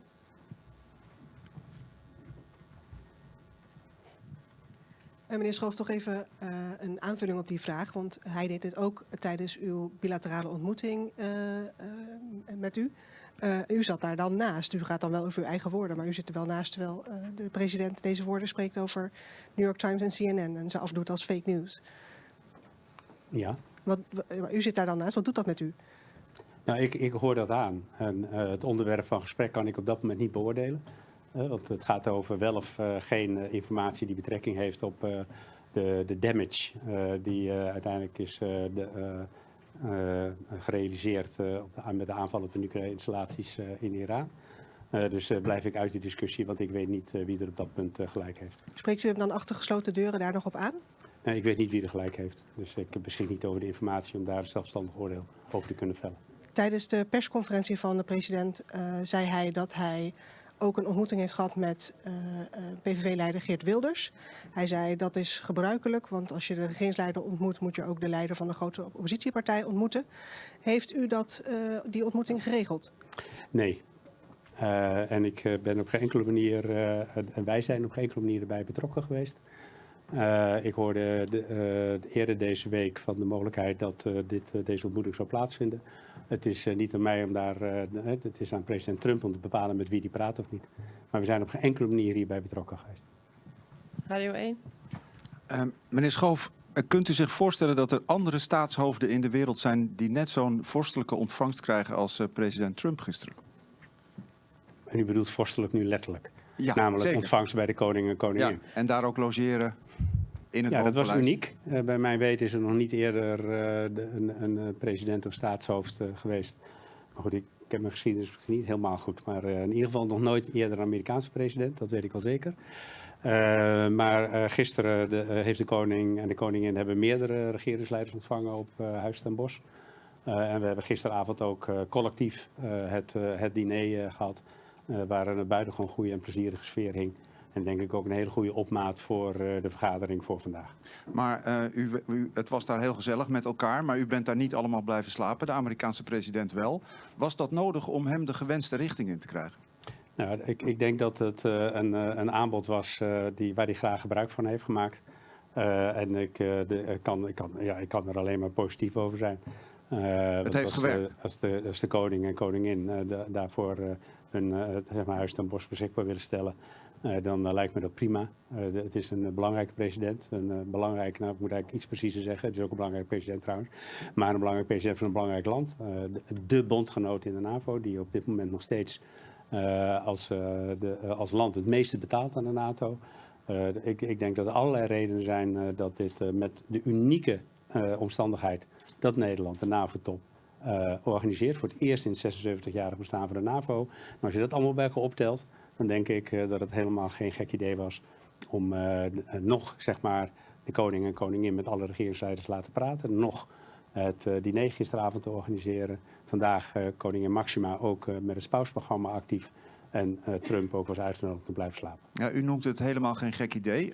Wie had dat niet zo gekke idee bedacht? Nou, daar ga ik het natuurlijk allemaal niet over hebben. Waarom nou niet? Dat snap ik, dat vindt hij allemaal enig. Ja, maar dit zit allemaal in de boezem van de gesprekken die zeg maar, de leden van dit kabinet hebben met het Koningshuis. Hebt u dit samen met uw voorganger bedacht, de SG-generaal van de NAVO? Ik zei dat dit allemaal zit tussen de gesprekken tussen het Koningshuis en leden en medewerkers namens het kabinet. En wie is het volgende buitenlandse staatshoofd dat bij de koning en koningin thuis mag logeren? Nou, ik weet niet wanneer wij de volgende NAVO-top organiseren, maar ik vermoed dat dat niet heel snel is. De dame hier, tweede rij. Goedemiddag, Ria Kats, Financieel Dagblad. Ik had 2 vragen. We zien in de verklaring, de slotverklaring, dat Rusland daarin wordt genoemd als grote, langlopende dreiging. En er staat ook iets in over Oekraïne-steun. We weten allemaal dat Amerika daar aanvankelijk niet happig op was om Oekraïne en Rusland in die verklaring te krijgen. En dat de verklaring zo kort en krachtig mogelijk moest. Hoeveel moeite heeft Nederland gedaan om het er toch in te krijgen? Hoe belangrijk was dit voor u? En kunt u iets vertellen over dat proces, hoe dat gegaan is? Ja, het proces kan ik maar vanuit één kant zeg maar beschouwen, namelijk vanuit de Nederlandse kant. En wat in het bijzonder onze permanente vertegenwoordiger bij de NAVO heeft gedaan. Ook in combinatie met natuurlijk de minister van Buitenlandse Zaken en de minister van Defensie. Wij zijn van begin af aan helder geweest dat wij Oekraïne, ook in relatie tot de Russische agressieoorlog, belangrijk vonden. Ook belangrijk vonden dat Zelensky ook aanwezig was in en rond de NAVO-top. En constateer dat alles wat wij daarop vonden, maar er waren meer landen die dat een ontzettend belangrijk onderwerp vonden, dat het uiteindelijk geresulteerd heeft in Zelensky hier bij de top. En een bilateraal tussen president Trump en Zelensky, wat denk ik ook heel belangrijk was. Waar ik ook president Trump in zijn persconferentie ook een paar mooie dingen heb over horen zeggen. En tegelijkertijd ook in de verklaring duidelijk is, wat ik ook heel goed snap, rondom de Russische agressieoorlog, wat ik denk ik ook al een paar keer heb gezegd, zeg maar een belangrijk moment was om ook in Europa te realiseren dat we te maken hebben met een agressor die geweldig zijn militair potentieel aan het opbouwen is, die onvoorstelbare hoeveelheden percentages van hun bruto nationaal product uitgeeft aan defensie. Dat een gevaarlijke ontwikkeling is en dat het daarom belangrijk is dat het ook genoemd wordt in de tekst. En tegelijkertijd ook belangrijk is dat we de steun aan Oekraïne blijven geven, omdat dat uiteindelijk op dit moment de agressieoorlog is die gevoerd wordt. Nou, het staat in de tekst, dat is belangrijk. BNR. Ja, goedemiddag meneer Schoof. Kunt u een kwalificatie geven aan uw ontmoeting met Donald Trump? Een kwalificatie? Het was een buitengewoon plezierig gesprek. Ja. Heeft u er meer over te zeggen? Nou ja, het vond achter gesloten deuren plaats, maar een klein stukje met de media erbij. En ik denk dat we gezamenlijk hebben geconstateerd dat we vanochtend in de Noord-Atlantische Raad echt hele belangrijke stappen hebben gezet. Dat het ook een belangrijk moment is voor de ontwikkeling van de NATO. Ook belangrijk in relatie tot het opvoeren van het defensiebudget. En Europa meer in balans komt met de Verenigde Staten. Daar hebben we het uitvoerig over gehad. En daarnaast hebben we een aantal issues. Je kunt het ongeveer waren, namelijk met Oekraïne en met het Midden-Oosten. En daar doe ik verder geen mededeling over. En gelooft u hem op zijn woord als hij zegt dat hij Oekraïne blijft steunen? Ik heb gezien dat hij ook een goed gesprek heeft gehad met president Zelensky. Dat hij echt zich wil inzetten als president van Amerika, ook om de gesprekken te hervatten. Dat hij ook heel goed begrijpt dat het is. En we hebben eerder gezien dat hij daarin ook wat geïrriteerd raakt omdat Poetin niet wil bewegen. En ik ga ervan uit dat er ook de komende dagen en weken ondernomen om Poetin terug te krijgen aan de onderhandelingstafel. en unconditional. En zodat er fatsoenlijke gesprekken kunnen plaatsvinden tussen Oekraïne en Rusland, al dan niet samen met de Amerikaanse president. Heeft u de indruk dat Trump nu meer aan boord is om een staakt het vuren te realiseren? In ieder geval Europa, Oekraïne en Amerika aan de ene kant? Nou, ik denk te zorgen dat er een staakt het vuren kwam en dat hij zich natuurlijk met een aantal grote onderwerpen heeft bezig gehouden. En ik hoop dat de manier waarop zeg maar, het staakt het vuur, ook met de bijeenkomst van vandaag en gisteren, ook met zijn gesprekken met Zelensky die vandaag gewoon goed zijn verlopen, dat hij de noodzaak daarvan inziet en zich er vol voor zal inzetten. Laatste vraag. Als u dan de afsluitende persconferentie van Trump ziet, hoort, aanschouwt en wat van meekrijgt, dan geeft die collega-bondgenoten toch weer een veeg uit de pan. Dan raaskalt hij richting Pedro Sanchez bijvoorbeeld. Er is een verklaring waar iedereen zich aan committeert. Denkt u dan wel eens, het kan ook wel een onsje minder, meneer Trump? Nou, ik was heel blij dat hij buitengewoon, nou blij, maar in ieder geval zeer gewaardeerd, dat hij zijn bewondering heeft uitgesproken voor Nederland, voor de Nederlandse mensen, voor de Nederlandse voorzitter van de secretaris-generaal van de NATO en ook voor de Nederlandse premier. En ik denk dat dat zeg maar iets is en ook met name ook voor de hele organisatie in dit event. En dat hij zeer goed weet dat Nederland zich ook hard heeft ingespannen om uiteindelijk tot dit resultaat te komen. We gaan naar een afkondiging. Hier, Jair. Ja, meneer Schoof, opgelucht dat het voorbij is. Nou, ik zei net al, het is pas voorbij als de laatste regeringsleider uiteindelijk ook Nederland heeft verlaten. Ja. Want dan komen we meer tot een echte sluiting van de top. Ik heb er altijd vertrouwen in gehad dat we met elkaar een top zouden hebben die in eenheid zou eindigen. En in eenheid ook op de percentage van 3,5 en 1,5%. Dat heb ik ook in mijn vrijdaagse persconferenties meerdere malen ook aan u laten weten. En in die zin ben ik ook ontzettend tevreden dat het dan vandaag ook gelukt is. En dat dat ook in de Noord-Atlantische Raad eigenlijk niet of nauwelijks meer een punt van discussie was. En we eensgezind nu dit traject hebben ingezet. En de veiligheidssituatie in de wereld, die maakt het noodzakelijk dat we dit doen. En dat we deze investeringen in defensie daadwerkelijk plegen. Ja, toch even over de erfenis hiervan dadelijk. Want er was een term, hè, deze top heeft natuurlijk 180 miljoen gekost. En die term zou er moeten zijn de Hague Investment Pledge. Is dat gebeurd? Is die term ingeburgerd of niet? Nou, het woord pledge niet, maar de Hague Investment Plan begint redelijk ingeburgerd te raken. Ja? Maar ik heb ook een paar andere varianten gezien. Maar het belangrijkste is, het begint allemaal wel met die Hague. Ja. En ik denk dus dat... niet Trump, Hague. Trump Investment Plan. Het is die Hague, daar begint het mee. Ja. En ik denk dat dat belangrijk is. Want dat markeert zeg maar deze toch historische top die we met elkaar hebben gehad. Waarin we echt met elkaar in eenheid hebben besloten om onze defensie en onze afschrikking te versterken in het belang van vrede en veiligheid in Europa en de rest van de wereld. Ja, en tot slot, want ik was net op die persconferentie bij Trump. Hij was zo lyrisch over Nederland. Dus ik weet niet wat jullie in die koffie hebben gedaan. Maar qua dat heb je het goed gedaan, denk ik. Nee, nou, ik weet niet of u koffie heeft gedronken of thee, eerlijk gezegd. Ik zag dat we kaartjes hadden met koffie of thee. Maar ze lagen allemaal op koffie. En je moest hem omdraaien om dan thee te krijgen. Daar kwam ik pas later achter trouwens. Nee, maar even zonder gekheid. Ik denk dat president Trump in de afgelopen dagen en weken natuurlijk goed gebriefd is over het vele werk wat ook in Brussel gebeurd is op het NAVO-hoofdkwartier met de diverse ambassadeurs van diverse landen. En dat we uiteindelijk aan die verklaring hebben gewerkt, die korte verklaring van ongeveer 1 A4, wat ongekend is, want normaal gesproken zijn de NAVO-verklaringen vele malen langer. En kan het zomaar 40 of 80 bladzijden zijn. Dus met 1 pagina een korte, helder statement wat echt goed onderschrijft wat we gaan doen in het belang van de vrede en veiligheid. En daarom vind ik het ook zo belangrijk dat die Hague eraan zit. Want die Hague is Nederland en dat betekent dat mensen zich deze top hopelijk over 10 jaar kunnen herinneren als een belangrijk moment waarin we uiteindelijk een belangrijke stap hebben gezet die ertoe bij heeft gedragen dat in Europa en de rest van de wereld de vrede en veiligheid is. Ja, is dat ongeveer hetzelfde als destijds in Maastricht werd die euro besloten? Ziet u dat hetzelfde als dit dan ongeveer? Nou, de Maastricht Treaty is heel lang een ingeburgerd begrip geweest. En nog steeds, als je regeringsleiders van ongeveer mijn leeftijd of misschien nog ietsje jonger daarna vraagt, dan hebben ze dat beeld nog steeds helder. En ik denk dat we als Nederland trots kunnen zijn als dat over 10 jaar bij de regeringsleiders en misschien ook gewoon de mensen die hier dag in dag uit leven in Nederland en in Europa, toch het besef er is geweest nu, maar ook over 10 jaar, dat we vandaag een ontzettend belangrijke stap hebben gezet ten behoeve van die vrede en veiligheid. Laatste vraag hier vooraan. Arnoud Brouwers van de Volkskrant. Nog één vraag over Geert Wilders' ontmoeting met president Trump. De president leek sterk te suggereren dat die ontmoeting was georganiseerd door het gastland. Mijn vraag is, wist u van tevoren dat die ontmoeting plaats zou hebben? En weet u zeker dat het gastland er echt helemaal niets mee te maken had? Nou, wij hebben er niets mee te maken gehad, dat weet ik absoluut zeker. En ik hoorde er, dacht ik, gisteren van.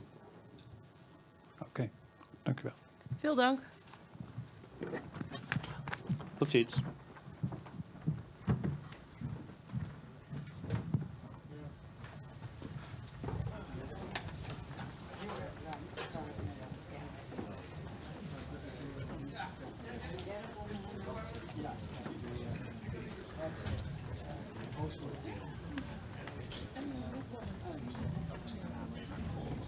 Ja. Oh, dat weet ik heel goed. Wat aardig, dankjewel. Ja, ik vind het ook heel leuk. Ik heb geen saaie tijd natuurlijk. Nee, ik ben in 2016 bij het Spaanse parlement. Ja, begrijp je met beter. Ja, ik vind het nu ook wel leuk om even 2 dagen met iets anders te doen.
Ja, vandaag is in Den Haag geschiedenis geschreven. Want we hebben een groots besluit genomen met 32 bondgenoten om 3,5% in defensie te investeren en 1,5% breder in veiligheid. Dus 5% totaal in defensie en in veiligheid.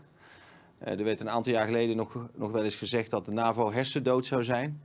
Nou, ik denk dat we vandaag hebben gezien dat de NAVO een nieuwe geboorte heeft ondergaan. En de besluiten heeft genomen die nodig zijn om ons ook in de toekomst veilig te houden. En daar gaat het natuurlijk om dat we vanwege de dreiging van Rusland, die alsmaar toeneemt, die ook in de komende jaren toeneemt, dat we met 32 bondgenoten samen doen wat nodig is om ons daartegen te verdedigen. En om Rusland ook in de toekomst af te schrikken.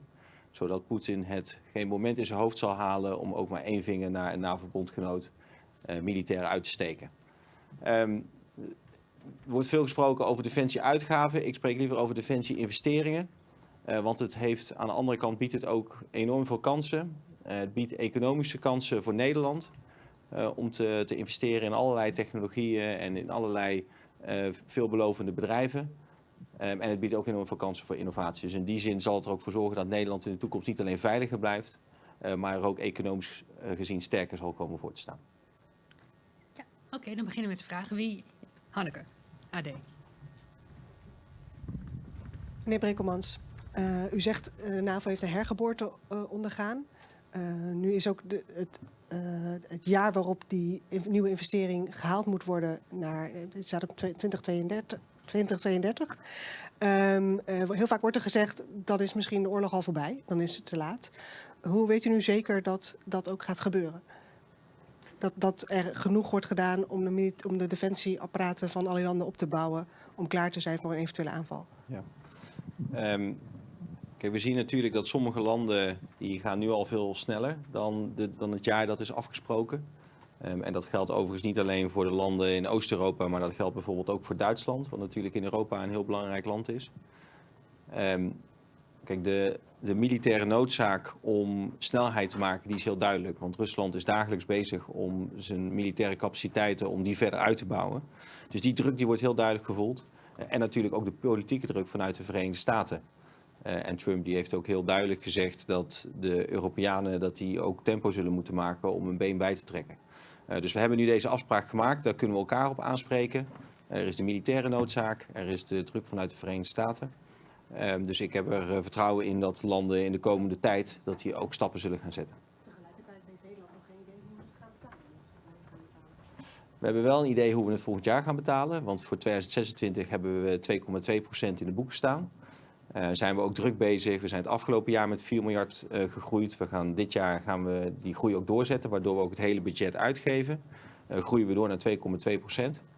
Maar het klopt, voor de periode daarna, richting 2035, zal het echt aan een volgend kabinet zijn om dan de politieke keuzes te maken die nodig zijn om het verdere groeipad, om dat verder vorm te geven. AP. Ja, meneer Brekelmans, u had het over defensie-investeringen. Dat geld moet natuurlijk wel weggezet kunnen worden. Defensie kampt al langer met onderuitputting. Vorig jaar ging het om ongeveer 700 miljoen euro, wat niet weggezet kon worden. Hoe kan Defensie de miljarden die kant opkomen eigenlijk allemaal gaan verhappen? Hoe gaat u zorgen dat het geld uitgegeven kan worden? Ja, omdat we, wat ik net zei, we groeien met 4 miljard per jaar. We zijn in een paar jaar tijd is de totale omvang van de uitgaven van Defensie is verdubbeld. Ook de defensieindustrie in Nederland is in 2 jaar tijd verdubbeld, van 4 naar 9 miljard. Dus je ziet dat zowel als het gaat om de krijgsmacht als het gaat om onze industrie, dan groeien inderdaad heel hard. Dus we verwachten ook dit jaar het volledige budget uit te zullen geven. Dus geen onderuitputting meer te hebben. Maar het is niet voor niks dat we gisteren de hele dag hebben besteed aan de defensieindustrie. Omdat we ook barrières voor verdere groei moeten wegnemen. We hebben gesproken over het versoepelen van regelgeving. Andere vormen van financiering. Meer internationale samenwerking om ook samen investeringspakketten vorm te geven. We hebben het over gehad om meer private financiers aan boord te krijgen. Dus een heleboel belemmeringen die we nu ervaren om sneller te kunnen groeien, om die verder weg te nemen. Daarnaast moeten we natuurlijk ook meer mensen aannemen. Nou, daar zijn we als Defensie ook hard mee bezig.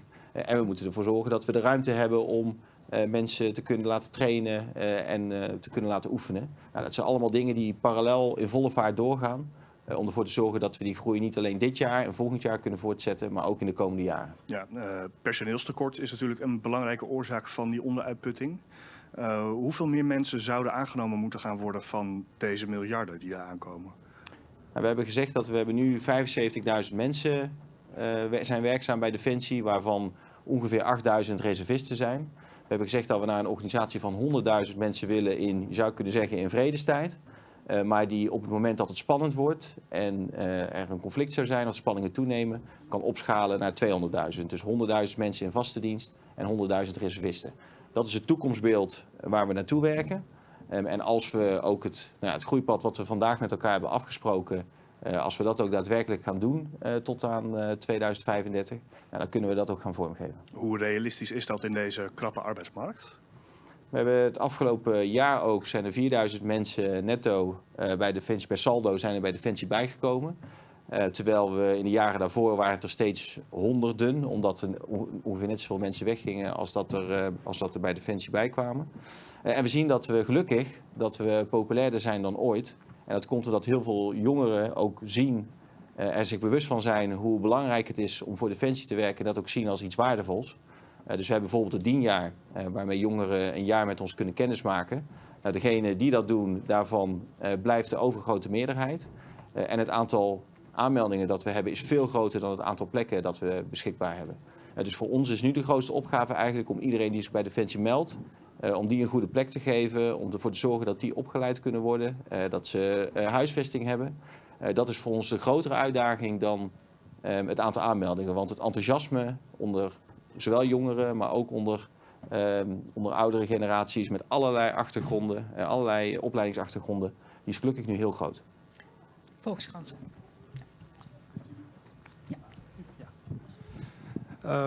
Minister Brekelmans, een paar weken geleden nog was in Brussel op het NAVO-hoofdkwartier de sfeer erin van oké, er wordt een nieuwe pledge afgesproken en we gaan daar jaarlijks eigenlijk zo streng mogelijk op toezien dat landen daar serieus naartoe werken. Er werd toen ook nog uitgegaan van een streefjaar van 2032. Nu zien we waarschijnlijk door de Spaanse actie en de Spaanse brief dat in de slotverklaring nu wordt gesproken over 2035. En dat er eigenlijk een nieuw element is bijgekomen, die evaluatie in 2029. Kunnen we dan toch niet ons zorgen maken over hoe serieus sommige landen dit gaan nemen? En het lijkt erop alsof er inderdaad een soort flexibiliteit is ingeslopen die vooraf niet de bedoeling was. Hoe voorkomt u dat straks ook in Nederland parlementariërs gaan zeggen van ja, maar als zij het niet doen, dan hoeven wij ook niet zo hard te rennen? Het is niet zo dat het alleen Spanje is geweest die heeft gezegd van een jaartal van 2030 of 2032. Daar hebben wij moeite mee. Er zijn meerdere landen die dat hebben aangegeven. Daarom is er ook voor gekozen, ook door de NAVO, om te zeggen van nou, we willen juist dat landen zich er ook daadwerkelijk aan gaan houden en dat het niet alleen een papieren afspraak is, maar dat het ook werkelijkheid wordt. Dus daarom is het ook met het oog op die uitvoerbaarheid is ook gezegd van nou dan als jaartal 2035. Maar het is wel zo dat landen zullen moeten aangeven en ook een plan zullen moeten maken over hoe ze dan dat traject richting 2035 gaan vormgeven. En ik verwacht ook dat daar, wat ik net ook eerder zei, dat er ook de druk zal zijn vanuit bondgenoten die natuurlijk de Russische dreiging van heel dichtbij ervaren, maar ook de druk vanuit de Verenigde Staten, zodat ook landen daadwerkelijk zullen gaan leveren. Ik denk niet dat we dezelfde dynamiek zullen zien naar Wales, dat eigenlijk dat die afspraak werd gemaakt en heel veel landen dat naast zich neerleggen. Ik verwacht dat landen vanaf, er zijn er nu al heel erg mee aan de slag. Sommigen die zitten al op die 3,5% of bewegen daar heel snel naartoe. Maar dat is ook het sentiment wat ik gisteravond bij de minister van Defensie proefde. Wij hebben het er ook heel concreet over gehad. Oké, we hebben nu de militaire afspraken al eerder gemaakt. Dus zoals dat in NAVO-jargon heet, de capability targets zijn afgesproken. Dus wat moeten we op de mat leggen? Er is nu vandaag de financiële afspraak ook gemaakt. Ja, wij hebben het gisteren de hele avond gehad over hoe gaan we dat dan leveren? En wat zijn de obstakels die daar tegenaan lopen? En ik heb eigenlijk niemand horen zeggen van nu zit het werk erop, nu kan ik weer achteroverleunen. Dus mijn verwachting is, gegeven de dreiging, gegeven de druk onder bondgenoten, ook gegeven het feit dat de NAVO heeft gezegd van nou, we verwachten van jullie dat je met een plan komt over hoe je dit gaat uitvoeren. Die 3 dingen, daar verwacht ik dat landen er ook daadwerkelijk mee aan de slag zullen gaan. Ik vind het goed dat dat evaluatiemoment in 2029 is ingebouwd, omdat natuurlijk de les van de afgelopen jaren ook is, ja, de geopolitieke dreiging, die kan zomaar die veranderen. Kan misschien nog wel heftiger worden, zelfs in de loop der jaren. Dus dat je in 2029 dan zegt van, nou, we hebben weer een eikmoment waarop we zeggen van, nou, gaat het wel snel genoeg, zitten we wel op de juiste koers? Dat lijkt me, gezien de turbulentie in de wereld, lijkt me dat heel verstandig. Ja, nog één vraag. Ja? Wat er nu is afgesproken gaat om heel erg veel geld.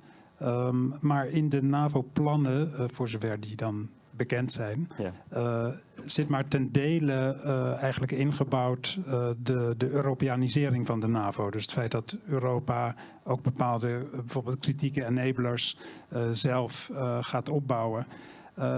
Levert dat niet het risico op, samen met bijvoorbeeld de Defense Posture Review die nog in Amerika gedaan wordt, dat er eigenlijk binnen vrij korte tijd al geconcludeerd kan worden dat de Europese landen nog meer zullen moeten doen. Tenminste, als ze bepaalde capaciteit zelf onafhankelijk willen kunnen opbouwen. Het gesprek dat we de komende jaren ook met de Verenigde Staten zullen moeten voeren is, als zij zeggen wij willen onze focus meer op de Indo-Pacific leggen, en we willen inderdaad bepaalde capaciteiten willen we ook verplaatsen als we dat zouden besluiten, dan is het vooral van belang dat we dat in coördinatie doen. En het is op dit moment is het inderdaad nog niet te zeggen hoe dat er precies uit gaat zien. Er waren ook op voorhand speculaties over misschien zouden de Verenigde Staten wel gaan aankondigen dat ze bepaalde dingen nu of herallokeren vanuit Europa of weg uit Europa. Nou, dat is niet gebeurd. Tegenovergestelde juist, zowel president Trump als mijn collega Pete Hegseth hebben onomwonden benadrukt dat ze de NAVO-bondgenootschap voor hen ontzettend belangrijk is, dat ze gecommitteerd zijn aan artikel 5 en ook zullen blijven leveren wat daarvoor nodig is.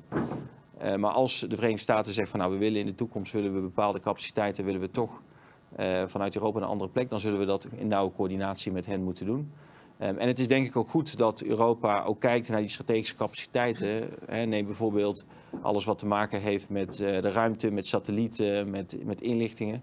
Ja, het is volgens mij ook heel goed en heel gezond dat Europese landen daar ook meer in investeren, zodat we niet volledig van de Verenigde Staten afhankelijk zijn.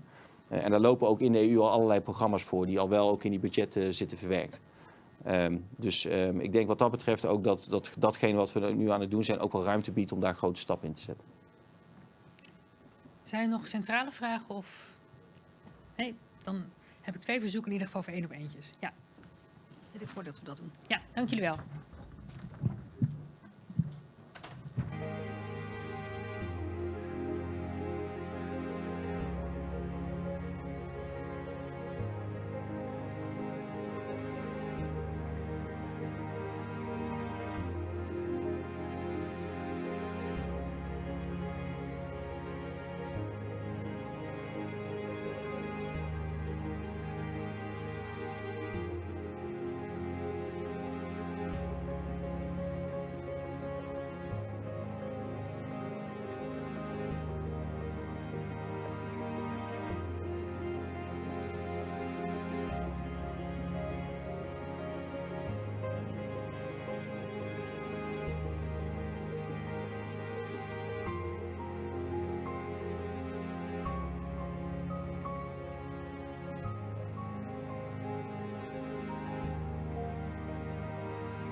Nou,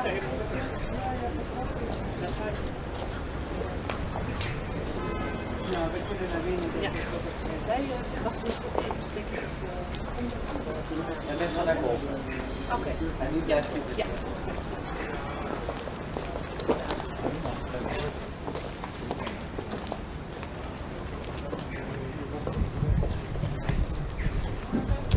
Nu vertrokken. Nou ja, dus Even kort 20 minuten binnen.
Your Majesty, Excellencies,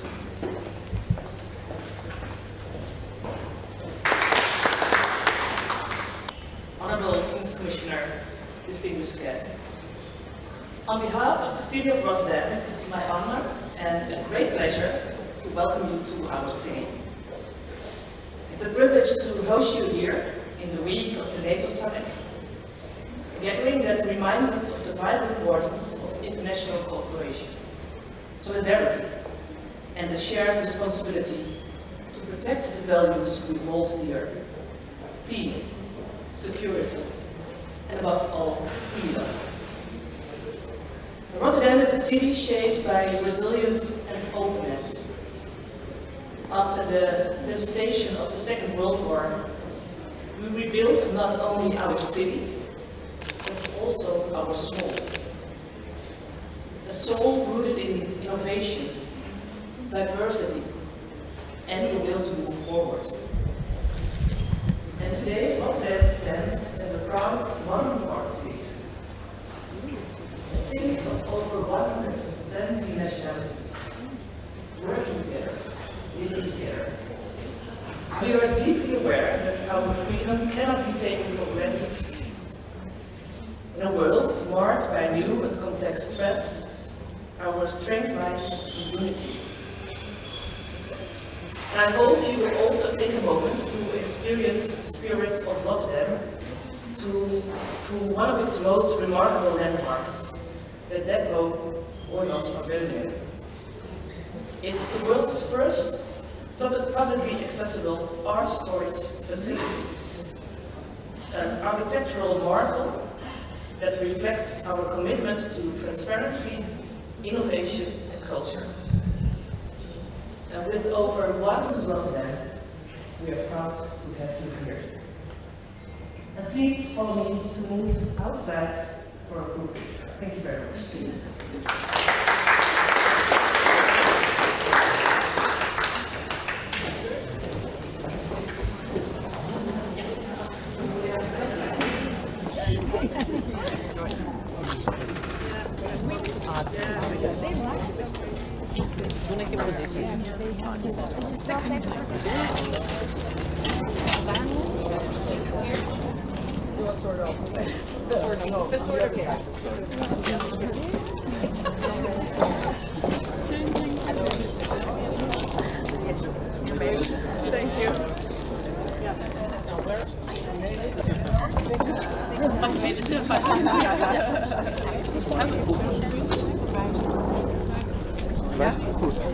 ik zeg goed hoor.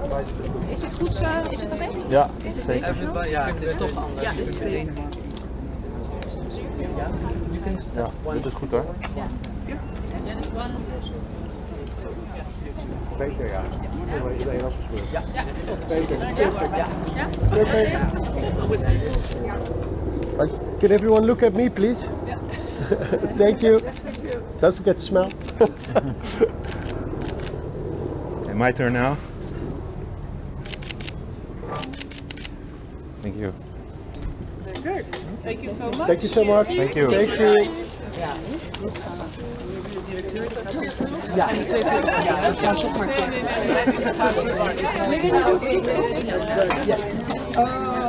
The group Green, may I invite you? With Green, may I invite over there? Denmark. Hello, gentlemen. You're coming with a green group, which is there.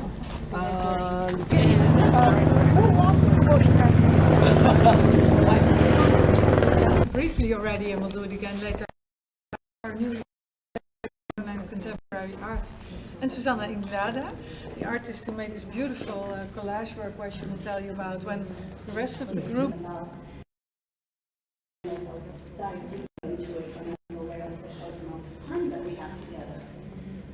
When I was invited to curate this exhibition within the museum, I started to think about what does a museum encapsulate within the building, and what kind of histories do we look after.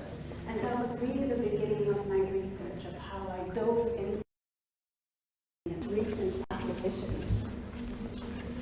And we are delighted to have Susanna, of course, as part of today, so that she can tell you herself about her work.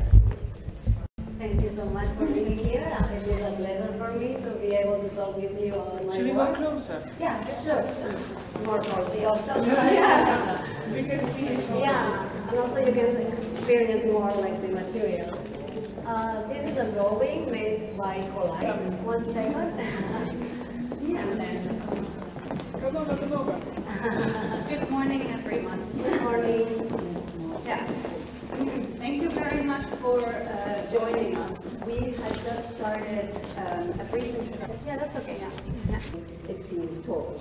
And as such, the exhibition design is inviting you to step onto a platform so that you can become the protagonist of your own story and how you navigate throughout the space.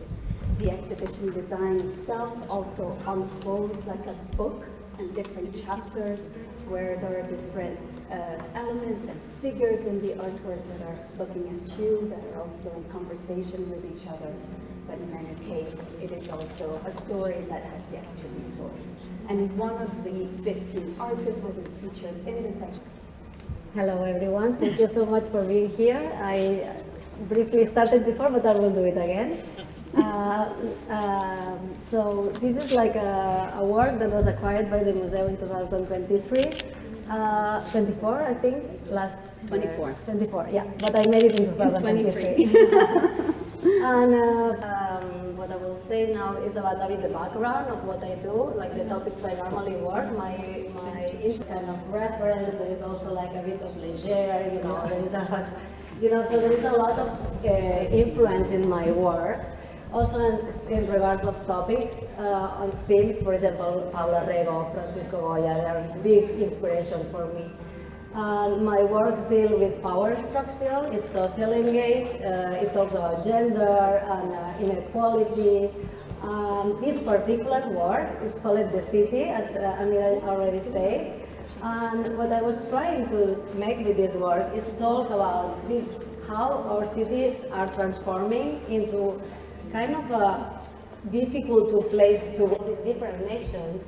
And it also talks about woman emancipation. As you can see, there's all the figures on top. They're like female empowered women that they got like their positions, and they are taking down really slowly these men, but really taking care, you know. And then there's all these lower figures that they are also like mostly female, but they are like naked.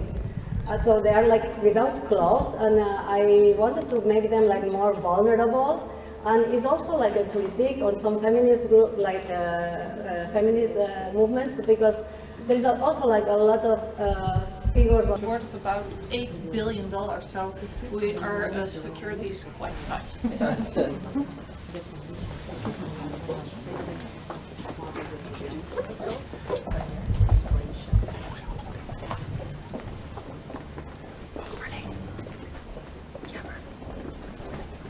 This is painting, one of the two painting compartments. Here we have a part of the painting collection, about 2,300 works of art. It's the only compartment that has kind of a chronological order. We start here with the old in the Middle Ages, and we ending up in contemporary art. The collection of the museum consists of about 157,000 vases, and it's really international collection. We have more international museums like the Rijksmuseum in Amsterdam, but it's really the Golden Age and History Museum. But this is a museum that has actually art from the Middle Ages till now from all over the world. In this compartment we have the paintings, and it has a special climate also for paintings. This is where you are at the depot. It's the depot of the museum, which is now a public accessible depot, because we thought it is a public collection. And the public owns the collection, so it should we should be more radical. So we completely opened up the whole collection, and that is now to see for the audience. So actually the audience will, on a normal daily basis, get into the storage spaces, accompanied by a guide and a guard, so everybody can really see. Of course, nobody can touch the racks, but you can get a tour, and it's all in the ticket that you can buy.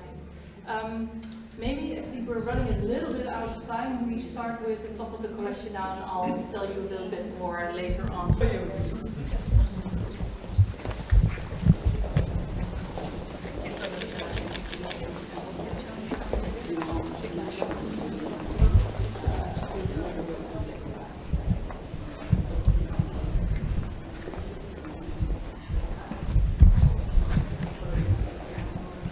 It's always hard to select what to show you. Yeah, because there's so many top quality works in this collection. The collection is one of the top 50 collections in the world.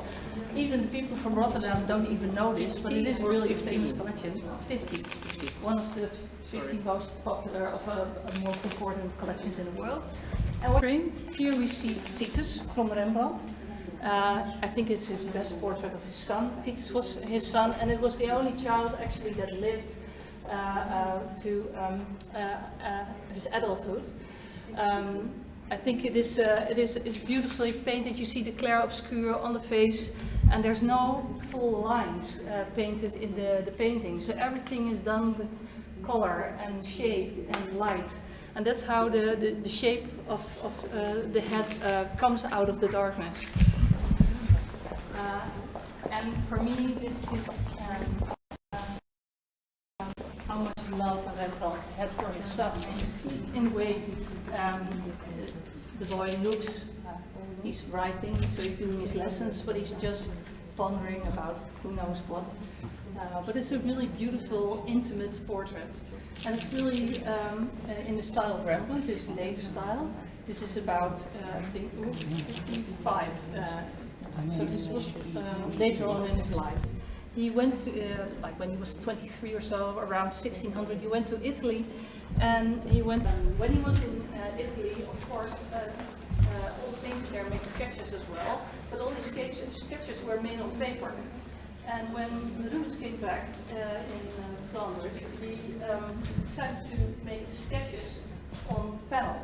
So these are all sketches for the big, huge paintings of Rubens we all know. And actually, I like the sketches much more than the big paintings, because he had a huge studio, and he had a lot of people working in his studio on these big paintings. But here you see the Hand of the Mouse series. It is a series of large gobelins, and these are all about depicting Achilles. So it's the myth of Achilles. And well, if you can come a little bit closer. Where are the gobelins now? I don't know where the goblets are. Not here in the museum. I don't know. And so it is at the same time, but Rubens' way of painting, they're all old Baroque painters. But it's more of the large images of completely different figures, but they lived only like 30 years, or it overlapped a little bit. They're like a time of life. It's only 30 years between them. So it's the same age, but I think it's beautiful highlights from the collection, Old Masters from the world.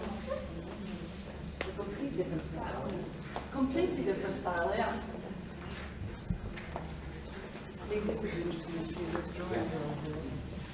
And I also like the sketches because they're not so flashy. I mean, it's big, there's so much pink flesh.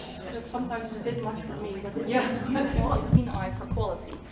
And then they gave this also to the city. So from the 157,000 works of art, I think about 50,000 are donated by about 2,000 private collectors here in Rotterdam. Here we see something completely different. This is Charlie Toro. I could tell you about all the painters, James Ensor, for example, but I will concentrate now on Charlie. See her family, her son, with his wife, but you also see John Riedecker with his daughter, and you see Rietveld, the famous architect. And so this is kind of her chosen family.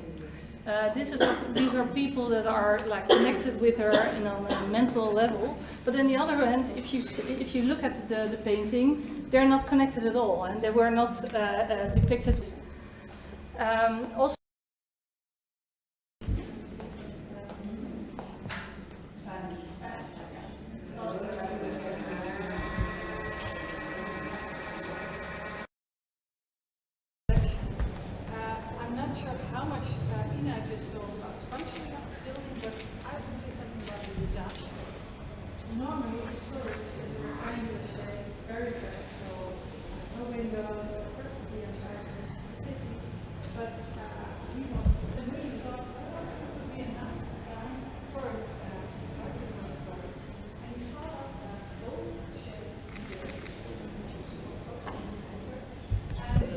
It really gives the city back its space, the skyline, the clouds. So it's a really beautiful experience. And if you want to attract people who normally do not go to a museum and you want to explain them, well, we have an art repository. It has 157,000 objects. We cannot show them all in the museum, but you can see them here. And it's nice if you have a very attractive building in the city center. The only thing there are 13 glass cases designed by Marie Lehman. They all have different sizes and shapes. They are very spectacular, very beautiful, difficult to put words in, but they give a fantastic overview of the variety and the diversity of the collection. They include, for example, a beautiful design by Suzanne Drummer, which is 2 weeks in this glass case. In the previous group, someone was afraid of heights. Well, that's not something you would want to do, maybe, but they made this beautiful installation here. But we also try to give an overview of really the variety of the collection. So, for example, here we have an overview of all kinds of teapots from the collection, varying from 16th and 17th century originally handmade teapots from China to industrially designed teapots, and also. But when we go into the storerooms, we are now entering the storeroom for large hanging objects. Do you recognize ones from your own collection? It is. Sorry? Like you can, like you can.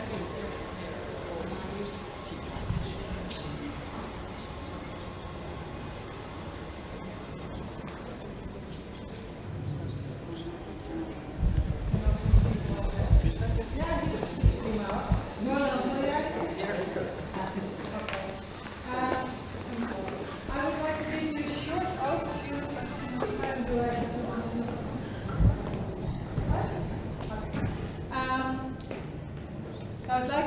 short overview, a few highlights from the collection, but also give you some more details. This painting by Andy Warhol is called The Kiss. This is techniques like the silkscreen printing technique, and also combining it with art. Okay, so the size of the art elevator was modeled here, but yeah, and it's of course impossible to think ahead in all the sizes you would ever want to collect. But this space also, and maybe we can show this one now. Beautiful landscapes in your interior, also in your interior design. Sometimes just painted directly on the wall. This painting was purchased in 1874 when the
Ik was zijn de eerste was.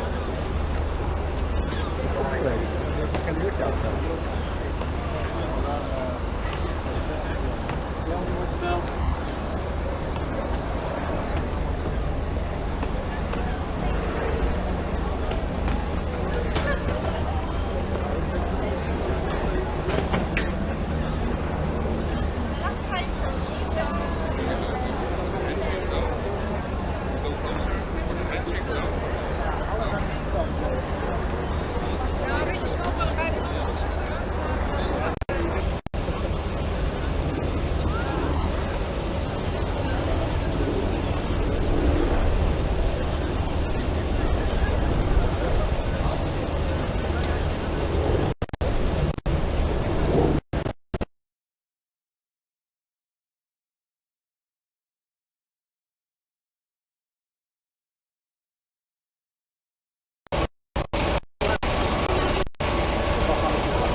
dan niet even geven? Ja, hier ergens.